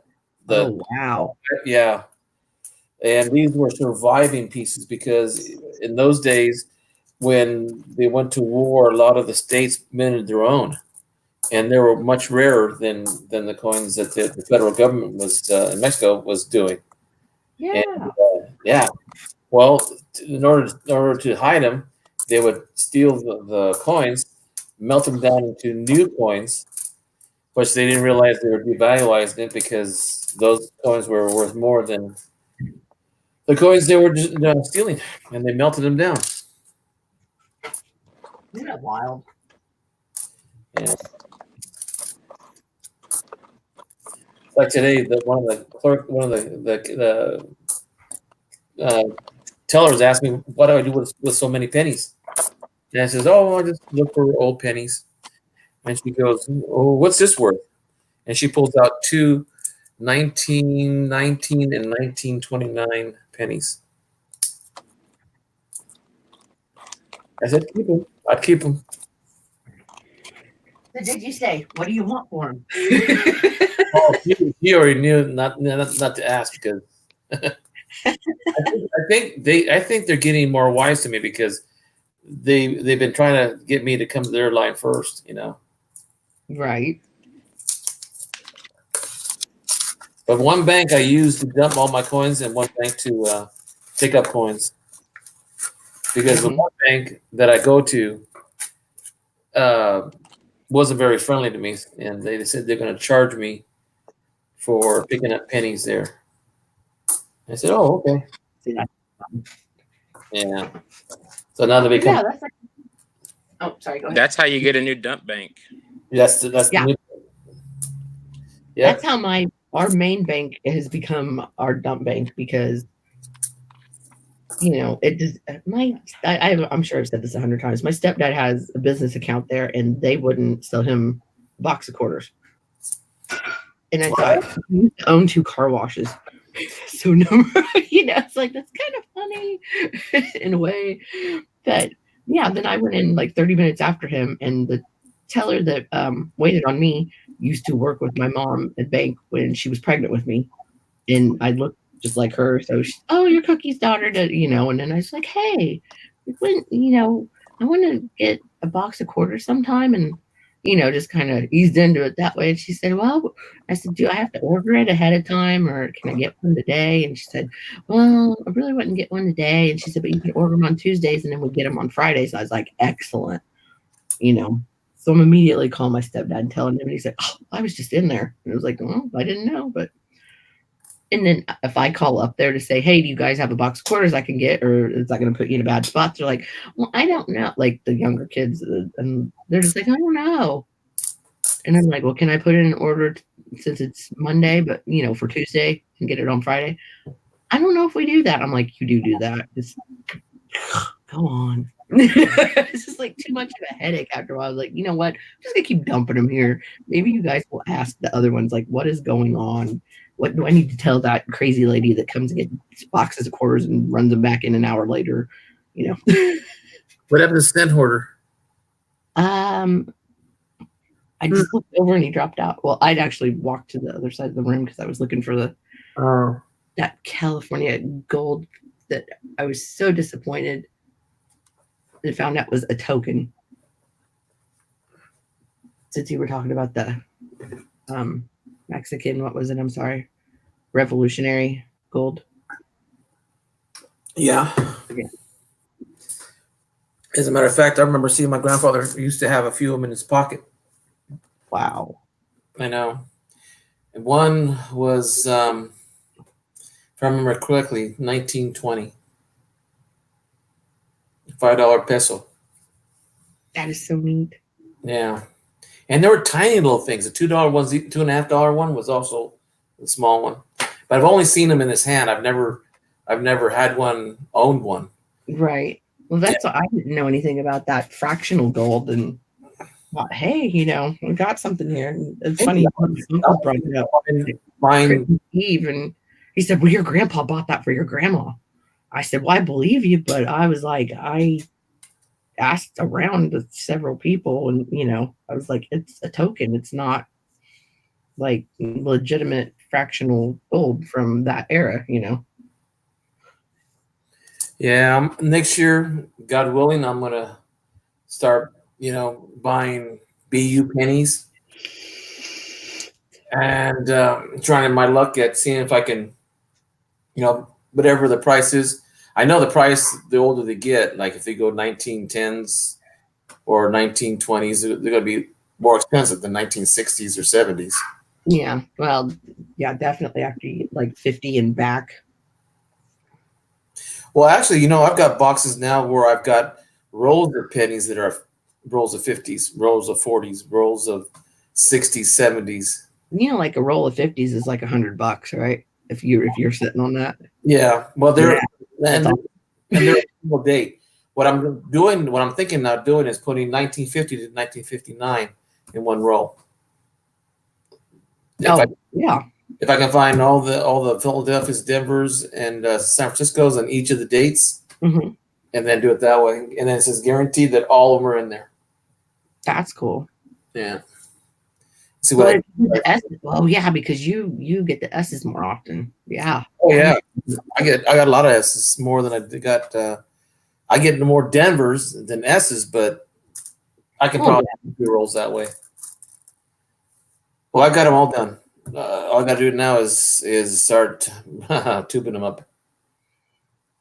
Oh yeah, I started that project, and let me tell you, it helps to keep them, separated in the beginning.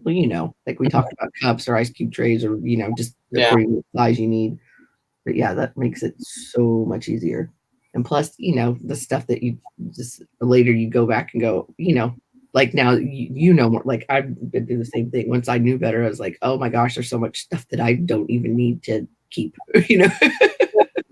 Not only that, it's more efficient because you don't keep zinc pennies unless it's got something going with it, going on with it. Right. And then if I separate my coins according, I say, hey, I've got a bunch of 54s. You guys want to trade? Oh yeah. And that's going to be the balance. I need to know how to trade, let's say, a 55, a 57, a 58, in a better condition for if they straight across, then it's no problem, for something else. But it's when you start getting to the more valuable, MSs and, well, I've got a 1950 D, B MS 64, 65, whatever. And somebody else wants to, I'll trade you 2 of those. Oh, he's back. Welcome back, Sid. Thanks. I changed my charger cord, so hopefully that helps. That will help. So video. Yeah, that's what I plan to do. And if I retire this summer, I've got a chance to go back into teaching and coaching at a different high school. Yeah, if I get that, then I'll probably won't retire. But if I do, guess what's going to be my next full-time hobby?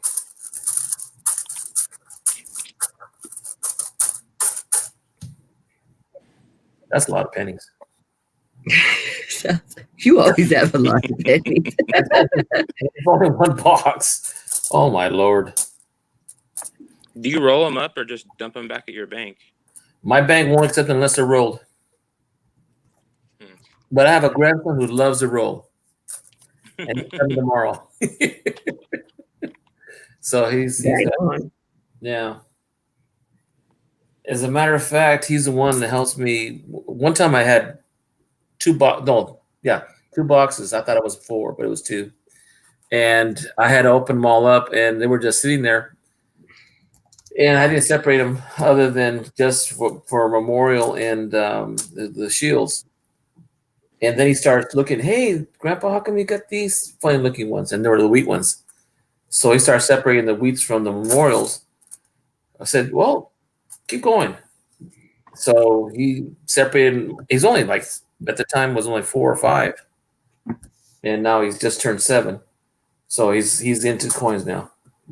You know, that's a funny thing. I remember doing when I was little was sitting on the floor on the carpet and lining up the pennies and dates. That's how that got me started. Yep.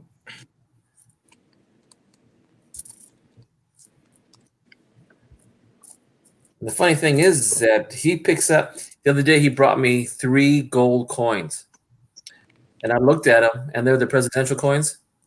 Mm-hmm. And he says, "Grandpa, look, I found you some gold coins."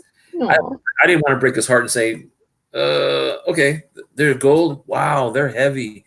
I started making a big deal about it. Right. The following week, he brought me 2 more. That's cute. I said, "Okay." So I tell him, you know what the better ones are? The Cheerios Sacagawea. And this is what you look for.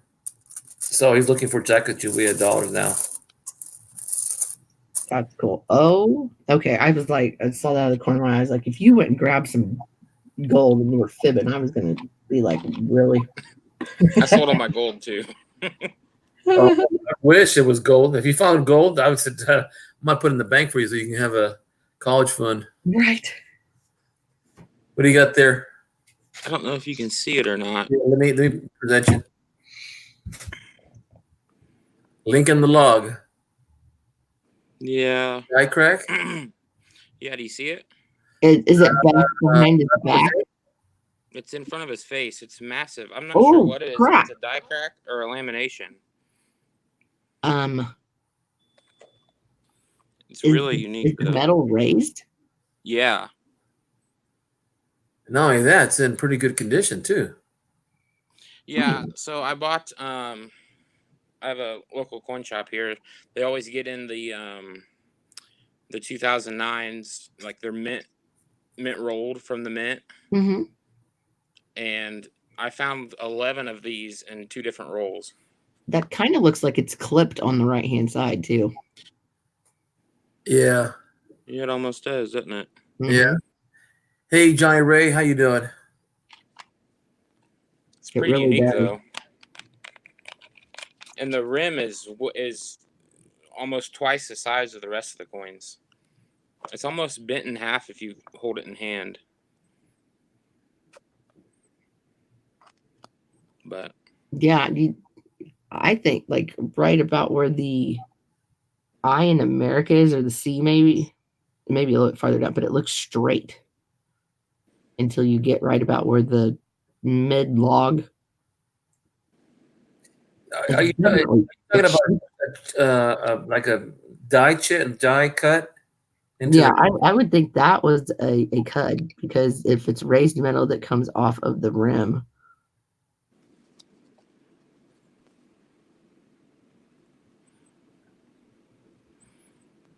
Wow. It'd cut your finger if you ran your finger over it. That's awesome. Pretty neato. Yeah. And you said you got like 9 of them? Yeah. Didn't you have it in a dyed progression then? How'd you find 9 in a row? This is the most advanced crack, like the most one that you can see. I sent That's super cool. I have 10 left. I sent Brady Douglas one from Copper Coins. I don't think I know that name. Like Jessica and Amber. Yeah, Brady. I don't know if he's there a lot. I think he does different stuff for Chuck a lot, like with computer or something. Maybe I'm not sure. But that was pretty cool. That is, yeah, that's something else. My gosh, you had some interesting pennies tonight. Yeah. Yeah, Hector. Well, this is kind of, this blew me away. It's not the best coin I've ever had, but it's the most interesting I ever had. Right.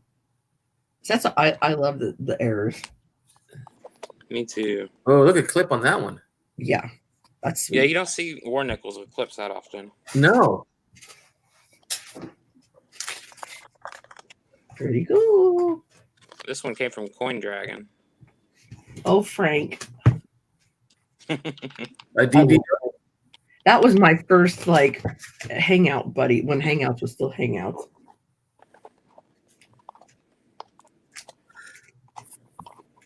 I thought I put him in hospital because that's when he ended up with appendicitis. Because I was like, that guy doesn't want to talk to me. It had been a couple days, and then come to find out he went to the hospital. I was like, oh.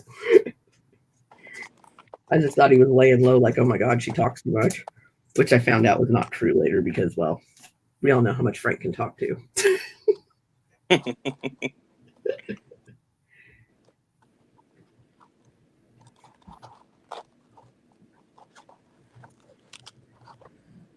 Oh my gosh, 1914. Right. I was still like, 1, 2, 3, 4. 1909. Oh my gosh. Right. Okay. If you ever need any dates, let me know. Oh, yeah.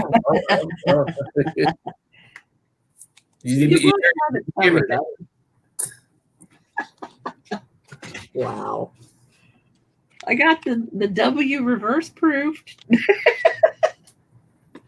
Oh, that would be nice to have. I think I have like probably close to 65,000 wheat pennies. We start doing Rich Callie and Lamb. I have this many. I've got the bug. do you know Rich Callie 21?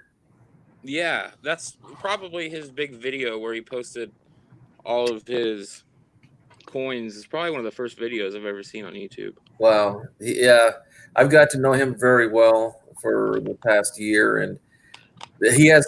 Well, the other thing too I like about him is I do genealogy. I love postcards. I like history, and we're on the same basis and level on that. But when he pulled up his postcards from the turn of the century in his family, focus. Yeah, I had to raise my scope and put it on something else. And... Okay. Ooh, nice clip. Oh wow. And you got a 9%er. Well, it's not 9%. It's missing a few, probably 5%. Right. But it's still 90% of the coin. Yeah, but the composition. Yeah, you're missing part of it. Now, did you find that one, or did you get that at your LCS? No, I got that from Robert Lawson. Oh, okay. Yeah, that was one of my early ones. Well, then I guess I could make up for it since there was extra there. Did you see have you seen the Heritage auction on their catalog, what they're selling and on these kind of errors? No, actually, I just subscribed to them after you had said something about the auctions. Yeah. I thought, how did I not have that? If it was a known date, you're looking at $350. I saw a few of them just like that. Mm-hmm. They had the date on the opposite direction, and they were going for $350 as starting bid. Yeah, this one, I think they had narrowed it down to what years it could be, but didn't say, oh yeah, a definite one. How did they put it on the roll? I mean, did they pull it? I always wondered. I'm like, how does that even They manage? put it in a bag or something? That's all I could figure. Yeah. Well, there's one. It just looks like a massive wad of like 10 of them. Did you see Michael Kittle's 5,000 bag penny bag? No, I missed it. Oh, that was epic. God. I'm sorry? That was epic. The I stuff you know. found. What he found in there was unbelievable. Now my bank's really uncooperative, and I hate to burn my bridges, but I want to go into the bank and ask them that I want a 5,000 penny bag. You can usually go to your local coin shop and find those. There's not one here. Yeah, my guy doesn't keep them just because, well, I they can move it send you anyway. some. What's that? I said I can send you some. 5,000 of them? Right. I can send you as many as you want. Dang. You know, I mean, it's unbelievable. I'm really gonna do this. I don't like going and auctioning because I always don't want to pay the price above and beyond what I think the item's worth. But I'm really interested in looking at Chuck Daughtry's channel. He's gonna be doing one on the 1st, 12 o'clock Pacific time, 3 o'clock his time, and I want to look at the catalog what his coin's gonna be like, so I can go for it, see what year I want. Right. I've only caught one of his auctions, but I like watching the roll reveals because you can do so much from that. Oh yeah, but he's a little quick on saying, "Oh, this is an RPM DD01 or whatever," and I can't keep up. Oh yeah, that's like me learning about the die progression thing. Jeffrey Schumer used to talk about it, and before they started to do Q&As, like they kind of had like dry runs of it, and I told him, I was like, I don't even know what you're talking about, and he was like, because I told him, I was like, man, you make me feel dumb. He said, what do you mean? And I was like, I don't even know what you're talking about. And then next time they did a Q&A, he was like, if I need to explain myself more, because it's just second nature to him. He's said it and done it for so long. It's like tying your shoes to him that he doesn't realize somebody's going, whoa, wait a minute, shoelaces, what?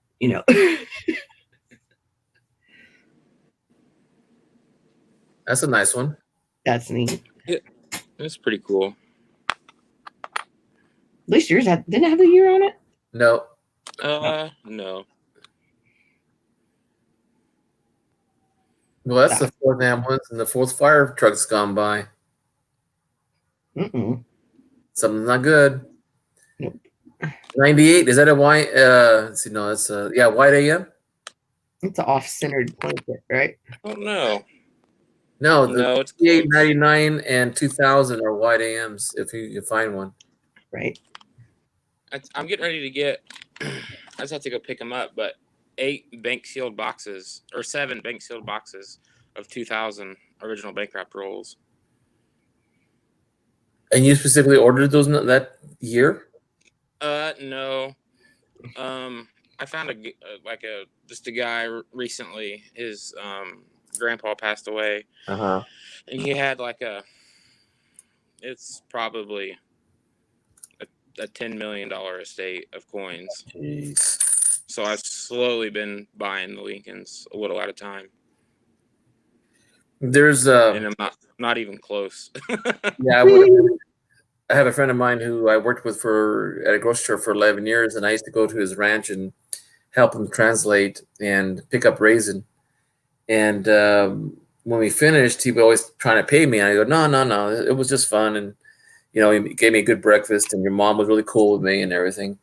And so he passed away not too long ago, and I saw his wife at the bank, and she says, "Hey, what are you doing with those boxes of pennies and nickels?" I go, "Oh, I go through them, pick out the old ones, look at dates, and anything that's wrong with them, I pull them out." And she goes, "When I was a bank vault manager for Crocker Bank, this is back in the 60s," she said, but she used to pull out rolls of silver, and she has them in her safe. And I said, "Oh, you have how many rolls? 2 or 3 rolls of silver?" She goes, "No, I don't really know how many there are, but I have them in a 5-pound bag of old coffee bag." I said, "You got a full bag of silver rolls in a coffee bag? Have you taken them apart?" She said, "No." "When did you work?" "Between 60 and 69. I go, "Wow." Wow. Yeah, she told me to come by and check them out for her because she doesn't know what they're worth. Yeah, I'm sure even today there's still lots of old banks that still have old bags of wheats and silver in them. There has to be. Well, I used to work in a store. Well, I used to work for Target stores, and we used to order boxes and boxes of all denominations because we had pretty good clientele in my store, and we'd go through at least 100 boxes, every 3 or 4 days, and we always had deliveries. And when they brought them in, I never really checked them, but sometimes the cashier would say, "Hey, I found a silver quarter or a silver dime or whatever," and I really didn't have time because when you're that busy, you don't check bills or anything like that. But no, I never would have got anything done on a Friday. I'd have got fired. No, you count that money too slow. I've been like, there's something in my eye. I got to look at it better. The one thing is that a lot of people don't know what they're passing out. This is true.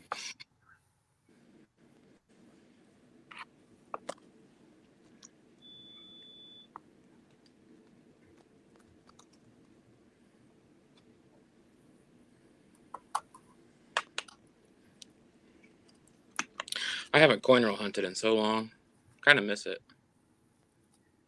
Well, you have a pretty good and examples of what you have is pretty nice still. Right. A lot of it was paid for from coin roll hunting, from finding silver halves. Really? Yeah.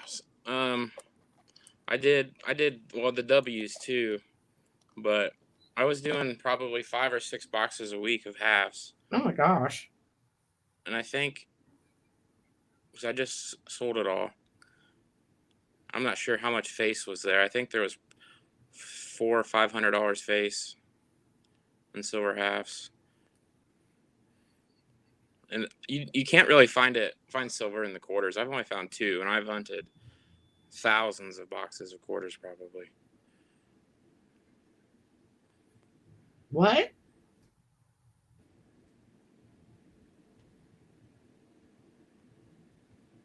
That's true. I mean, I went through 10 rolls of quarters tonight. I didn't find anything. And I thought quarters are tough. And I thought because a customer brought them in, I find something, Not one. I only have one W, and that came from Sheldon, all the way from Hawaii. Tell me you got a little Hector. You know something? What? I don't know. Let me go get it. I was gonna say it might be from me. Because he sent me a little when months and months ago. I didn't have one. And then I didn't realize, and he said that he didn't have one. So I was like, yes, something Sheldon doesn't have. So I sent it to him, and then somebody else told me, I sent him like 5 or something. It was like, ah.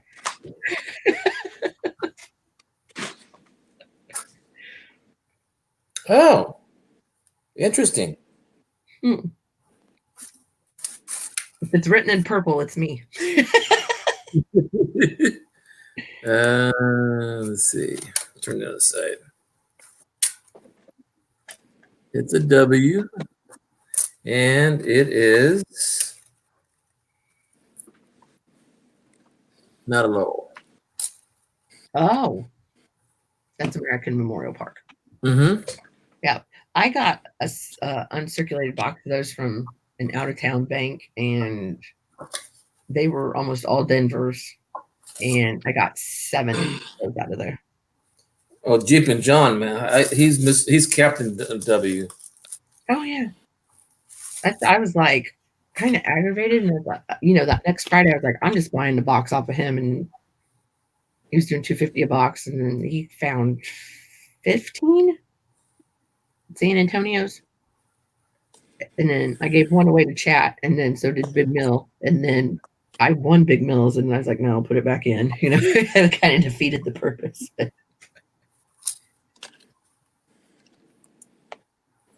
I thought, yeah, if he's gonna find double, hello.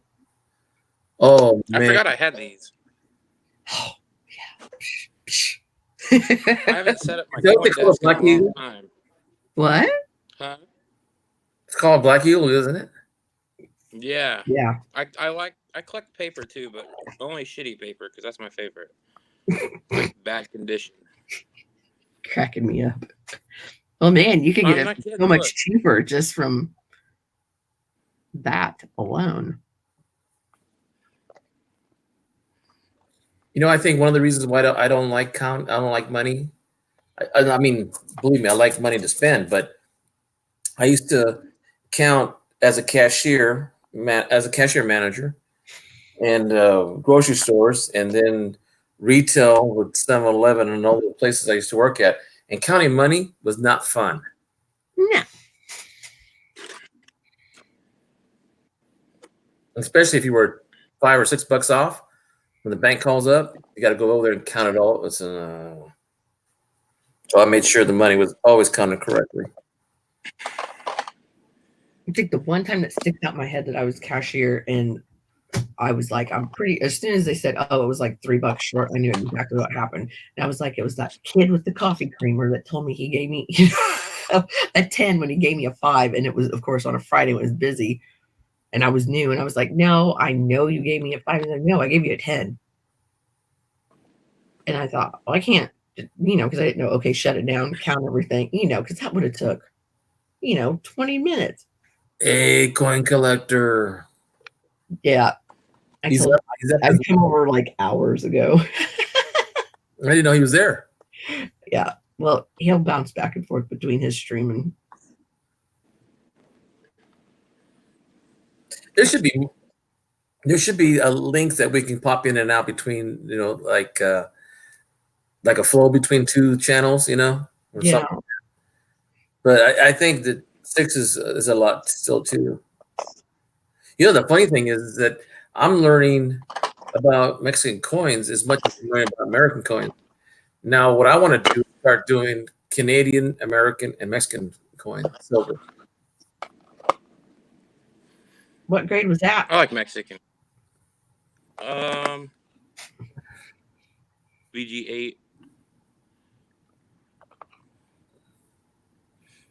Now, is something like that worth getting graded? I mean, not that I think you're going to get rid of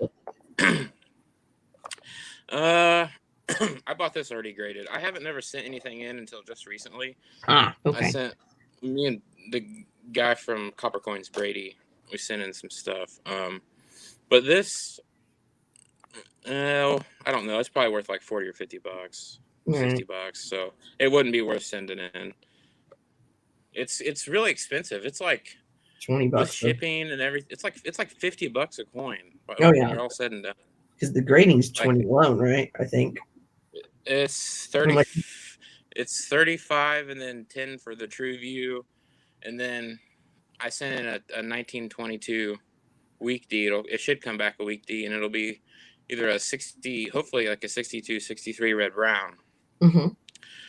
But for them to designate it, that's like $10 or $15 more. See, I think I want to go through Annex, and then Annex is cheaper. But if you ever go to resell your coin on Annex, you won't get your return hardly at all, because they if I'm buying an Annex coin. Oh wait, let me back up. Go through the ANA, and then you get the NGC. Oh, okay. That's what I meant. Sorry, before I went too far. Hey guys, I'm gonna be right back. I hear a motor outside the car, like a generator or something like that. Okay. I'm back to see what's going on. Considering you heard all the fire trucks, I would too. So how long have you known Hidden? Oh gosh, couple years now. I didn't even know Hidden was Hidden until just recently. I've seen him before at coin shows, and we've always you had know this what really good like? relationship. What? Huh? What? We're both like two different questions at this. I was like, you know what he looks like? You haven't seen him? No. No? He's awesome. We had a lot of fun and stuff. And then at the state show here, I met the copper or the coin op guy. Yeah, Robert. And he told me, he's like, yeah.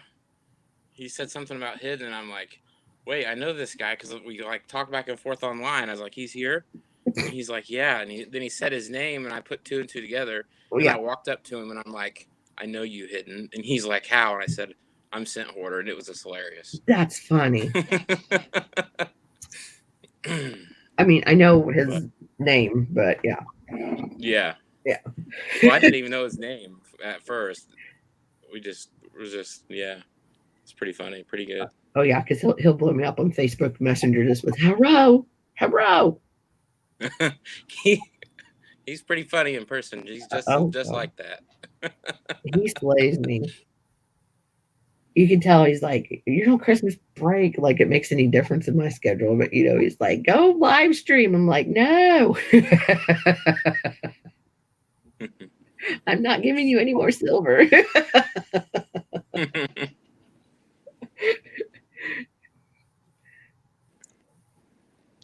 Yeah, he's a nice guy. The coin op guy was a nice guy too. I talked to him for quite a while. Yeah, Robert is like the first. Well, I'll take that back. The second channel I ever really found on YouTube.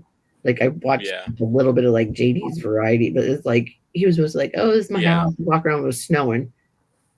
So yeah, he wasn't even doing any $50. So yeah, that had to been every bit of 2 years ago. The one for me was Dustin Morgan. Money to come off. Oh yeah. Well, that's what led into the coin op stuff led into the auction, and then I just sucked right in. It's like, yeah. So that's where like Joe Durbin and Alden and Hidden and Lincoln. Like I met all of them via the auction. What got all this started for me was I ran into a Rob Finds Treasure video. And then one thing led into another. Right. See, I didn't know who he was until like probably 6-7 months ago, something not very long. Pretty much when it was just like crazy busy in there anyway. Yeah, he had. Yeah, I was there last night, and he had something like 350 people in chat. Watching. Yeah. Oh yeah, and that stuff flies by. Oh my gosh. I mean, I know you can slow it down, but it's still like a bit overwhelming when you're used to like this kind of setting. You're going, okay, what did I just walk into? Yeah, Coin Collector says he has 6 on the panel and 13 in chat. Yeah, he's got Scoutmaster and Cajun and Money Maniacs and Andrew and Field Guy. Yeah, I wasn't planning to stream. Let's see, it's almost 5 hours of me streaming. Yeah, sometimes you just get a good flow going. It goes really quick, and you're like, "Oh wow!" Well, I had up to 18 in here, and I had 6 on the panel. Mm-hmm. It's a good night. Yeah. This is a lot of fun. Yeah. Yeah. Well, the thing is we're talking about this, and everybody has the same kind of reaction that it's good imitation, it's good rapport with everybody. Everybody's treated with respect. We have opinions. It's nice to be on topic. Yeah, and it doesn't get like mine. No, the one I was talking about was earlier was that people were trying to give their opinion and they didn't agree with the grading or the observation of a coin that should be this and that should be that, and it got really intense. Instead of just saying, "Well, I think it's this," and it says, "Well, what do you know? You don't even start." Agree to disagree, Yeah. It's like, oh my gosh. But I haven't had that really too. That's been more rare than every opportunity that has happened. Yeah. And then when I see the people in there, I don't usually say anything, and I just watch and listen. And if it turns out okay, then it's fine. Yeah, there's some people that they make me want to bounce my head off a wall. I'm like, oh my god, it's you. Oh, it's you. Okay. And I will say this about everybody calls Uncle Al Uncle Al. I can't call him that because I'm older than he is, I and can call him Al. he, I can't do it. he gets a little bit nervy, you know. Oh yeah, because I know he's got under my skin. Well, probably the last time he was on my stream, and I was just like, and sometimes he does it on purpose, and sometimes he doesn't, and I can't always tell the difference. I'm like, am I on the spectrum? I don't think he can tell the difference. That's what I'm like. Am I not reading these signals correctly? Wow. And you know, I've heard people react to him, and it doesn't bother him. Oh no. It's like no big deal. I'm going, my goodness. Oh, geez, you know. Oh yeah, they'll trash talk him up one side of the street and down the other, and he just whatever. And then some days, you know, you tell him, hold on a second, and he's like, I'll leave mine by. So now what's this? Is that a commemorative? No, I think that's a a Swiss coin. Oh, okay. It's pretty. I really enjoy these. Is that silver too? Yeah. I thought you didn't have any silver. I don't have any U.S. silver. Oh, Silver, buddy. I mean, do you have Mexican silver? I have a lot of Mexican silver. That's my favorite. Ooh.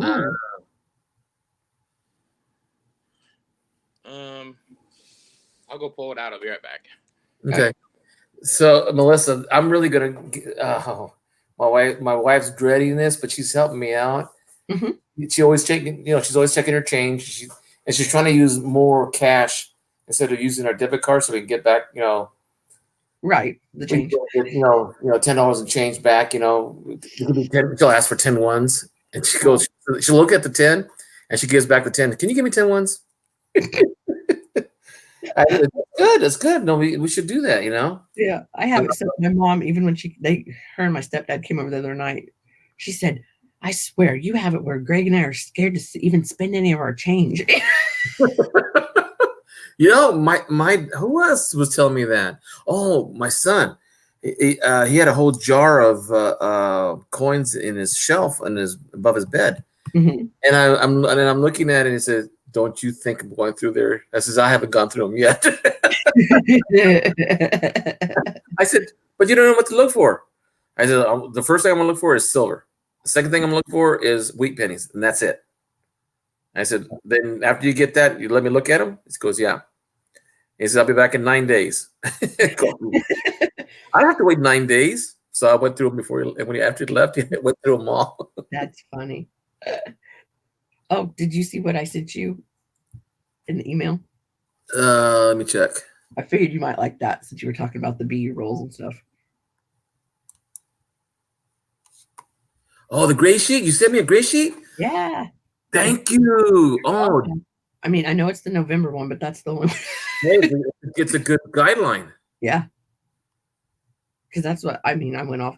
I mean, they come out every 3 months, so that's still good to go for a little bit. Well, I appreciate that. Thank you. You're welcome. Yeah.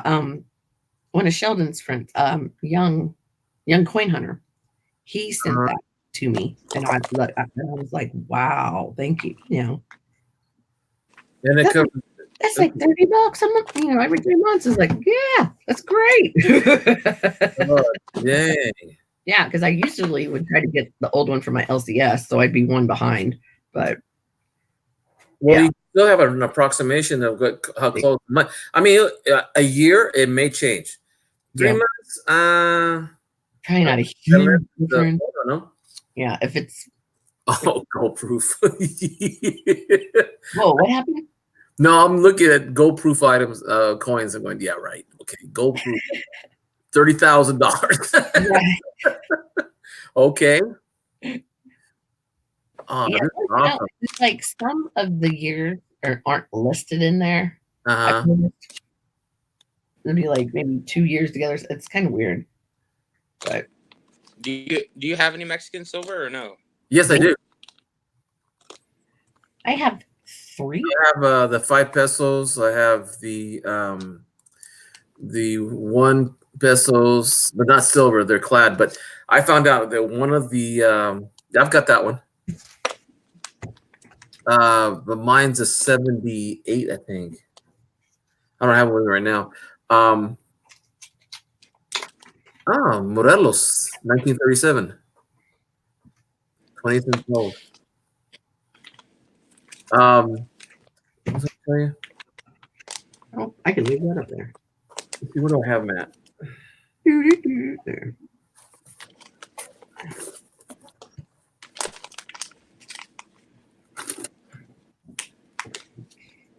I've only got two, or actually three. I've got two. Actually, that I didn't know until somebody said, "Look on the rim that that's a Libertad," and I was like, "Oh wow!" I have I this didn't one, know that one. 1952. But yeah, Alden got me that one.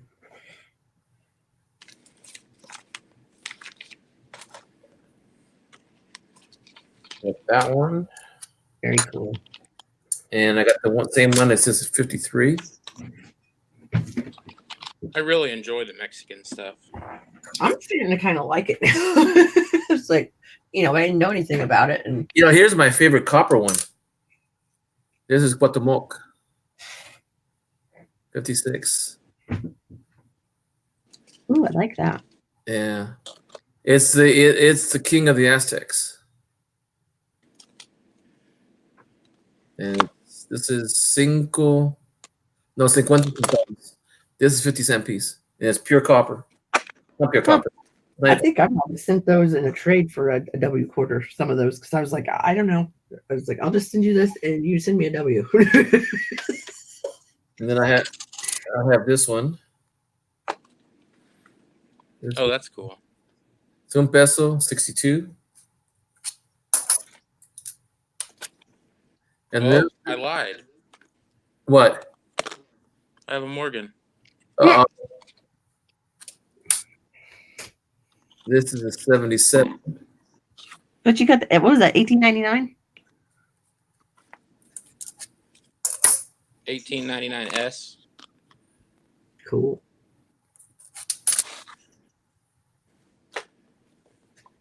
It's funny. You would figure this is heads, but in Mexico, this is tails.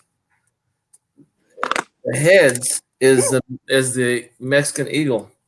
They consider that the state seal is more important than the person who. I should have put it like we do our. This is 1958. I think this is like their Mexico mint set. I don't know. Let me put you up on. Hang on. All right. See you later, Mike Wolf. That's been 5 minutes ago. Sorry. You should have come up earlier, Mike. Thank you. I saw there was two on there, and I guess one of them would have been me, and I thought the other one just was still Ohio, but I guess not. Their copper is different color brown. I just kind of like it because even when the brown gets old, it gets a different brown that ours does. I wonder if the purity of it's different. And then I got this. This is plaid. Those.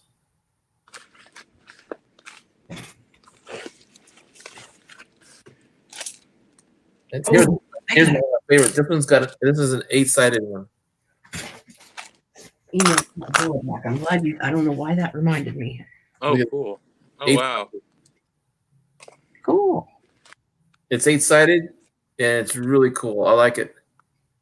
And the back side of it is the date, 1977.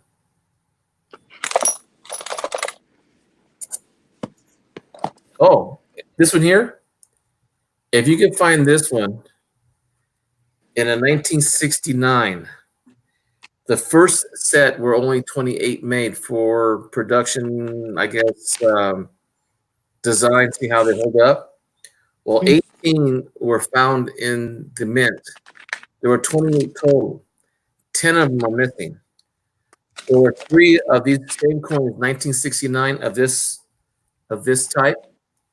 One sold at Captain Bauer for $5,000, and it's a plaid. Wow. Really? 71. I was hoping I'd find a 69 here, but it did 70.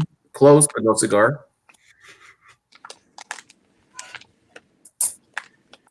These are all plaid. 76. These are only ran until 83.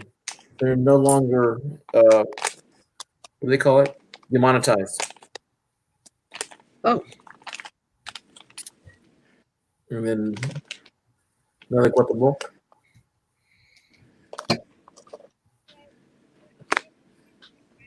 Oh my gosh, I can't do it. Do what? I'll put it in the private. See, here's where is it? See the brown, how different brown it looks? Mm-hmm. And this one, I don't know who she is. I'll find out later. There's the singles and doubles. That's one thing I like about it. Doesn't always work. But like if you take a picture with your phone for eBay to like search it. Uh-huh. Yeah. I'll be right back. I'm gonna put Mr. Scott to bed. She has corgis. They're so cute.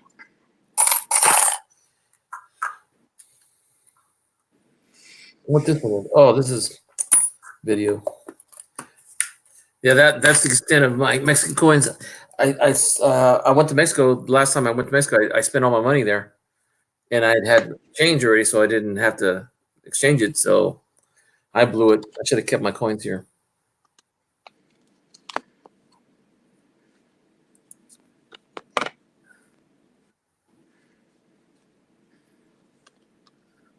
Plata pura,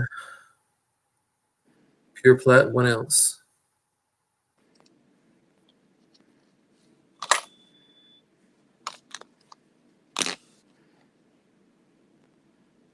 Nice.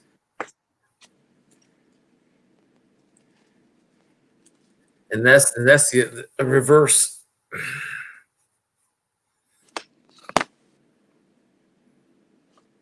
What year is that? 66, you said, on there? Yeah. Yeah, 66. That's still nice. That's in better condition than I've got. This one's toned really pretty. Yeah. That one's toned. You can tell that one right away.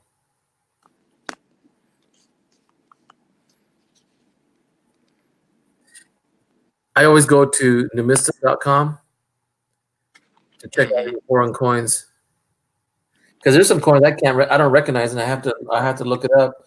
The Arabic ones are hard to find. You know, the language is like Morocco and Egypt and Sudan. Oh, that's a nice one. Oh, a 900, huh? 9.00. Nice. 1947? That's a good one.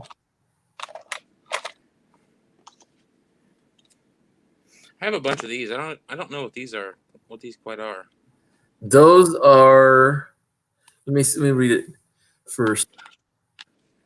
Oh, Olympian commemorative coin. 1968. And I'm only reading it, so is there any anything that says there's grams or weight or percentage?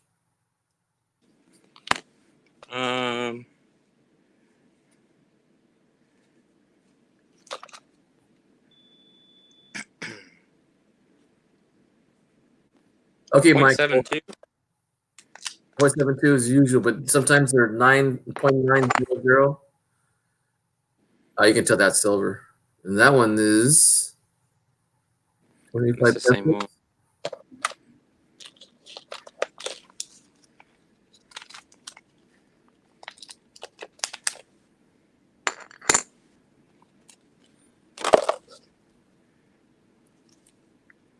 This one is in pretty nice shape.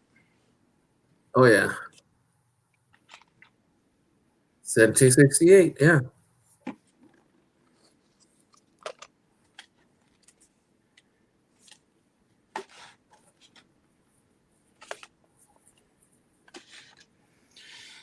That's about all the Mexican I have, I think. Maybe another box, a couple pages somewhere, but it's somewhere.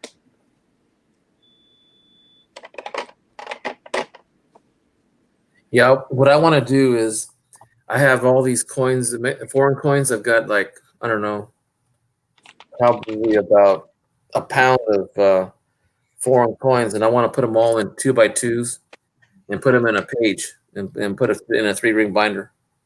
Because I don't know if I won't think I'll be able to collect, all the different denominations for each country. Let alone I got to do it for the United States, Mexico, and Canada. So that's reaching a lot. So I want to get that just so that I can display them and look through them and put them by country at least. Right. Yeah, I got some from Confrontational, and that's probably the first, well, not the first ones, but that I bothered to put in flips. Like, you kind of find the ones from Jamaica and stuff like that. Mm-hmm. But he said some from like Guatemala. Excuse me. China. I can't remember what else.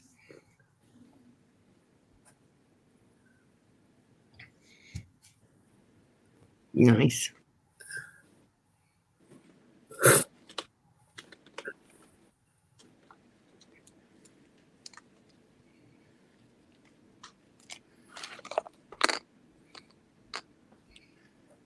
Oh, that's a tiny one. That's the size of a nickel, huh? What is that? Guatemala. Oh. United States of America. No. What? Mule. I think it's Philippines. Oh, duh. I don't have them.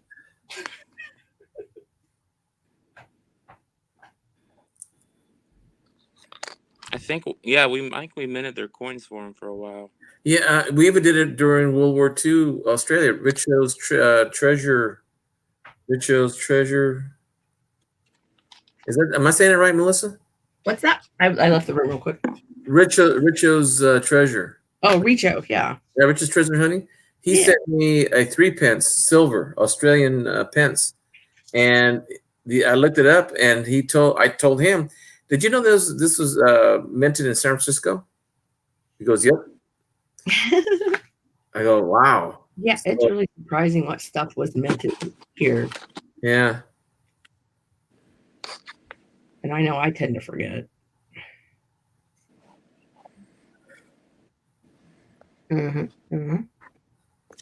That's good stuff. What was it? Gray sheet. Oh, yeah.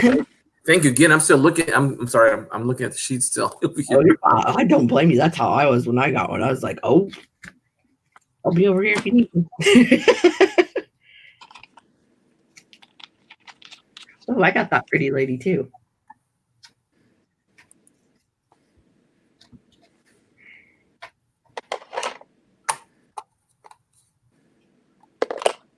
I wonder if that's messed up or that'd be weird to Woody.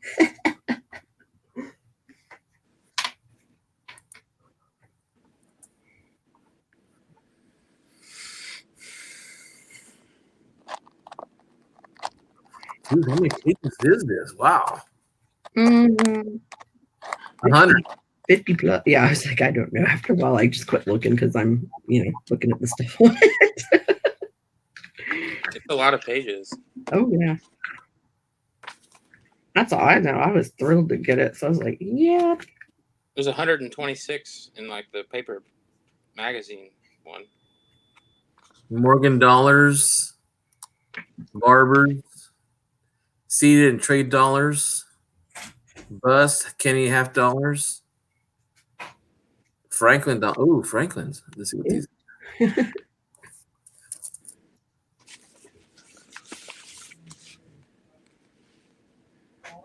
And they go by grade too. Oh my gosh. Yeah, fun. I knew you'd like it. Dang. Yeah. So I was like, oh, Hector needs this. Lordy, Lord. Right. Numismatic Highness. I'm gonna have fun reading this stuff. Oh yeah. Walking Liberties, half dollars, Barber dollars, seated half dollars, bust, Washington quarters. Oh yeah, your BU rolls are listed in there too. And Really? yeah. Now is this retail? No, that is Dealer. Dealer. Yeah, dealer price. So if I had a roll of let's say BU 1970s, Mm-hmm. I would go to the sheet and go, Liberty. I mean, not Liberty, Lincoln Memorials. Look up under 70, and that would be the price for what they would pay for BUs. Right. Like the title of it will just say BU rolls really big off to the side. I think it's kind of more near the beginning, Let me look. if I'm remembering correctly. Oh, here's the Mercury Dimes. Heck yeah. Jefferson Nichols, Barbara Nichols. It starts around like 24, page 24, I believe. Page 24? All right. I think so. 3 cent. Actually, I'm on page 47 with BUs. Yeah, cents. Okay, this is nickel. No, there's cent roll there too. Yeah, 1934. Oh my gosh, $300 for a BU roll. I'm gonna look at a 1909 BDBS San Francisco. Let's see. 1909. 1909 BDBO. I mean, DO. And we knew what you meant. You're like, I still want to look at the gray sheet. 2,500 for a brown MS-68. Mm-hmm. Unbelievable. I'm going to be here forever. Indian Sense. Thank you, Melissa. Thank you. You're welcome, I think. No, my wife's going to be seeing me read this all day.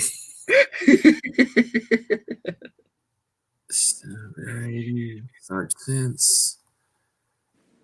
Wow. Goes back to large cents and half cents. Mm-hmm. It's got it all. Oh yeah. Colonial half cents too. Yeah, even it's got like the pandas and I think the Chinese gold near the end. Yeah, no, well, actually, it's in the beginning. BU silver circulated another roll sets. Yeah, it has gold pandas too. Mm-hmm. Stake. And the Lunar series. Net sets, proof sets, type coins. Commemoratives and gold coins, modern commemoratives, proof sets and step mints, modern American Eagles, and 5 ounce ATBs. State quarters. State quarter rolls, all rolls. See, I haven't begun to look at the rolls of quarters because I'd probably be kicking myself in the butt. Like here's the proofs. Mm-hmm. Gold type. This stuff's ridiculous. Isn't it? That's why I was like, it never ends. Because it really doesn't.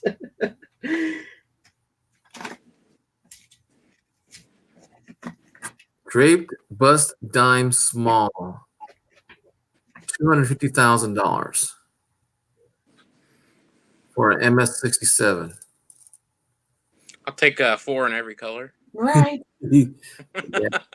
You're gonna have to wrap it up, you know.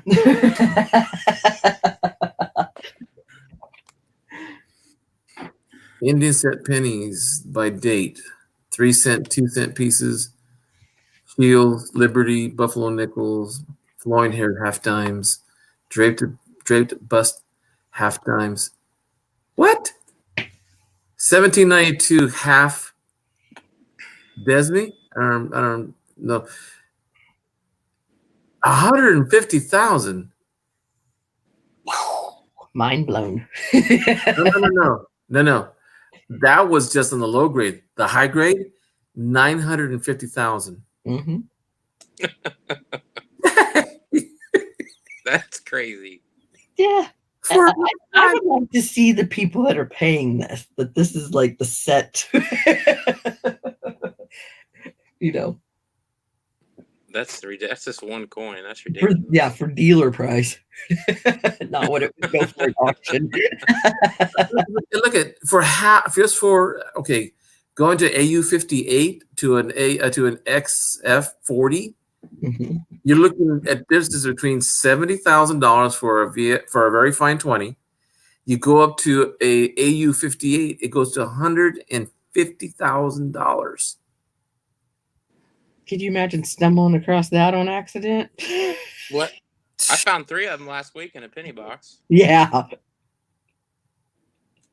I think he's serious. Wait for it. Yeah, right now I'm in shock, so I'll believe anything right now at this point.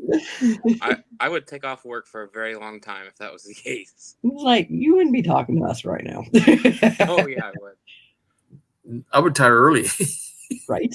Well, I can because I'm at my age. I can't retire for a while. You sound like you're in your 30s or 40s. I'm only 24. The Liberty, like the E and the R on them, they're 65 and 66. I might just be seeing things, but it kind of. All right. That's pin. All right. Thanks, babe.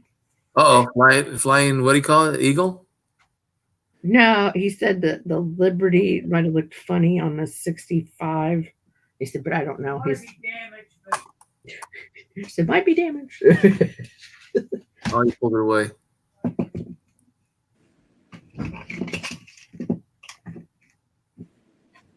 Because that's what we're always supposed to assume first, right? Unbelievable. That gray sheet is awesome. You get stuck in it. I'm still reading it. That's why I can't. That's what I got so flustered with doing the auction, because I would sit there with that and, compare prices and on. And I'm like, and that's, it's changed the way I buy stuff. Oh, yeah. Well, let me ask you this. When you guys go to any of your LCSs, do you take this gray sheet with you? Or no, they have them there. My LCS gave me my first gray sheet, so. Yeah, me too. If you guys only knew the type of the store that's are only local, everything else in coins is jewelry and coin shop, or jewelry, coin shop, and pawn shop. Mm-hmm. It's not an exclusive, like an LCS where you can buy, junk silver, constitution silver, and you can buy everything from, very good all the way up to, proof. But these guys, they sell nothing but Morgans at like MS67. They're like $800, $1,200. And then hardly anything that you can buy. I mean, yeah, I found some silver certificates, but I got more and see if that would fit. You can buy good stuff on Facebook if there's nothing local to you. Yeah, that's what I've been looking at. OfferUp. Have you heard of that? That's dangerous. Yeah, I know. And I only do local because I know some of the people that sell the stuff on there, because we're in a small town. So when I see who it is, or I know who they are because the address sometimes tells me, who they are. If I don't know them, I don't buy from them. No, that's too dangerous. Yeah. Well, he also wanted too much for it. He was selling Mercury dimes at $1.50 each. That's too much. And they were, at the time, they were $1.24 just for scrap silver. Yeah, I mean, you were like doing the math the other night, like, no. Oh, yeah, that's right. I was doing it with Melissa. That's the matter. Yeah. That was like, Yeah, he was asking for 26 cents higher in each dime. And 90 of them, it was like $35 or something like that. Wasn't it, Melissa? Yeah. And I mean, just snap, judgment at first. You think, oh, it's silver. Okay, 35 doesn't sound bad. But then it's like if you break it down. Well, he also didn't know when I called him up. He didn't even know what condition they were. I asked him what grade are they, or had them graded, and he said, "Well, I grade them at." I said, "No." He's like, "Okay, never mind." I didn't know what he was talking about, so I said, "Okay." Are they slabbed? Oh no, they're still in a bag. I go, okay. Bag. Yeah. So I knew that. Yeah, get it. Nope. Wow, even that. Ooh. I'm looking at Mercantile Times right now.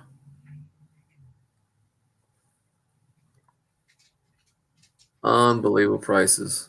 Oh my God.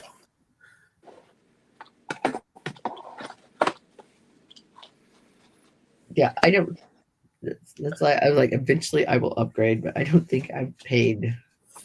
I got to learn all this stuff first before I started upgrading. Yeah, I paid over. Well, see, I didn't. Like when we would get on the auctions, and it'd just be like, okay, it's in the slab, get it.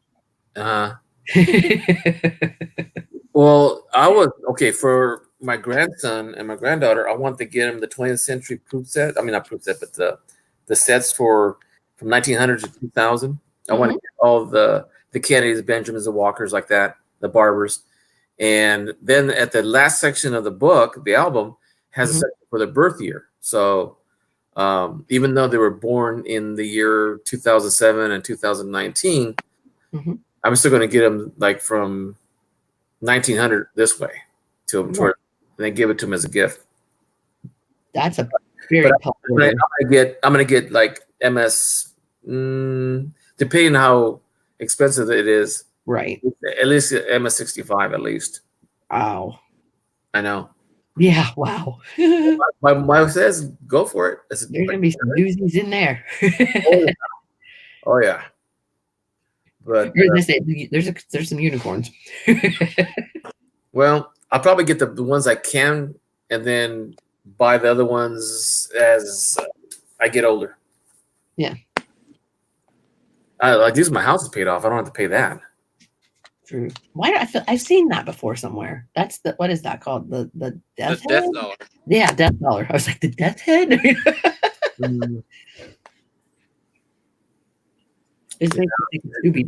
It's only been 2 months, but I haven't felt the impact yet of not paying a house bill.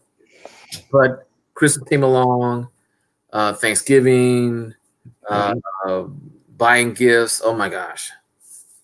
So we'll see what happens in January. Well, hopefully it will be a good new year. It's like somebody said earlier, even if you've already had a stellar 2019, I hope 2020 is even better for you. Like, yeah, 2019 was a little rough for me, but I'm already looking forward to a new year. Me too. I'm ready for the new coins. There you go. There you go. Standing Liberties. I love Standing Liberties. They remind me of the old days. I should have sent that one in to get graded. What year?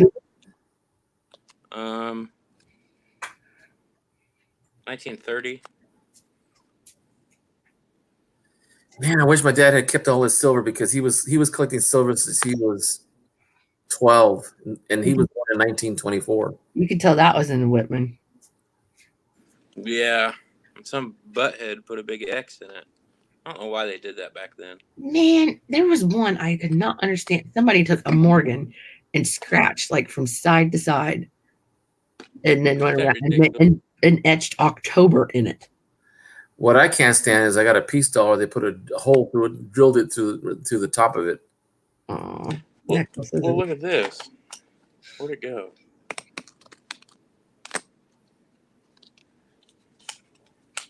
Yeah, I got a large. That was a nice coin. Yep. Oh no. This lighting sucks. Well, no. What year is that one? Huh? What year is that one there? 1817. least yours is where you can tell. Mine was right through the date. I was like, okay. That's sad. Yeah. Granted, my dad did find it metal detecting in our yard, so.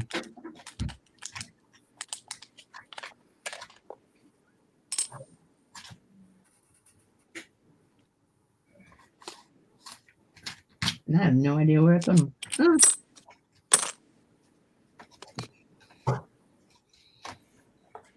I found a box of American silver. Oh. How about that? I need to sell it. I can't have this. What you got? Here you go. Hold on. We're getting the premiere. The unveiling. Yeah, I have pennies. I haven't even written on what they are. Quarters and dimes. Mercuries, Roosevelts, I always like toners.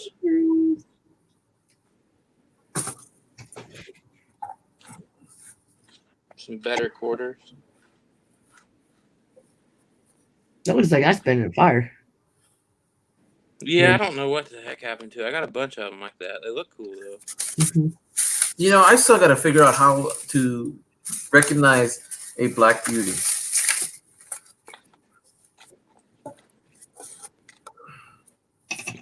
You want me to get it out again? What was that again? I said, do you want me to get them out again? You have Black Beauties? I have 2 of them, yeah. Yeah, let's see. Can I see them? Yep. And are they specific to a year? 59, I think. I got a whole roll of 59s. I haven't opened them up in years. Oh, where are these smart glasses? Here they are.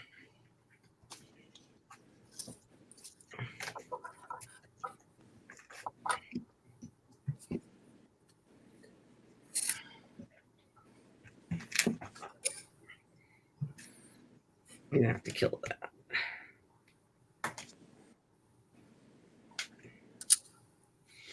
And move it over here, buddy. Whoops, this light.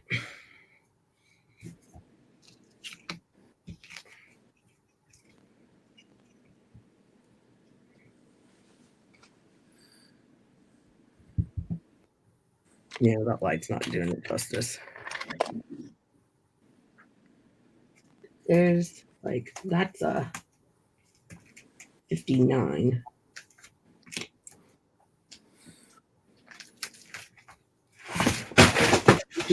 There went that. 2 people still watching. Well, there should be 1,000 of them in here tonight. You know? I'm trying to see the color, but I don't. I know. So it's like, I got to fix this light. That's a proof. 59. And then that's a Black Beauty. So that's a proof and a Black Beauty? That's a proof. Oh, okay. And then that's the Black Beauty. I can tell a little bit, but. And then that one is too.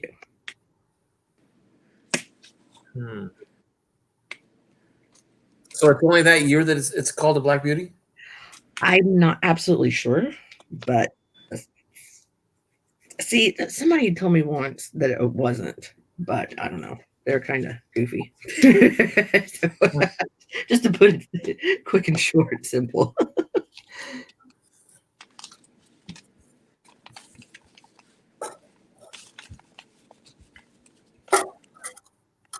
What are people paying face right now for silver?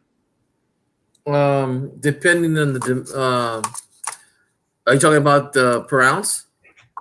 Yeah, like per dollar, a face of 90%. I think spot was like something the other day. I haven't even checked. It dropped a little bit, 15 cents, as of December 27th at 2:15. What I've got is 17.76 per ounce. Sounds right. For example, if you have a Kennedy half dollar, 64, $6.42. If you have a 40%er, from 1965 to 1970, you paid $262. For a Morgan, $1374. For a Peace Dollar, $1374.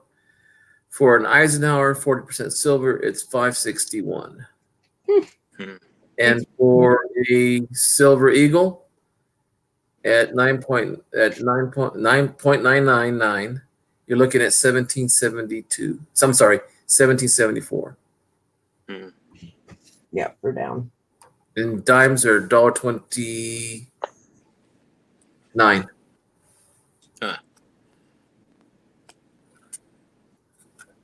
Right on.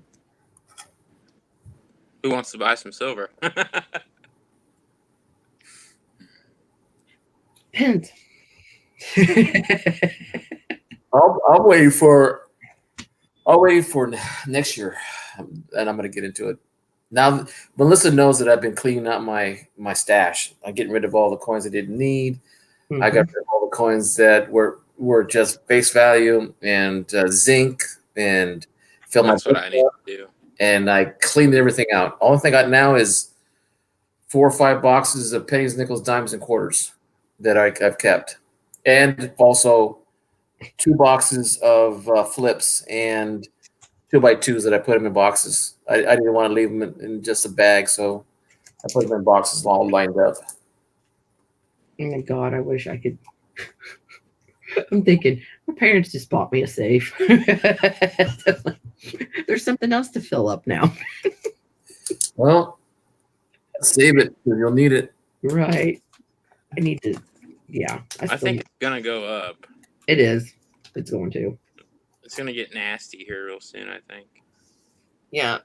There'll be time to keep holding on to it or sell some stuff you really don't want. It'll be interesting to watch. It's like I told my dad in the summer, you know, when it was like getting close to 20, I said, if it gets to 25, I was like, I'm selling stuff. But like he brought over to me, he's like, okay. It's like, just you watch, it's gonna happen. I was like, it may not happen this summer, but it's gonna happen.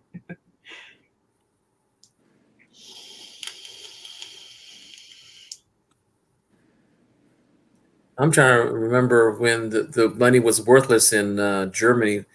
They didn't use money or silver or gold to buy anything because they couldn't. Oh, what do you say? Ampex has more dimes on sale, $1.32 per dime or $66.25 per roll. Hey, Johnny Ray, my guy. Thank you. You see, that's below the price that we were quoting the other day when we were figuring out the 90 dimes there, Melissa. Yeah. And I mean, the prices have gone down, the spot price that much. Yeah. But still, yeah, that's cool. No, I visited the site today to see if he sold it, and he still has them there, and he still hasn't changed the price. $1.50 per dime. That's too much. Yeah, I guess he's pretty proud of those. Yeah, and they're nothing special. I mean, if they were in better condition from the he provided, I would have more if they were in better condition, but they're not. I just think he didn't know what he had. Or he didn't know, and he just thinks that we didn't know. Right. Well, because I had a buddy that like he watched a few YouTube videos of like years of pennies to keep and stuff, and he left a box here for me to go through, and I was like, no, because I didn't know what I was doing, and I was like, no. So I at least organized it. I thought, you know, when I looked back, I was like, okay, he was keeping 82s, you know, 70s, stuff like that. I was like, okay, but you know, he could at least get the lingo down, like, oh yeah, I graded it this or that, but he didn't know. So I'm thinking maybe dude was just like, well, watched a couple of YouTube videos, now I know what I can say.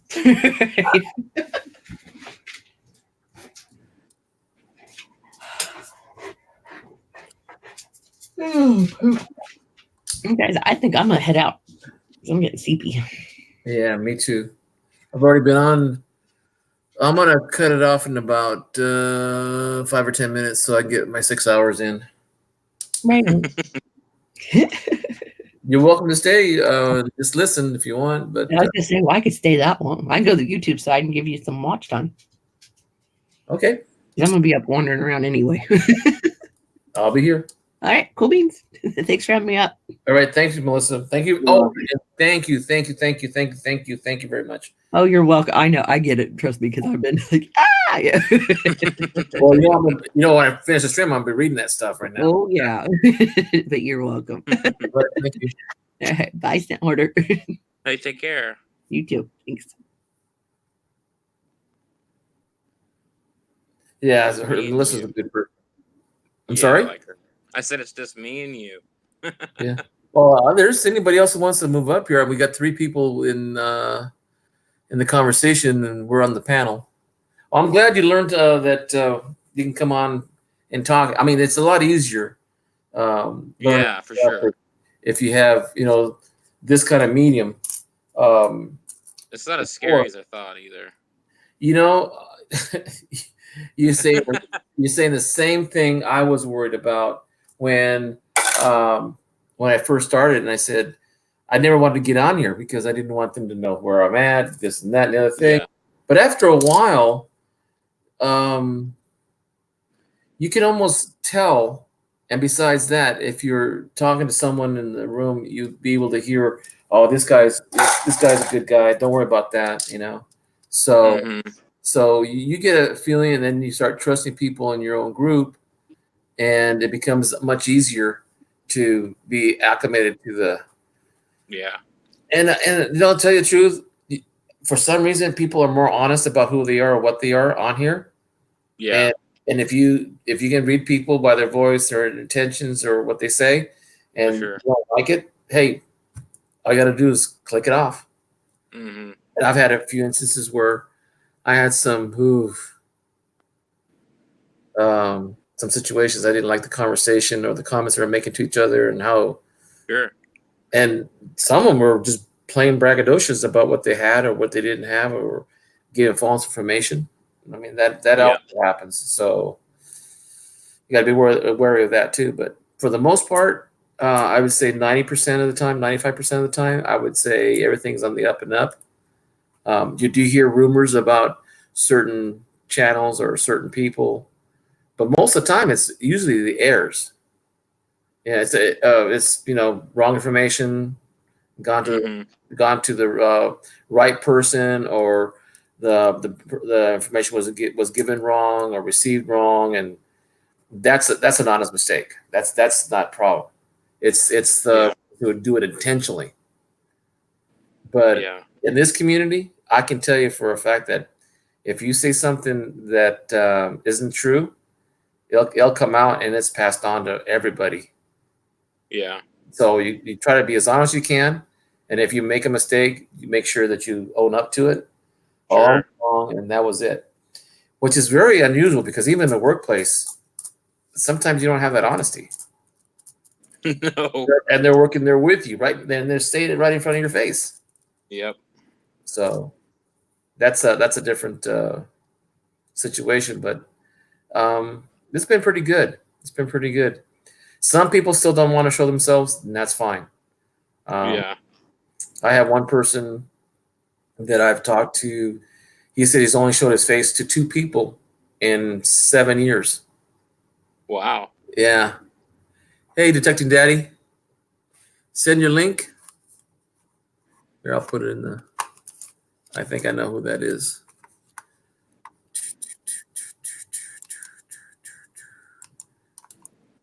Usually we only do email on people we don't know.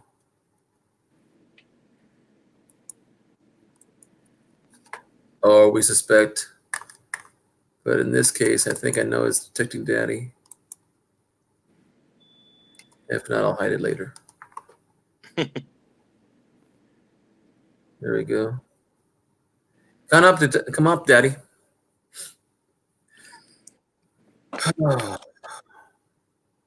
So you do have some silver.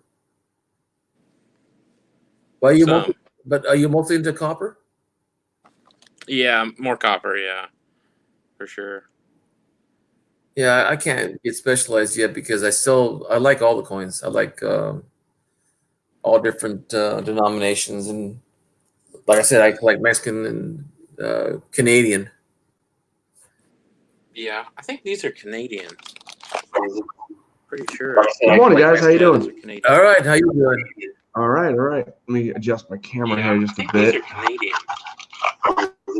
Oh. Sure. Good morning, guys. How you doing? All right, how you doing? All right, all right. You too. There we go. All right. Good morning. Morning. It is like what time is it here? 5 to 5 in the morning here. I got up bright and early today. Today is, for me, it's only 2 o'clock in the morning almost. Oof. Wow. No. So I got it's like 5 6, o'clock 7 here. hours of sleep and got up early, so. You got something planned for the day? Patriots football. Oh. Uh-oh. Oh, yeah. Yeah, my Bears not doing good this year. I mean, they did fairly well. When last time I watched it was 7-7. Now they're 7-8. Yeah, I was hoping they were going to do good this year. I got a buddy of mine that's a fan of this. Although I still don't like him from 1985. Don't tell me you were the opposing team. What's that? You were the opposing team? Yeah, they beat us in the Super Bowl, like Yeah. 55-10. Yeah. It was. But we've done much better since then, I have to say. Well, I coach, so I usually don't say to anybody I hate their team, but because sometimes when you're coaching, sometimes you might be picking up that team later on, and you can't say you hate them ever. Right. So I've always had that attitude, even in pro sports, even though I never coached pro. But it's just courtesy. Right, yeah, I totally get that. I mean, there's certain teams that I still root for because back in the 80s, I watched the 49ers a lot. And because I needed somebody to root for. The Patriots were just horrendous. I think there was 3 years they won like 5 games. And yeah, so I'm watching, I still, if I see an opposing team make a great play, I'll give them a compliment on it. Because it's just such a great athletic play. You have no choice. Yeah. It's like one time I went my son is a Raider fan. So was my brother-in-law, my daughter. Everybody in the family is Raider fans or Niner fan. Mhm. And we went to play at Oakland Coliseum. And I was wearing a Bears shirt underneath my jacket. My jacket was black and white sleeves. And it was a DeLong's jacket, one of those athletic jackets.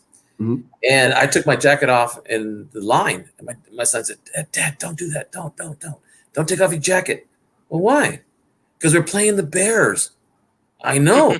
That's where I wore my jersey. I said, yeah, but we're in the middle of the line. And that's nothing. You're the only Bears fan in this huge line. I said, okay, I'll keep it on.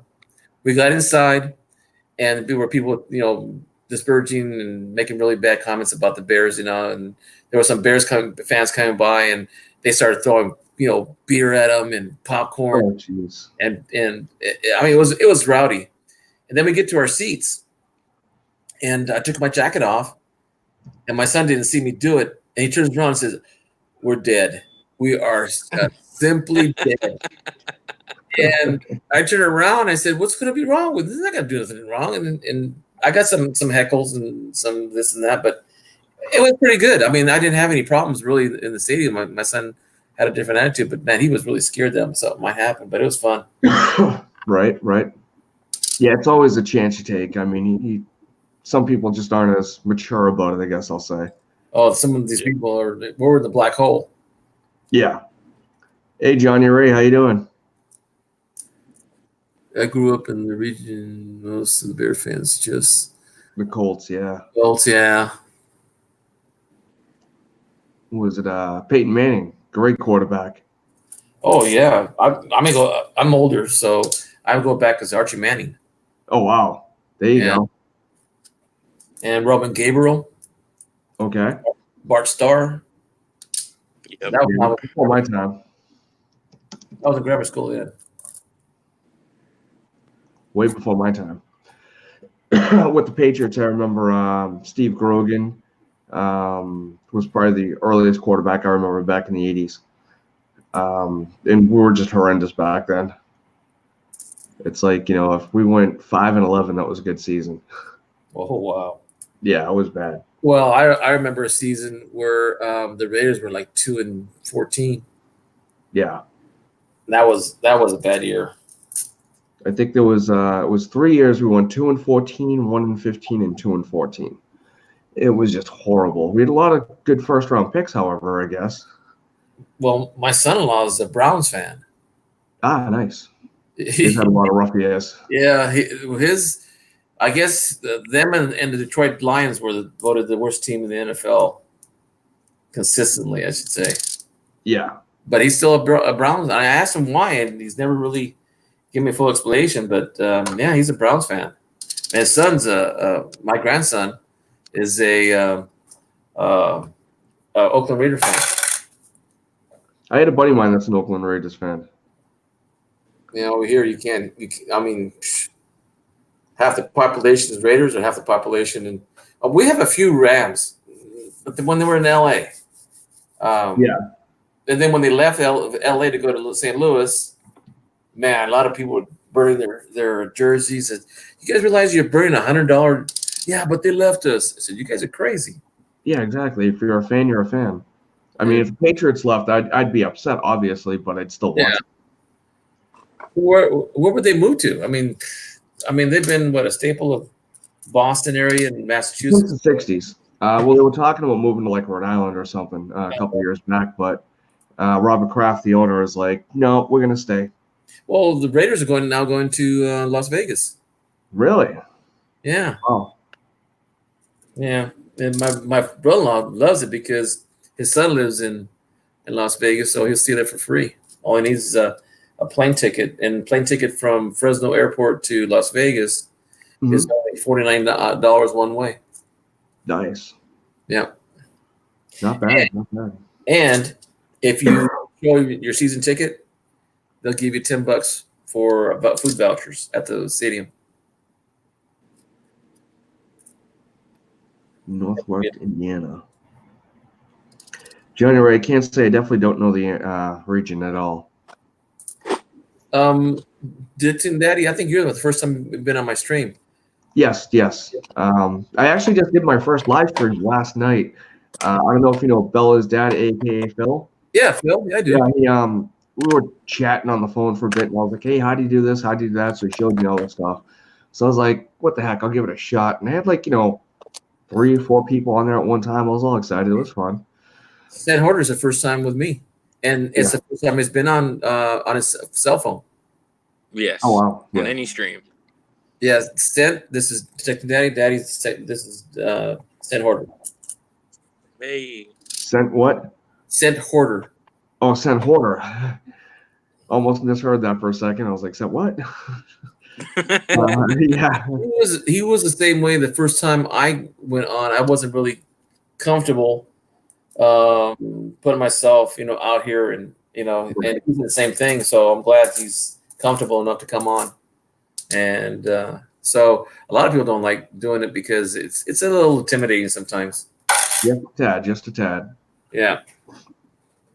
But so far the coin community has been pretty good. I see your name detecting. Are you a metal detector? Yes, I am. I got the Garrett AT Pro. I got a Coin Master and a couple bounty hunters that I first started out with. If anybody ever detects, I don't recommend the bounty hunter. Experience? Yeah. Huh? From experience? Yes. That's what I started out with, was a bounty hunter. I think it was a Quicksilver draw or quick draw or something like that. And it's not a fun machine. And I learned this because a couple of my buddies had like the Equinox or something like that, much better machines than I had. And it was, oh my gosh, like they were going over literally silver $50, and my machine wasn't picking it up. It's like, what the heck, I was getting a signal of a bottle cap, and theirs were in the 90s, of course. So yeah, I definitely recommend that, if you go into detecting, do the research first. It's a lot of fun, though. It really is. Well, we have a lot of places that are so historical, they don't let us detect anywhere except for old homes. Right. Yeah, there's a lot of that in Boston, too. That's where I'm from, by the way, is Boston. Boston? Yeah, I'm in the city. As a matter of fact, my dad's house where he grew up is over 110 years old, and every house in that area is over 110 years old. Oh, nice. I would do a lot of door knocking. Well, what was it telling me? One of my friends that I grew up with, his grandparents Excuse me. live in the house two doors over, and just go into the house because one of the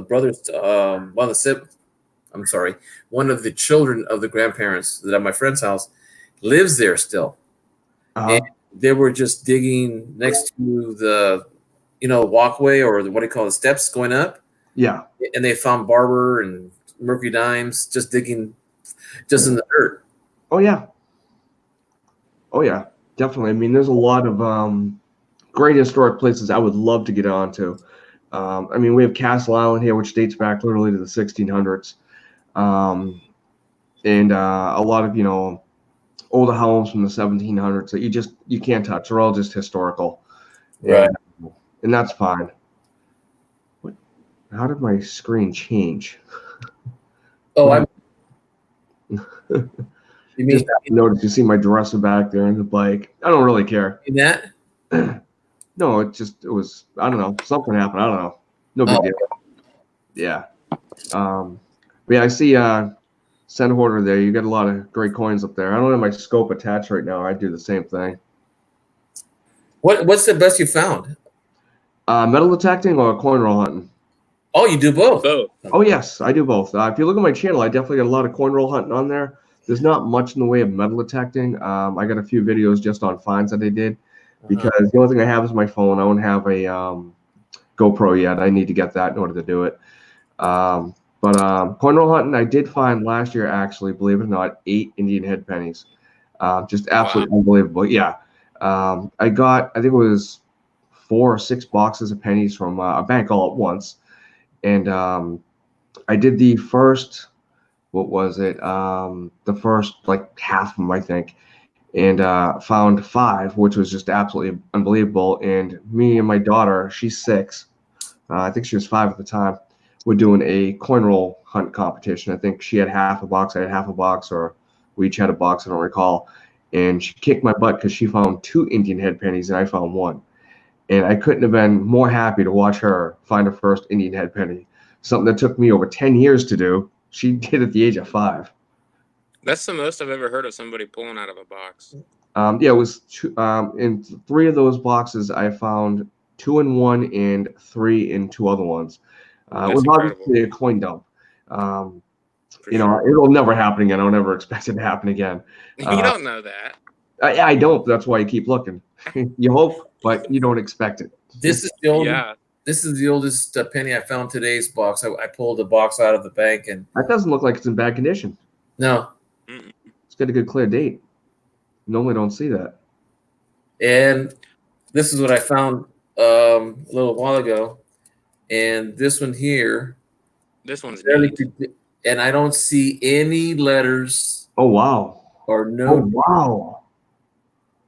That is cool. I found that in the box. He's missing his nose, and there seems to be a deep depression there, and right across his head to the other side. Wow! And then on the back, I'm missing the 1 cent. Wow! I want to say Greaseville, but I don't know. I would assume that's what we were talking about because there's a Pluribus Unum is missing too. Yeah. Well, you can see the unum down in there just a bit. Yep. I meant the phrase, but yeah. Yeah. But yeah, that is wow. I've never seen one like that. Jeez. Yeah, we were all talking about that, Awesome find. But I can't see it. There's a date, but you can barely see it. Oh, I can't make it out at all. I can kind of sort of see a part of a number there. So I've tried looking at it different ways. Yeah. Mess with the lighting a bit. Yeah. Wow, that is really cool. Anyway, so that's today. And I had $100 of quarters I went through. Nothing. No W's. You heard of Jeepin' John? Yeah. Yeah, he's the king of that. Oh, yeah? The W's? Yeah. where did that? Was he on my channel last night or on Phil's? Maybe I think. I know I seen him around in the last 24 hours. I seen him. Yeah. Yeah. But yeah, I restarted again. But I hated counting money because I worked in retail for such a long time. Yes. And I was the manager, so I always did the deposits and set up the tills and cash checks, check money back with the cashiers and make sure they had the amount of money for their tills and midday. And after a while, I just got tired of counting money all the time, so I left it for a while. And then I've only been doing this since October last year, 18. Oh wow. I started up again. I did it in 2008, 2009 to 2010. Not very often, though, like once a month, once every 2 months, whatever. And I did like, I think, 10 boxes of pennies, a box of nickels, box of dimes, box of quarters. And the only thing I found was, wheat pennies, of course, and like 1 silver dime out of all that. And so I just, life got busy. I stopped. Then, I settled down, so to speak. Had a daughter, all that great jazz, and just started it up again in 2018. Just I was on Facebook page and showing coins and stuff like that, and I saw a lot of people on YouTube doing coin roll hunting videos. I'm like, well, that doesn't look that hard. Well, it's a lot harder than it looks, obviously. But I've had a lot of fun doing it, a whole lot of fun. Mm-hmm. And right now, this is, like I said, my second day actually showing my face on a regular basis. I think it was like once or twice I did it before. I was going to wait till I hit like 500 subs. And I'm just like, forget that. Who cares? They're going to see how ugly I am anyway, so it doesn't matter. Yeah, everybody says that. Everybody says that. And actually, I'm in my 60s, and I almost see an old fart on and everybody says, you can't be 60. You don't sound 60. You don't sound 60 at all. You're 60? Wow. Yeah. Well, I teach high school, and I guess talking to them a lot is giving me the youth still, the voice. And I use it a lot too, because I teach and talk all the time. So I guess that's one of the premises. But I've been doing this. The only thing is that the pennies are more fun. I mean, for me, pennies seem to be more fun than the other denominations. You find more. Yeah. And then the air. You get more satisfaction. And you see, how many places I found a lot of S's today. A lot of San Francisco mints. I have a box of those around here somewhere. And so I'm learning small date, large date, copper, zinc, 82s, and for the large cents, which like the 60s, large date, small date, 64s. I mean, that's all that I've attained only just in the last 3 or 4 months. Before it was just filling my books up and cleaning my stuff out. But it's been more fun lately. And Spencer's right. You do find more stuff as pennies. You do. That 1970S small date is a pretty expensive coin. Yep. I was going to show you my measly S mints and 59s is like 20 in there. I just recently really started holding on to them. Before I really wasn't looking for them, but they're definitely a lot of fun to look at. 98D, nice. I see you got the pluggable microscope there. Yep. Yeah, they're awesome, aren't they? Yeah, the only thing that I do need is another camera to get more finer detail. And one of my friends who was just here a while ago, he was talking about getting a single lens reflex camera like a Nikon or a Canon to get more adjusted filtered lenses so that the light doesn't reflect too much on the coin. Because some of these new coins, like if you took this one here, the reflection sometimes obscures like the 2019. I've got one that I'm gonna wait until Q&A for Ken Peavy and send him a copy of the penny, because the penny has 2 ears on the 2019. Really? 2 ears? Yeah, 2 ears, 2 lobes, 2 earlobes. Wow, nice. And if it is, and it comes out to be true, then it's worth more than the face value of it. Oh yeah, definitely. Yeah, so It's just a matter of me learning how to adjust the lighting. Even this camera here, I can adjust it up and down. Yeah. But I also use a small light, like the little flashlight LED, and I turn it from side to side to get the different angles. Because if the coin is raised, you can tell if you have a die crack rather than just a scratch. Yeah. Who was it? Phil and I were doing some 2019s. I received like 10 boxes this year of 2019 pennies, which is fun, you know, for one box to look through to see if there's anything in there. But after you get 10 of them, it's like, oh my God, I gotta lug these all the way back to the bank. And That's my dream. What? What's that, Spencer? Finding that many boxes of Unk Rolls. Oh gosh, to me it's frustrating because I look for the Wheaties, you know, obviously I like finding things older than Wheaties. I had some luck with that this year. But it's like when I do coin roll hunting with my daughter, I can't use 2019 pennies. She'll look at me like I'm crazy. What happens? I mean, because now I'm detecting the color of the coin. Like here's a 69S. That's what I pulled out today. But then I look for the double die on that one.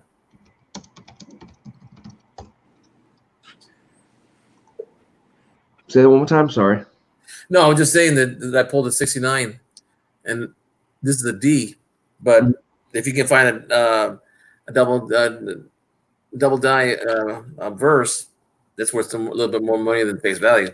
And I always say that way because I don't want to say it's worth this, it's worth that. I want to make sure that someone who's an expert can give me the right price. Mm-hmm. Well, do you have the cherry pickers guide? Just today, just a few minutes, I got it from Melissa. Okay, good. Yeah, definitely. It's a great book. That's what I use when I do coin roll hunts. I got, boxes here that, like 60s, 70s, 80s, 90s. Then pull the coins out for the dates, and I look at them all later. What I'll do is stack up everybody knows in 98, 99, 2000, the 9 a.m.s. Those are easy. Right. And the 2s are the closed AMs. But those ones I'll look at right away. But the rest of them I'll stash to the side, let them build up, and I'll stack them up. I don't know, I think it's a 71 or whatever. I'll stack them all up and look at them each one after the other to see if there's any errors on them. And the only thing I've ever found has been just the, I think 2000 wide AMs. I found 2 or 3 of those. That's it. Really? Yeah, I haven't found anything else. Of course, it's like I look at how minuscule some of these errors are, and I think, is it really worth looking for it for $1? Is it really worth the time to look for it? Whereas I could be spending the time looking for more higher value coins, but I still look for them anyway. It's like the one I'm looking for is an 82 copper small date. Right. Yeah, that would be awesome. Yeah, if it can be found. I'm sure it can be. Never know. I found all the other ones, and I have 2 bags of those I need to go through. What was that, Spencer? I have 2 mint sealed bags of the 82Ds. Oh, jeez. What was that? I have 2 mint sealed bags of the 1982Ds. Oh, wow. Nice. Not going to open those anytime soon, huh? Well, I opened them and just searched for off centers and big nasty stuff, but I haven't had the means or the time to really dig through it completely for varieties yet. Oh, okay. Or anything like that.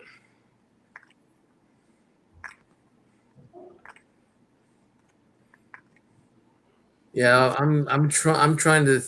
A friend of mine sent me a link to another video that he saw on YouTube, and this guy ordered a $1,000 bag of dollar coin. Wow. And when he went through them, he found Peace dollars and Morgan dollars in there. Oh, wow. Because employees can't search those bags. Oh, wow. Even if you see them through the plastic bag, they can't pull them. True. But can you imagine ordering a bag of $1 Ikes, and then there would be a Morgan or a Peace dollar? That would be awesome. Imagine getting a whole bag of Morgans. Oh, that would be. Yeah. Just on the silver content alone, forget the years and the mintages, the money you can make off of something like that. Jeez. Well, like I said, there's a friend of mine that I worked with for years, and he passed away, but he used to collect coins too because he worked in the grocery store and he was one of my cashiers, and he would go home with this and that and the other thing, and he had a few dollars here and there, but his wife, before he married her, she worked in the 60s at a bank, and she was the bank vault manager. And she would find, rolls of silver. It could be Benjamins. It could be, mix of Benjamins and Kennedys. And she'd take home a few and, buy them from the bank for face value. Right. And then I saw her at the bank, and she was telling me, "What are you doing with those boxes of nickels and pennies?" I said, "Well, I go through them, find old dates, and I, find out if they're, something I need for my books, and I collect them." She goes, "Oh yeah, I've got a bag full, about a 5-pound bag of silver, rolled loose." I said, "Can you come over and check them out? Because I'm not sure what they're worth. I haven't gone yet." Wow. I feel like I'm taking advantage of her, but she said no. As a matter of fact, she just sent me a card saying, "Come on over and visit so we can talk." She's a nice lady. Very nice. What was it? I used to work retail as well, many years, retail management. And so when you were talking about all that, it brought back, nightmares, to say the least. I've since moved over to security, which is much better. But there was, I walked into the store one day, and everybody knew that I always looked through my drawers, for old coins and things like that. And one of my assistant managers calls me over, and she's like, "Hey, do you know what this is?" And I look at it, I'm like, "Somebody bought something with that?" And she's like, "Yeah." I was like, "Cool, I'll give you $1 for it." And she's like, "Okay, cool." It was a $1 coin. I bought it off her. It was a 1921 Morgan dollar. Oh, gee. And this is back when silver was like at $20, $30 an ounce. And I was just so amazed that somebody did that with the market just skyrocketing. Well, I can give you a similar one. There's a guy that was an older gentleman. And when I mean older, I was like 19 and he was 70 something. And his mom was still alive, but he was an alcoholic. And one day he came in and he came to my line. He bought an old bottle of Thunderbird, which was only 97 cents. And he spent the $1 and whatever tax was. Mm-hmm. And he handed me a Morgan, 1899. Wow. Yeah. And then he came back for a second bottle, bought another one, bought another bottle, gave me another Morgan. Excuse me. As soon as my co-workers found out about it, he was doing that. As soon as he walked in the door, they jumped on the register. Yeah. And they snagged him. He was there 3 or 4 more times after that for the week. Wow. And it was something sad about his taking money from his mom in order to, for his drink. But I have students right now. I had a student one time. I'm a teacher now. I spent 25 years in retail, and now I'm out of retail and I'm teaching. And so one of my students was in front and he wasn't working. And I said, "Hey, what are you going to do?" And I found out he had a child, a 2-year-old child, and he was already 16. And so we're sitting there talking, and he pulls out something, and a quarter falls out, and it had a certain ring to it, so I knew it was silver. Mm-hmm. I said, "What do you have that quarter for? You think it's valuable?" "No, I just like the way it sounds when it hits the table." "Are you serious? You don't know?" And at that time, I have an app on my phone. I told him, "This is what it's worth." So I pulled it up, put it on there, and it showed that it was worth $3 just for the silver content, nothing else. He couldn't figure out, how can this word be worth $3 if it's only 25 cents? I said, because it's made out of silver, right? So it was in 1954, Philadelphia. Oh, nice. Yeah, and I showed him that. He says, "This is the reason," and he didn't want to work. And I told him, and he didn't want to graduate. And I was just, 16-year-old, he's already frustrated with school, didn't want to do anything. And I try to teach him that that's why he needs to learn, because what he didn't know cost him $3. And he goes, "Why is it going to cost me $3? It's because I'm taking the quarter because you're not working. When the work's done, you get it back." Right. You get it back to him. He got his work. But sometimes you have to persuade the kids that way. Right. Yeah. Yeah. I mean, it's funny how it's what we think is common knowledge. So many people just don't have a clue on. Oh, how about this? I went to the store just 2 days ago, and I paid with a 50-cent piece with part of the change. I gave him 50 cents, right? Part of the amount I owed the store. And they said, "What's this? This is not real." Yes, it is. What was it again? A 50-cent piece, Kennedy piece. Oh my God, are you kidding? Yeah, I've had that happen. They've never seen before. Yeah, usually it's somebody from another country that does that. Occasionally it'll be somebody from the U.S. and I'm like, what are you kidding me? Like, how do you not know this?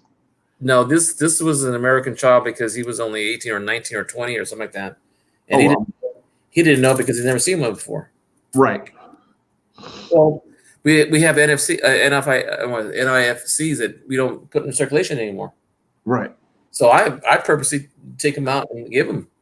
If I find a coin that I'm not going to use, and sometimes I even give my kids dateless Buffalo nickels so they can start asking questions.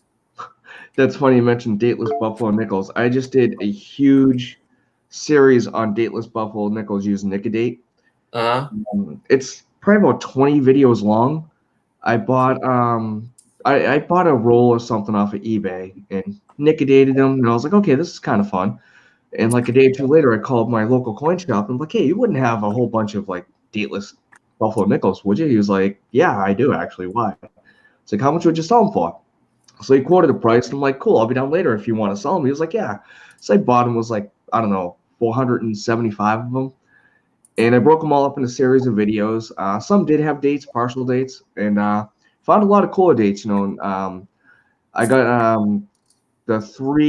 all three of the variety 2s, 1913s, 14s, 14Ds. Some have a little bit of value to them that I paid literally cents on the dollar for.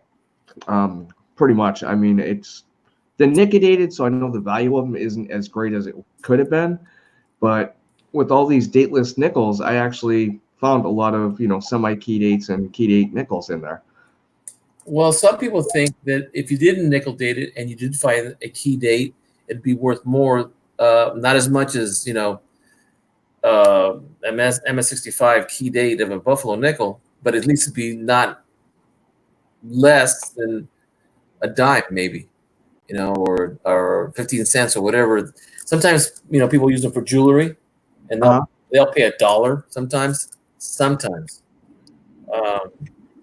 Like there's a jeweler here in town, for belt buckles, for little kids. He'll put one on there and give them like junior prices for cowboy rodeos, or what they call sheep riding, and they'll give them those kind of prizes out, and the kids think it's cool because they see an Indian head, a nickel with a buffalo in the back. Right. I had somebody recently, that was about a year or two ago, and I got such a kick out of it because I, had mentioned them before about the Buffalo nickels. Of course, I was talking about the ones from the 1930s, and they saw one of the more recent ones. I was like, oh, look, I got a Buffalo nickel. Like, no, that's not the Buffalo nickel I'm talking about, but let me show it to you. I educate as well. Try to pass on the history of it, because to me, coin roll hunting, treasure hunting, metal detecting, it's a lot of fun, but there's also so much history to be learned as well. Right. Look, there's an 83. Gotta weigh that one. If I gotta find an 83 that was 3.1, it's worth some money. Oh, what? Oh, Spencer's still there. Yeah. What are you working on, Spencer? Nothing. Just kind of sitting here listening. I'm talking and multitasking. Now I'm also saving all my bronze pennies. I'm saving them because I figure that if ever they demonetize or say they could no longer gonna make pennies, and I'm thinking these are going to be worth some money. For sure. Here's an A3. Wait, that one. Nope. Now, do either of you do metal detecting at all? No, but I'm interested only because of the coins that they find. Yeah, I haven't. There's a group of guys that live nearby, and they've got like 50,000 people watching them. I can't remember their names right now because I haven't seen them in a while since I've been getting so much involved in coins. But they're local, but they've got a large following, and they even get sponsored by their metal detecting machine company. Right. There could be Garrett is a big one. Yeah. I've heard that. Anyway, so they go around here because we're in California. That's where I'm at, and we have a lot of mining that went around here, and lumberjacks and railroads. So there's a lot of people, coming over to the historical. Whoa, what happened? That was me. Something fell. Okay, you okay? I'm good. All right. And so these guys find, like one guy found seating liberties. I mean, seating quarters, Yeah. And it made a big splash because in the same spot, he found all these nickel, dimes, and quarters in just one little spot. And he got a big hit out of it. I don't know what that means by big hit, but it almost sounds like a hoard. That's what he said exactly. That's what he exactly said. But he was happy. He was jumping for joy. And then one of the coins turned out to be worth $275. Oh yeah. Wow. Oh yeah. There's I mean, just what was it 2018? I pretty much went out detecting like every day. I have a beach nearby. I have a local city park. Plus other properties that I went on to. And every day I was out metal detecting. And I made, just in clad alone, which is basically anything not silver, or a weedy, well over $200. Jeez. Here. But it's what you figure, like, wow, that's a lot of holes to dig.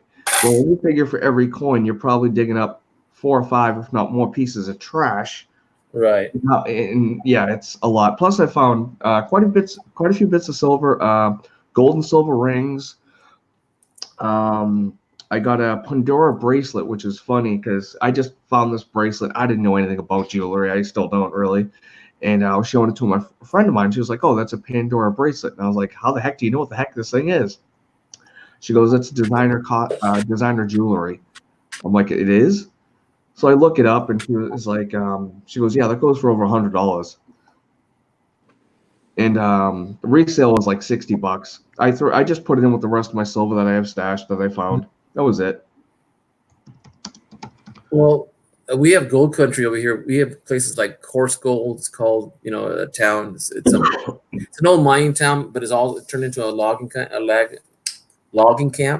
Uh-huh. And it's known to have that people will go, especially we don't have much rain in California. And when it does rain, we have the big washes that flood from the top of the mountains coming down from the Rockies down this way. Mm-hmm. They do a lot of what they call wash detecting, like okay. ends of the river. Sometimes they'll do metal detecting and they'll find pieces of gold sitting right on top of the. Oops, Spencer got hit. They'll detect gold nuggets. Not big, but enough to have picked up. And I've seen some as big as a pea. Oh yeah. There was a video I seen. Excuse me. I don't know. It was about 6 months ago, and I don't remember what the channel name was, unfortunately. But this guy is going around, and the nuggets were. See if I can. Were like literally like the size of my fist. Oh my god! Where the heck is this guy at? Like, I want to go there. And they were everywhere. It's like you could see he's digging them up out of the ground. There wasn't like there was some laying on top. But other ones he was literally had to dig for. But if this was legit, which I don't know if it was or not, because it's the only one I've ever seen, the guy made millions in just this video alone. Because he had literally buckets and buckets of these things. I can only imagine. Jeez. Yeah, it was just like it had to be somewhere obviously not in the U.S. But yeah, I mean, it was just unbelievable watching this. You know, I was like drooling. Well, I've heard people. Well, in my area, I've heard that people would leave. They would dig a hole, and they'll put them in coffee cans or clay pots, and they'll put money in there. Yeah. There's a story that went around here in Barstow area, which is south of Bakersfield. This man bought a piece of property. It was 100 acres. And he walked his 100 acres all the time, you know, checking out his place. And he was retired. And he saw something shine from a side of a rock formation. And he pulls out a jar about the size of, I don't know, probably about a gallon or a gallon and a half jug. Nothing but silver coins in there. Oh, nice. And they don't know exactly because he wouldn't tell how much he had in there. Right. So I don't know if it was because it was so valuable that because most of them were, I would say before 1890. Oh, nice. Yeah. So he turned them in, but he would just turn in as much as he could so that he won't be taxed on it. Right. Right. Which is smart. I mean, there's videos on YouTube. I'm sure you might have seen them. The couple in California found a jar full of like gold dollars on their property. But yeah, that's what people did back then. They would bury the money to come back for it later, and sometimes they didn't. Well, there's the Dutchman in Arizona that can't find the mine where, and there's a guy that also put a mining map, and it had clues on there. If you found it, you're a millionaire. But no one's Are found you talking about it's the guy that purposely buried it? Yeah. What is that called? I know what you said. It's like he gives clues. Yeah. Or he gave clues, and I think he's still alive too. He's still alive, right? Yeah, what is it? I'm trying to think of his name because I've actually looked into it, and he said it's actually really not that hard to find. No, the clues are pretty wild. The clues are pretty vague. He goes, but it's like not deep in a cave. It's not on top of a mountain. You know, it's like because he's been on TV about it too. Yeah, he had. Oh, then you know about it then. Yes. I'm just trying to remember his name. It's like Ferris or not Ferris, but oh, I'm trying to rack my brain here. Jeez. But yeah, I know exactly what you're talking about. Yeah, I mean that would be awesome. Oh yeah. I believe it said it's worth over $1 million because he was like an antiquities collector or something. Yep, that's him. That's him. Yep. And there's gold and yeah, just a whole bunch of stuff. What is it?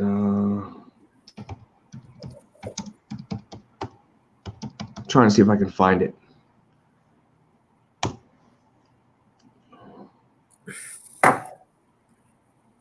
Forest Fenn's treasure. There we go. That's it. Yep.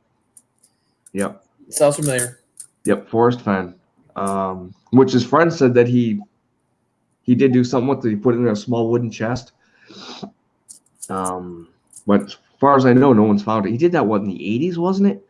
Or 90s, maybe? It's been a while. I'm not sure, but it's been a while. Yeah. Pretty cool, though. Welcome back there, Sand Hoarder. Thanks. Phone died again. Oh, hello. Is it your router or your connection? I don't know. Well, it's on 1% and it won't go any higher. I don't know why. Well, because this it should not drain you because the way this works is that the amount of data that you're pulling is not off of your phone. It comes off of their servers. And the way they explain it to us, and I'm the one using most of my stream to carry everybody else's, so they won't. So you can have the weakest computer or cell phone signal, and I pick it up, so that way you guys stay on there. Interesting. It's storming here. I don't know if that would have anything to do with it or not. Are you using a cell phone? Yeah. That'll do it. Electrical storms will affect your connection. It's been raining here for hours. Really? All night. Yeah. Send it our way. We need it. You can have it.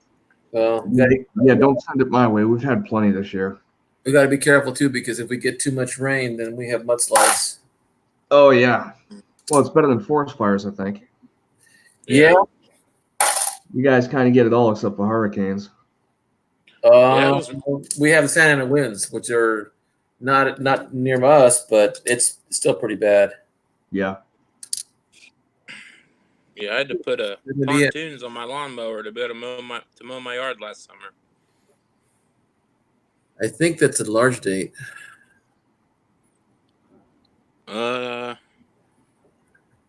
If the curl of the 9 is pointed down towards the S, it's large. Yeah. If the curl of the 9 is pointed towards the Center. 0. Yeah. Also, the line between the top of the 9 and the 0, the 7 should lie below it, and that'd be a large date. But I'm looking at the S. Looks like something's going on there. I don't know. That looks like a small date, maybe. Can you present it? Yeah. Let me look at my cherry pickers. Oh, wrong book. I think that's a small date. No, maybe. I'll have to look at mine. Okay. Get more light on it. The other copy of it. Shoot. I just literally reorganized my whole room. Let's see.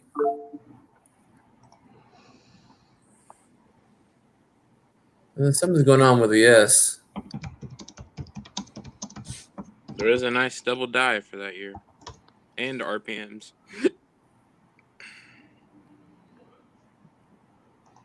I do have a 71S RPM. Oh, I saw that. That's a really nice coin. I like that. Okay, that's weird. Why don't I have my other cherry pickers guide? Oh, there it is. Got it. Okay.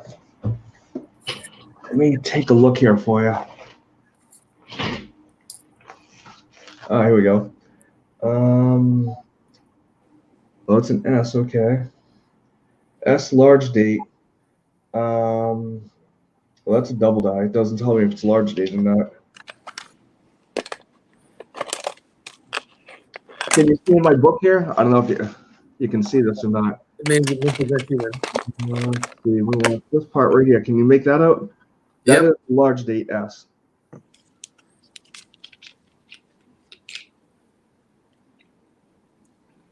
Yeah, it looks like the 9's pointing down to the bottom of the 7. Yeah, it's definitely down there. Okay, let's see what this one looks like again. There you go. Okay, so the 9 is pointing where? Bottom of the 7.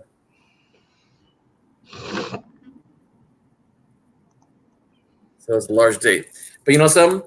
I've separated all my, and it's in good condition. Little scratches here and there. Yeah, it definitely looks like a nice coin. I've kept all my S's, all my San Franciscos separate because I have whole rolls of 70 S's, large date, 72, 73, 74s. Because a lot of people back east don't have a chance to get San Francisco mints. So I usually trade them, with people. I never see San Francisco or hardly Denver. I hardly ever see Philadelphia's. See, mine's all Philly. I don't know. I've been getting some really good mixed boxes. Like these, just the 59s and the S's that I found. I don't know if you guys can see them here. It's just literally in a box. There's a couple of them in there from like 2 or 3 boxes. And I just throw them to the side and I'll look at them later. Most of our most what I get is Denver's.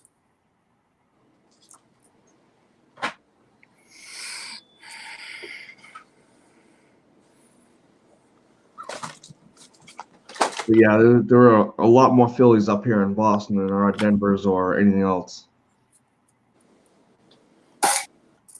I gotta tell by the color of the coin if it's going to be a copper or zinc. Even the memorials.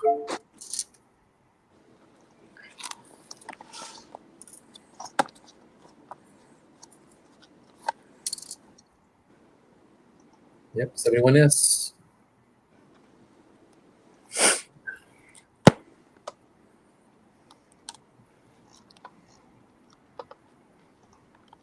Very nice.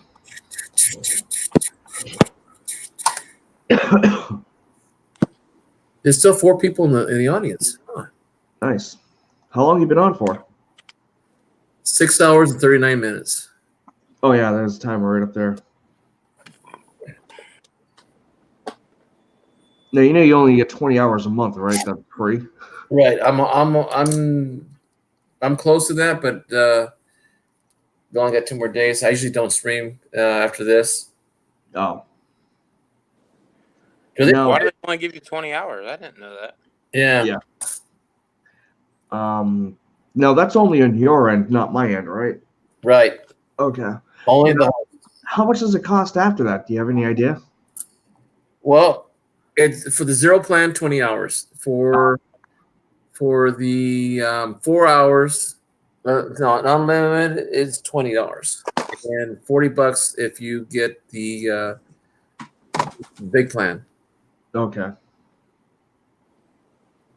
Hoover's back.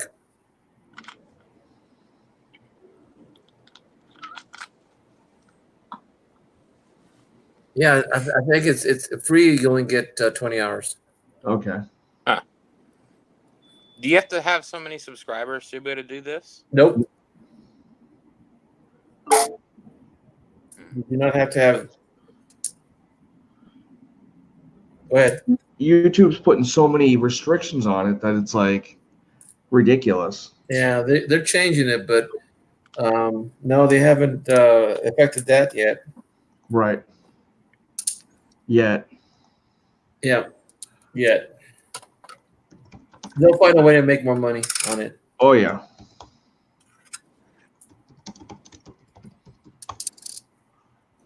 Like my thing is, if I find that the restrictions have become too intolerant, I don't know if I. But the thing is, we've gotten so used to how well this works out. Before, when you used to get coin collecting, you had to go to meetings, you had to drive somewhere, you had to have a hall, you had to have memberships.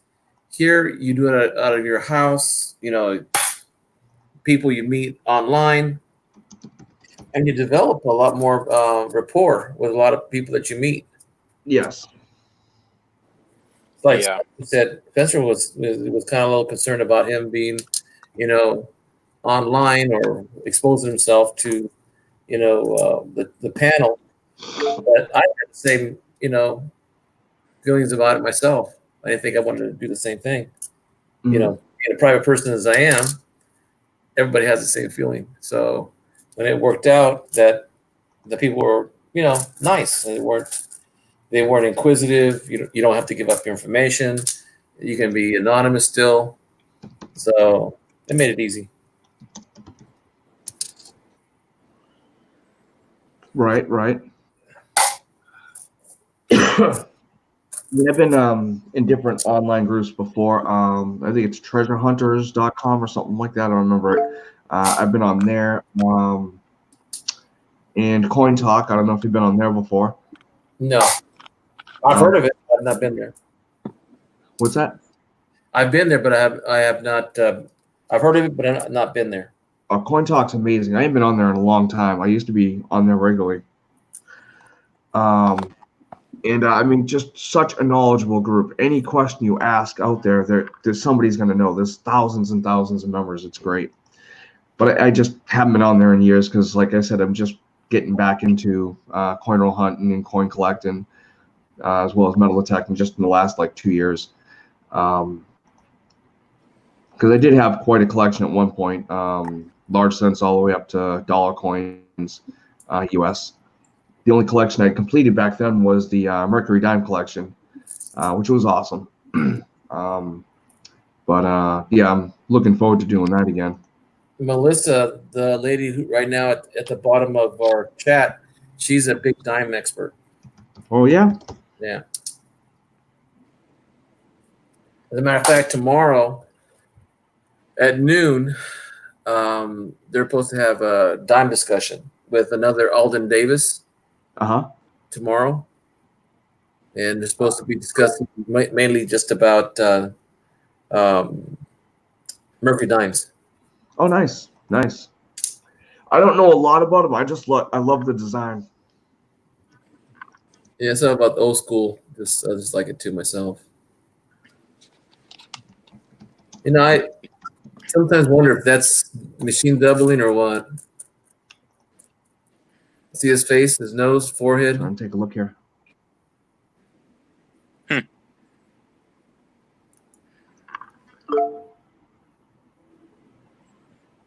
Yeah. Oh, I see one way right in there. Hard to say. Hard to say. I'm no expert on that at all. Yeah, see how the lips are doubled? Yeah. I'll say that to the side, just in case. He's got the duck lips going on. Yep. So I'm gonna keep that to a side, and it's a pretty good coin too.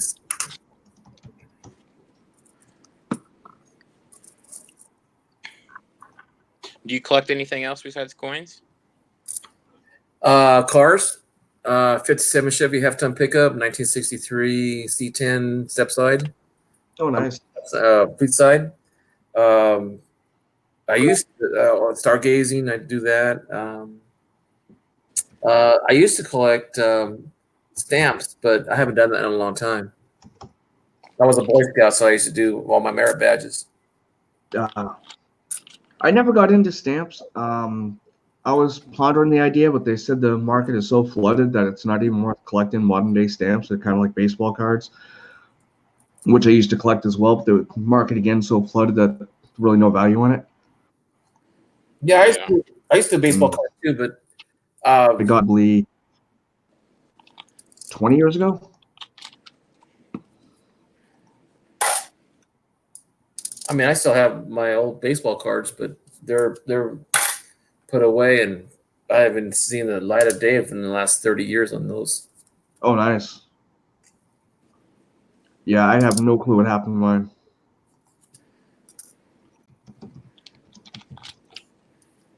But I'm interested in everything. I grew up on a ranch, lived in the city, went to college, worked in retail and corporate management. Then I got to teaching, and that started me off on a lot of different. I like a lot of different subjects. I'm not particular about to one subject or another. Oh, here's a 15. And so I have a broad range of interests. So into welding, gardening, coin collecting, antiquing. There's like chemistry. RC airplanes, race car, remote control cars. Right. So there's quite a few. I have too many hobbies, but not enough time and money. Right. I hear you. I'm a kid still at heart. Let's put it that way. Like this a while ago, I was working on my coins when I was in here. Then I went outside, worked on my cars in the garage.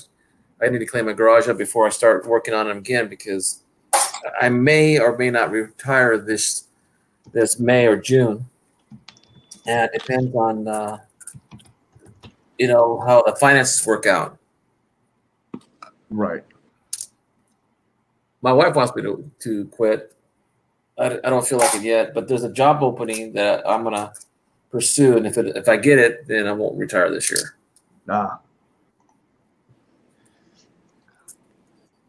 Too many of my friends that retired 2 years ago, they said that's not the life for them. They need to come back to work. Yeah. Retirement wasn't cut out for what they said it would be. That's what they say. Well, like my dad, before he passed away, he was retired 31 years straight. Wow. He had the ranch, kept him busy.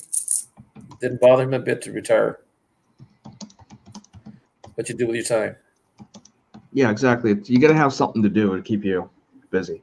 And with this hobby, I would definitely be busy if I retired. Oh heck, I'll be travel. I mean, I've got people that I've known, I've met, and become friends with, from Hawaii to Connecticut to Wyoming, Texas, New Zealand, Poland, England, France, Italy. So, and I found out that some of the coins that they are collecting, they collect American coins too. Yeah. And then I have some friends that are, one's in Saudi Arabia and one's in Japan, and they're in the military.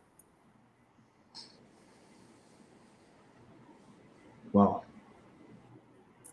So there's a good range and depth of people, you know? Yeah. And that's the good thing about it. I like meeting people. Well, when I used to work as a corporate manager, I used to go over the United States building stores, staffing stores, you know, so I got old. So I was home. I wasn't home a lot. So, and my kids were growing up, and I said, no. And then when I told my boss that when they asked me to move to Florida to open stores there, and I go, nope, sorry, my wife doesn't want us to do that. Well, they kind of made it rough for me for a while. Yeah. And that's corporate America for you, though. Oh, sure it is. You don't please the boss, you're done. You're done. I mean, I enjoy my job. I was having fun with it, but no, I started complaining a little bit, not a little bit, a lot about the kids growing up and me not being home and being gone, you know, 3-4 weeks at a time. Yeah, that's not fun. No. And now that my grandkids are here, ooh, I enjoy it. Oh, those are nice ones. I had my daughter later on in life. She's 6. Oh, I didn't have my daughter until I was 30. No, I was 39, so okay, cool. Yeah, I had too many of my friends have kids when they were in 20 and 19, and by the time they were 40, they were old men already. Yeah. Well, my daughter definitely keeps me young. I went this past week. I went ice skating for the first time in almost 30 years. Let me tell you, that stuff hurts now. Oh, believe me, I know the feeling. Because I took my son skiing. I used to ski when I was in my 20s, and so we went back up again one time. And I said, "No, this hurts too much." Yeah.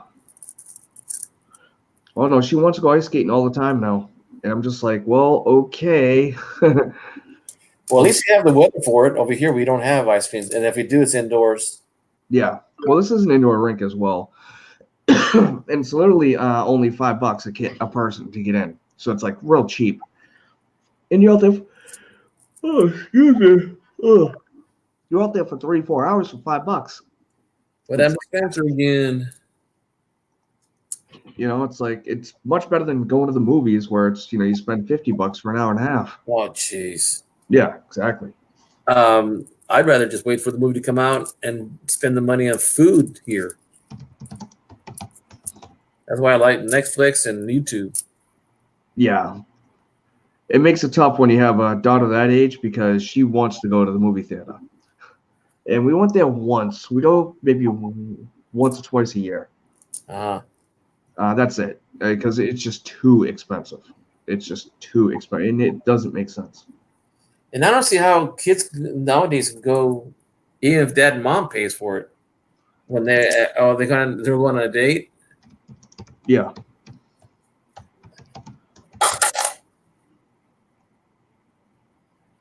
Yeah, that's. I mean, back when I was younger, it definitely wasn't that much. It was expensive, but you didn't need a part-time job just to go to the movies. Well, mine was the fact that that we did drive-ins. We still have our drive-in. Oh, we ours are all gone. That's too bad. Yeah, it's still fun. Yeah. Yeah, I took my friends of mine that hadn't seen one. I mean, they heard of them. They saw them on the what do you call it, movies. And so we said, "Well, we have one. Really? Can we go? Sure. Pay $10 for the whole car. There was 6 of us, not including the kids in the trunk. Maybe that's how we got them in."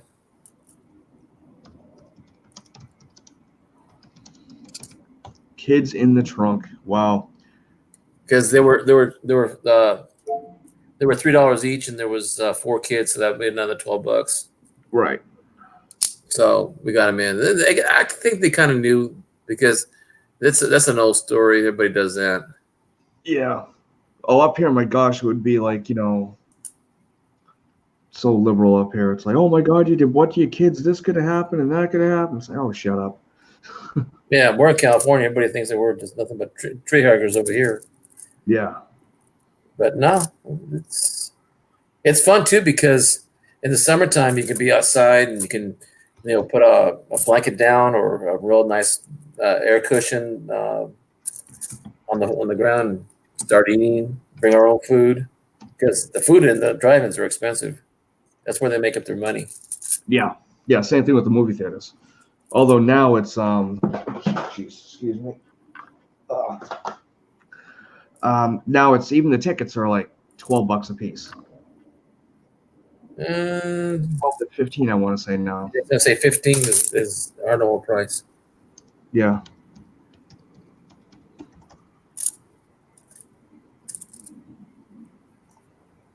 Yeah, it's just crazy. I think Spencer may have given up.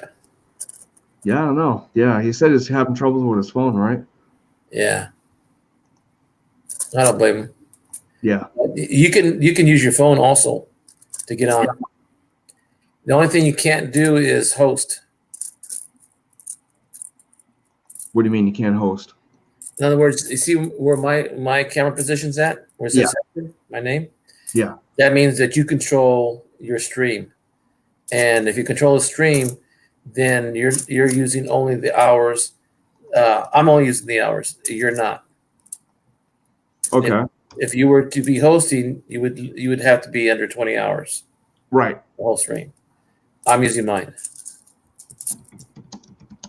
And probably right now, when I get off, it'll tell me what I have available. Last time I said that I was close to 20 hours, but they didn't say exactly how much hours that I needed. Okay. Or maybe they send me an email. Maybe let me check my email.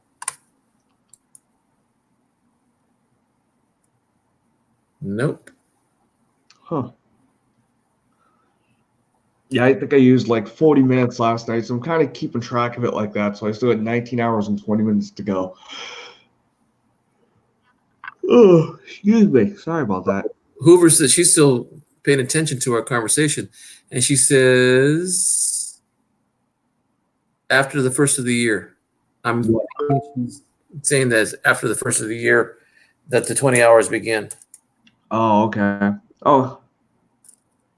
Hey there, Hoover. You know Melissa? Is that Melissa Hoover? Yep. Oh, okay.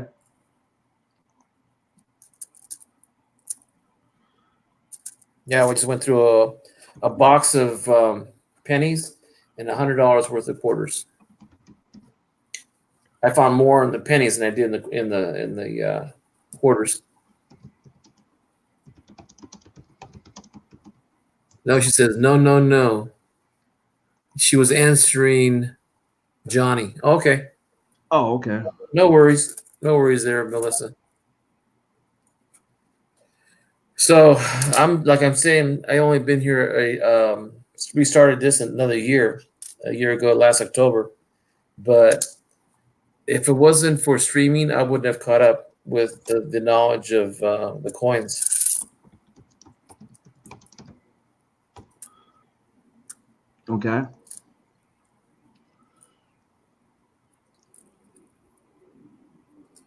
Johnny said it was cool. I will be there. I thought about they're talking to you and yeah. deal with something else. I've been paying much attention to the chat, so sorry about that. No, don't. I usually. Oh, Sent's back. Okay. Welcome back, Spencer. That thing's driving me Kid nuts. did okay. Was in here. You'll get used to it because there should be a link already in your when you get knocked out. You should be able to just come back in by clicking a link on the other side.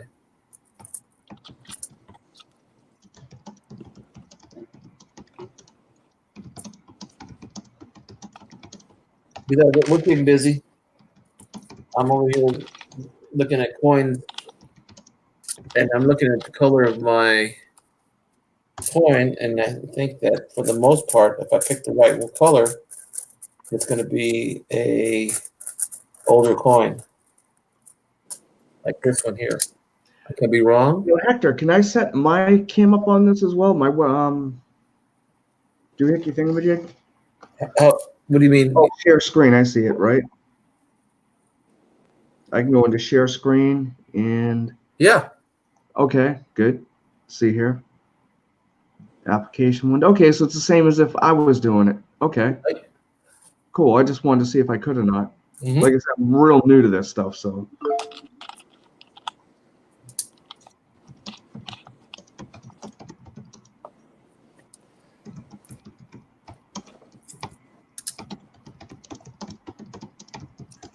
Uh-oh, 92. Let's see, that should be a close AM.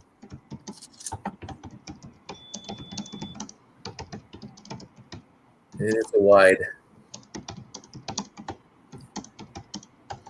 I think.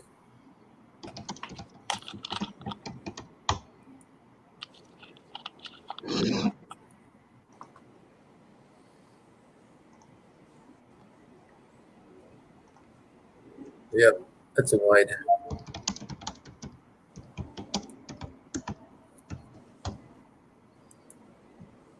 Oh, you got a wide AM? Nope, I missed it. It's a 92, so it's going to be close. Yeah, it's wide. And it's a wide. Yeah. So.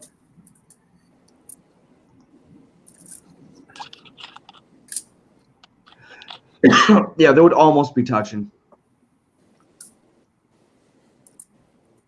Wow, this is really messed up. Oh, wow. Yeah, I've seen tons of those. Got some road rash. Parking lot coin.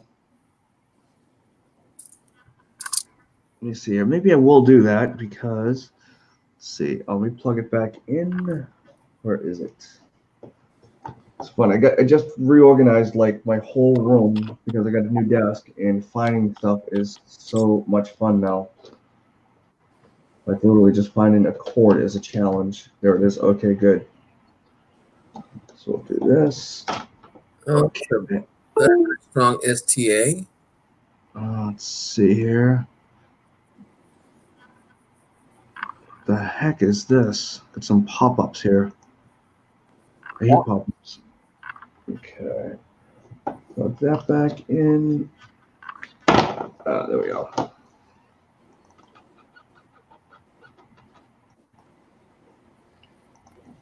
Oh, I need to stand up.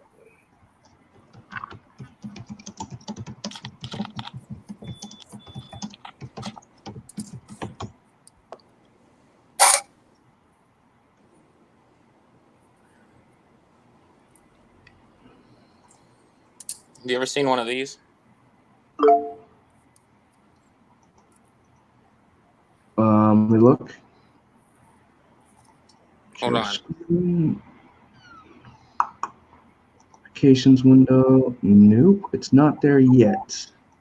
A mandolin? Yeah. Oh, nice. 12 string? They're 8 strings. 8 strings? You play it? Yeah. Nice.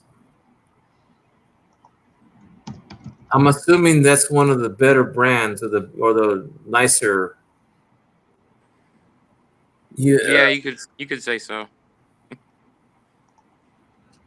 Like a Gibson or something like that, or like a regular guitars. No. These are made in Michigan.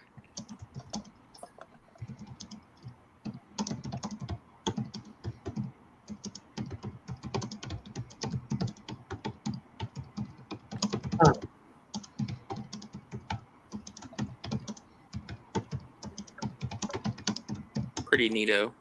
Yeah. I have a few guitars here. My son played more than I did.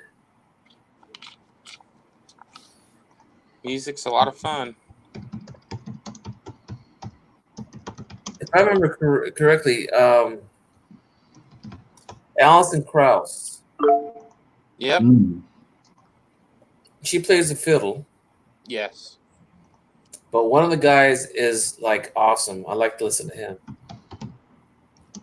There's lots of good people in that group. It's the Alison Krauss and the Union Station. Yep. Yeah. Okay. Yep. I like all kinds of music, and some of my music is native to my culture, and my family's also they're international. They married a Polish, an Irish, and a Italian. So I have cousins from all over the world. That Wow. yeah, one was born in Guam, one was born in Germany, one was born in the Philippines, one was born in California. Four were born in California. And so when we get together at the house, it's always different languages being spoken. That's cool. Yeah. So my dad spoke Italian, Spanish, and English. Wow. I speak Spanish and English, but I understand French, Portuguese, Castilian Spanish from Spain, some Italian.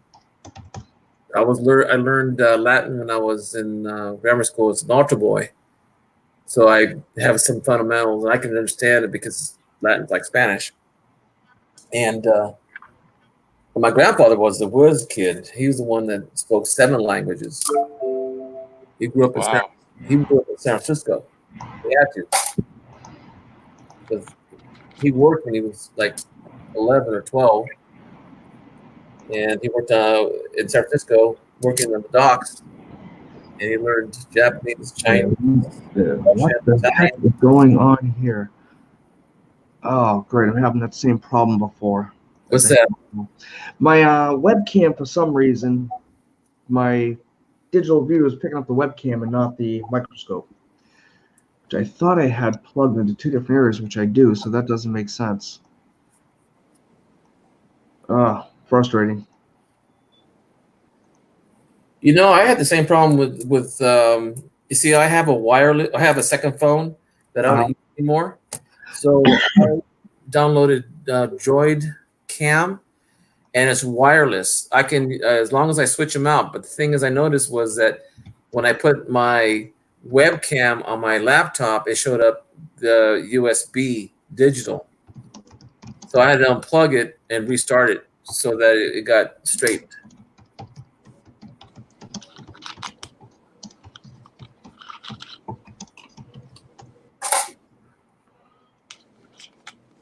Let's see if I can try it again. Because like I got the webcam plugged into a splitter, I guess you'd call it. Okay. And the webcam's plugged right into the computer itself.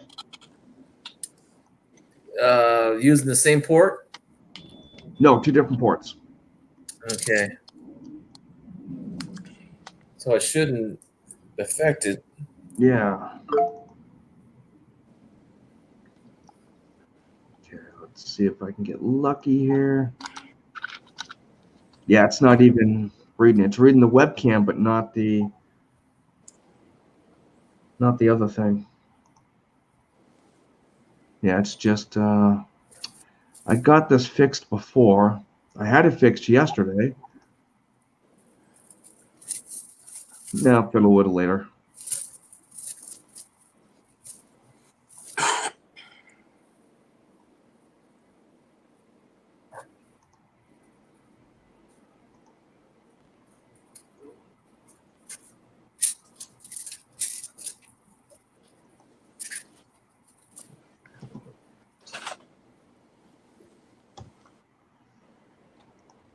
figure it out.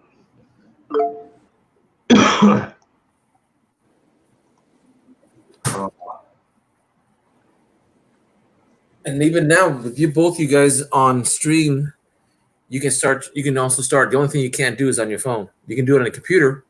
You can do it on your laptop, but you won't be able to host unless you're on your laptop and computer. I'll be darned.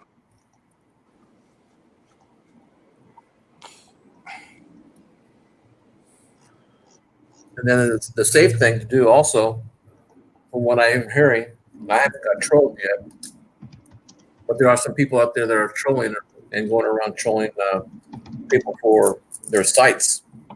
And they have gone and did some really bad things. 84. Anyway, some guy will go, like one of my friends saw a guy come on. He was a troll, and he was naked from the waist down. What? Yeah.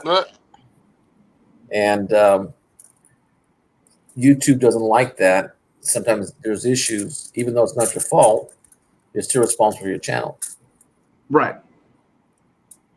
So they can ban you.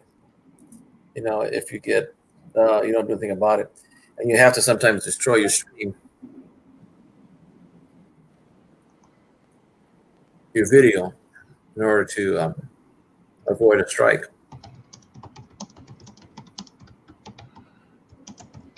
One group, one channel that I know of got hit pretty bad for using a dancing taco. Dancing taco. Uh-huh. An infringement. Right. And they got knocked out for 90 days. Who is that? $50, make it holler. Oh, that's what they got banned for? Was the dancing taco? Uh-huh. Huh. Wow. Who wonder who had rights to the dancing taco? Who knows? How do you get rights for a dancing taco? That's so silly. Wow. Well, it's stuck. Huh. Wow, that's crazy.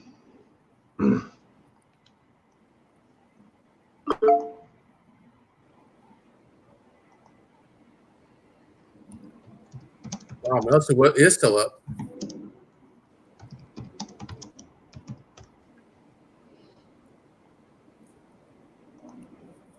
Time is it 6? Oh, I need to get some stuff to go. I'll probably stay up for like another half hour or so, and then I need to get going. Yeah, me too. Yeah. I got to be up in about 5 hours, 4 hours. Oh wow. Wow. Yeah, I gotta get my room straightened out. I got furniture coming in today. Yeah, this new desk that I got, which is really great. Show it to you kind of real quickly if you guys care to see. It's an L-shaped desk, as you can see. I had a small desk that was probably about, this big here over, and that was it. And now I got like all this additional space here, which is awesome. So because of the new desk, I literally had to get rid of my queen size bed. Really? So I got a full size bed coming in today. Yeah. It's a small room. Actually, I'm in my kitchen right now, and I use it temporarily because my family closed down the house, and we took all the furniture out of it and split it up between all the family members. And I got another coffee table, another dining room set, pictures, shelves. So we're a little bit packed here, but as soon as we get organized again, I'm going to have a fourth bedroom for my office and coins. Nice. Yeah, there's no bed, nothing in there. Oh, you're lucky. Well, it took me a while to get it cleaned out Yeah. because my kids moved out. So I get it back. Well, I don't know if you're lucky or not. That's probably a tough thing. Yeah. Having the kids move out.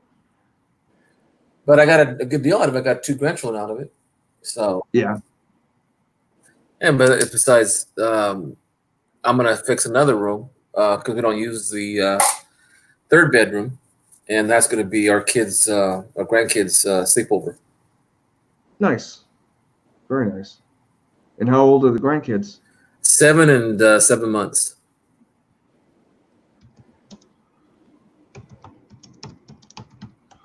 Nice. Yeah, my daughter's 35, just turned 35, and my son is 30.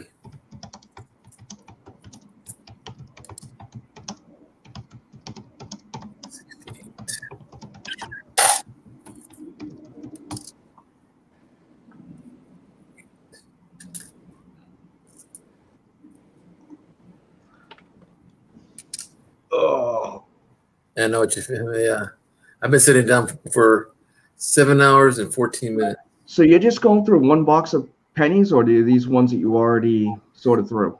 No, these are the pennies that it's a box I got today from the bank, and Okay. I separate them first by shields and memorials and Wheaties, Uh-huh. and then what I do is I get my better coins. I separate them like this 54.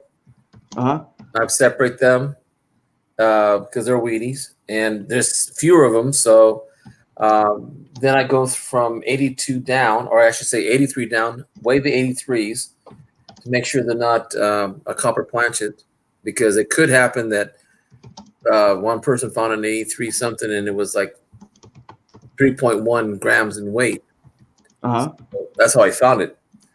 So I'm keeping way on those, and then the ones that I don't keep, I send back to the bank, and then the rest of them, 80, like I said, 83 down. If it's an 83 that's 3.5, it goes back to the bank, and then I go through and I look for errors and varieties. Very nice. Very nice. And then I go through dates, and then I roll up the dates. One like I have a tray over here. 1, 2, 3, 4, 5, 6, 7 trays. 6 trays. I'm sorry, and each of them has 1970 Philadelphia and Denver, 1971 Philadelphia and Denver, so forth, so on. And then all the S's that I get, all the San Francisco's, I put them in a roll. And when somebody says, "Hey, I need a 1974 S or a 1959, D, or they need a 44 S," I have them, and I trade with them. Nice.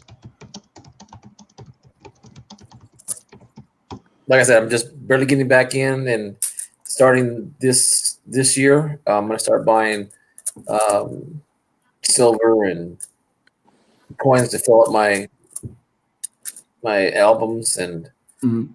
do a little bit more venture into coins. Now, do you use the Dansko albums? Actually, no. I just use Whitman and Littleton, and I'm going to use Danko when I start collecting proof sets.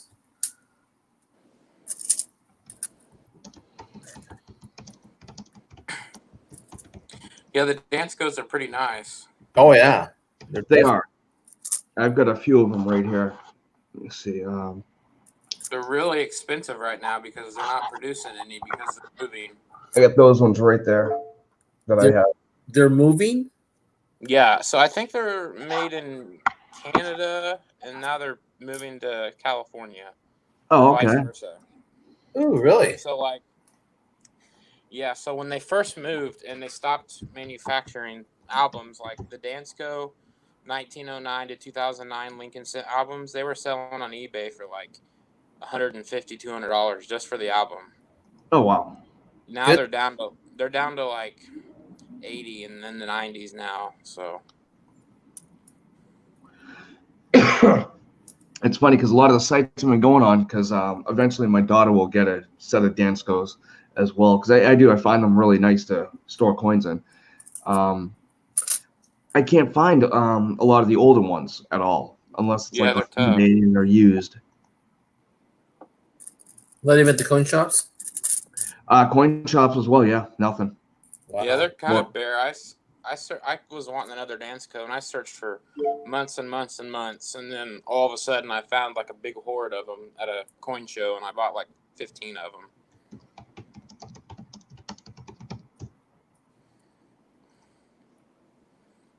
Wow.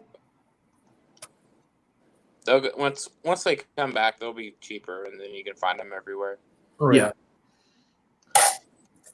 That's the same way with those cherry pickers guides. Like, I can't believe those people are paying that much money for them.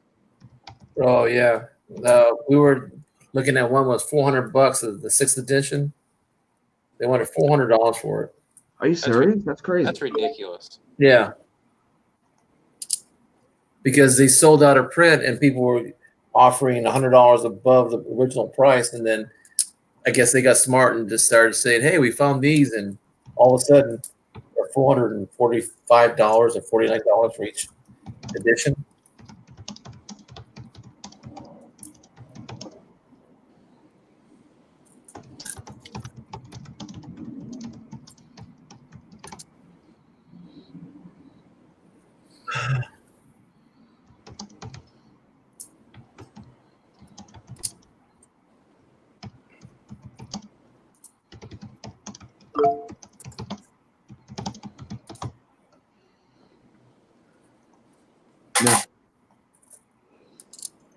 Oh.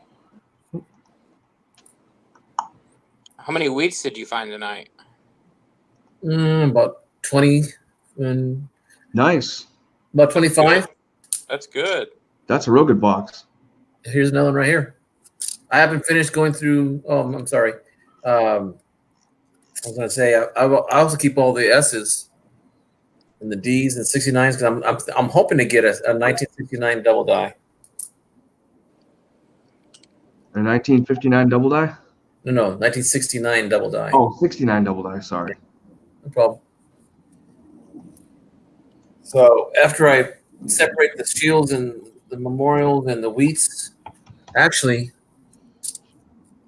is it 1, 2, 3, 4, 5, 6, 7, 8, 9, 10, 12, 13, 14, 16, 17, 18, 19, 21, 22, 23, 26, 27, 28, 29, 30, 31, 32, 33, 34, 7, 38, 39, 41, 42, 43, 44, 45, 46. Sorry, 46 of them. 46? 46 wheats? Yep. That's incredible. That's awesome. I'm jealous. Really? That's my normal. That's. I wouldn't say it's not my everyday occurrence, but I've hit a 40s at least every third or second box. That's What? crazy. Yeah. That's not normal. No, it's not. Like I found 97 in one box, but other than that, like it's usually maybe 10 to like 16 at the most. Well, since I started in January, I've got 5 boxes of Wheaties. Wow. Wow. That's wow. Yeah, keep doing that.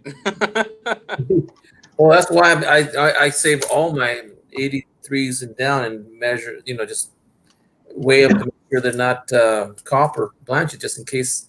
Because I heard about that one guy who found a 1983 D Denver, and he found that to be 3.1. Oh, it's copper?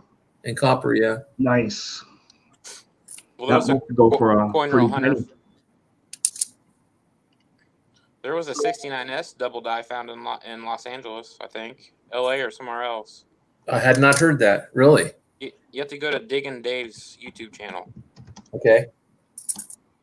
and he posted the video of the guy that, and the email and pictures and stuff. It's pretty cool.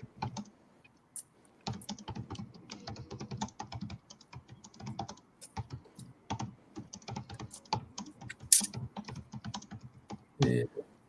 I didn't turn these over, but yeah, some of these like the 68. It's a memorial, but it's got a nice S to it.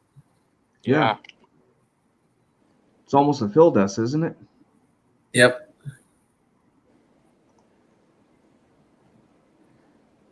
So I keep those separate. Everything that's on my computer, the USB, those are all Wheaties, and only one. Well, I have these two. There's 2 of these presidential. They're formative years. There's the Lincoln one. Yeah, the rest of them are Wheaties.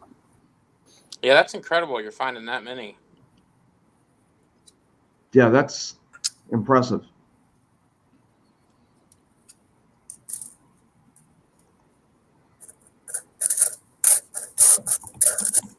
Have you thought about hunting $50? Yes, I have. I do have one video, and I got skunked on it. Yeah, that's a good way to stack silver. That costs nothing. Yeah, my bank sort of fights me on it. Yeah, you're gonna How have so? to find. You have to find some banks that. It took me a while to find banks that'll do it for me. Then I had to join and stuff. So Well, I don't mind joining. It's just that I've been banking at this one bank since 1981, and every paycheck, both my wife and I, has gone through there, and they've cut back on paying interest and charging more for the privilege of them using our money. I think the most silver halves I found in one box was like 73. Oh, that's nice. Yeah, that's incredible. That's pretty cool. Mostly what I found was 50 something NIFCs. Wow. Yeah. I pulled 37 proofs out of one box one time. Now that is fantastic. Wow. That was pretty cool. I would say so. Actually, I tell you what, 37. Okay, so my first time I ever did it, I got 2 boxes. My one box had 23 silvers, and then the other box had all the proofs in it.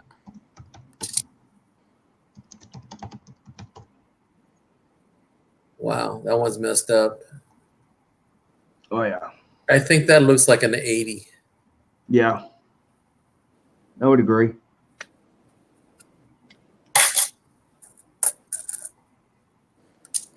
Well, if they ever, I know, I saw one guy turn in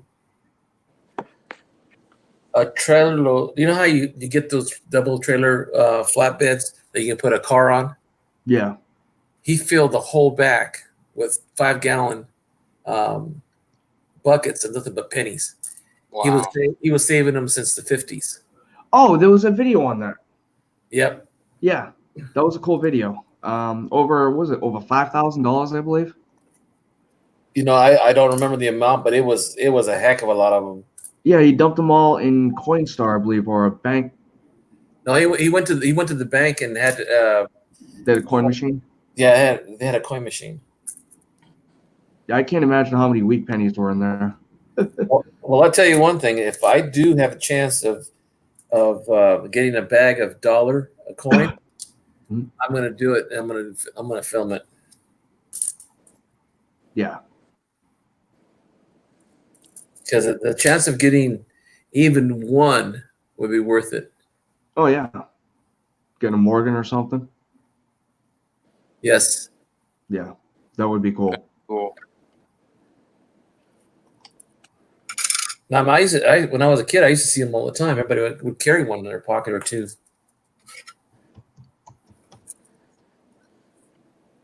Okay, here's a 3.1 gram, large date, 82. Yep. And that's a copper penny. Oh, I should say bronze. But I keep these. And that's the only thing that distinguished me, because I could not figure out before, because I had a book that had all 7 varieties. I couldn't figure out how do you figure one to be a zinc, another one to be a copper, and it's weighing them. Yeah.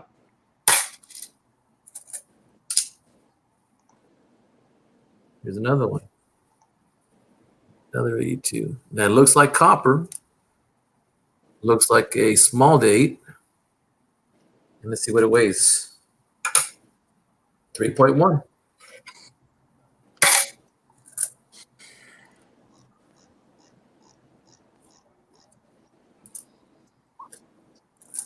Man, I'm really fascinated with this green sheet. Tomorrow I'm gonna get up early, get some coffee, and sit down and eat that thing.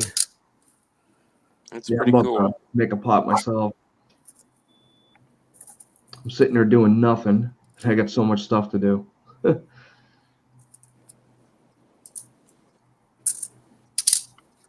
Well, usually I talk and multitask this way because otherwise ooh, that's a nice penny. An 83. It's probably zinc. That one needs weight. That looks copper. You think so? Yeah, I'd weigh it for sure. 2.5. It sounds like copper. 2.5. Did it again. I'll tell you though, the Zinkins aren't going to last long at all. I've like metal detecting. I pulled up so many of them out of the ground, and they're like just rotting away. Somebody said they did it on purpose so that there would be people hating the copper penny or the zinc penny. So when they think of, I don't know, this is speculation. Some people are saying that it might be going that way. The reason the way they made the zinc copy to be on deliberate thinking that if they hated the penny by the time they were deciding to kill the penny, that would be easier because the zinc is already deteriorating and they have a bad attitude towards it. Right. Makes sense. Makes sense. Like I said, it's speculation, but it makes sense to me. I can see our government working that way. Well, it's more of a business decision than anything else because it does cost a lot of money. I mean, it's almost 2 cents almost to make a penny. Right. Before. But if you figure they make that money back up on when they make quarters. So it's the way I look at it. What really, from what I understand, what really kills the all monetary, including the quarter, is transportation. Yeah. That's what costs a lot more. Right. Manufacturer doesn't. But these things are, you got to block. I mean, it's funny because today when one of the ladies was bringing out my box of coins, she couldn't carry it. She had to she was carrying quarters also. So she couldn't carry both of them. So she put them on a cart and brought them out. Right. And then I just can't imagine someone, I didn't have a problem taking both of them out. And she was saying, I'll take both. 62.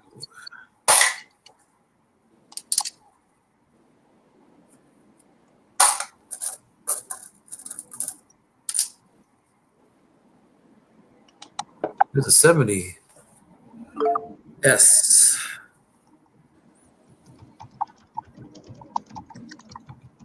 It's got to be a large date. It's pointing down below 7.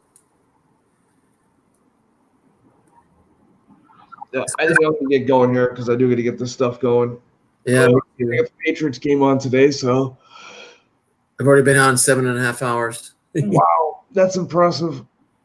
I've been with other guys that have been here 9 or 10 hours. And some guys, I don't know how they did it, but they did. Wow. I'm on vacation, so I don't go back to work until 7th of January. Oh, nice. Yeah. I'm a teacher. Work tomorrow. Okay, Spencer. And detecting Daddy, what's your first name? Stan. Stan. Nice to meet you, Stan. My name is Hector. Likewise. And Spencer. That's funny. That's my first name's Stanley. Oh, is it? Yeah. Yeah. Nice. Mine too. That's awesome. Okay, cool. Okay, gentlemen, it was a pleasure talking to you, and I'm glad you came up there, Spencer. Yes, Stanley, thank you for the invite. But now when you say Stanley, you got to refer which one exactly. Yeah, I know. We'll stay with Scent. We'll sell it with Scent and Detective for a while. Yeah, same channel, the same time. Okay. There you go. Have a great night, gentlemen. People in the chat and conversation, thank you for showing up and thank you for staying and sticking around. Melissa, thank you for watching me on YouTube for a little bit, and I'll talk to everybody later. Good night, everyone.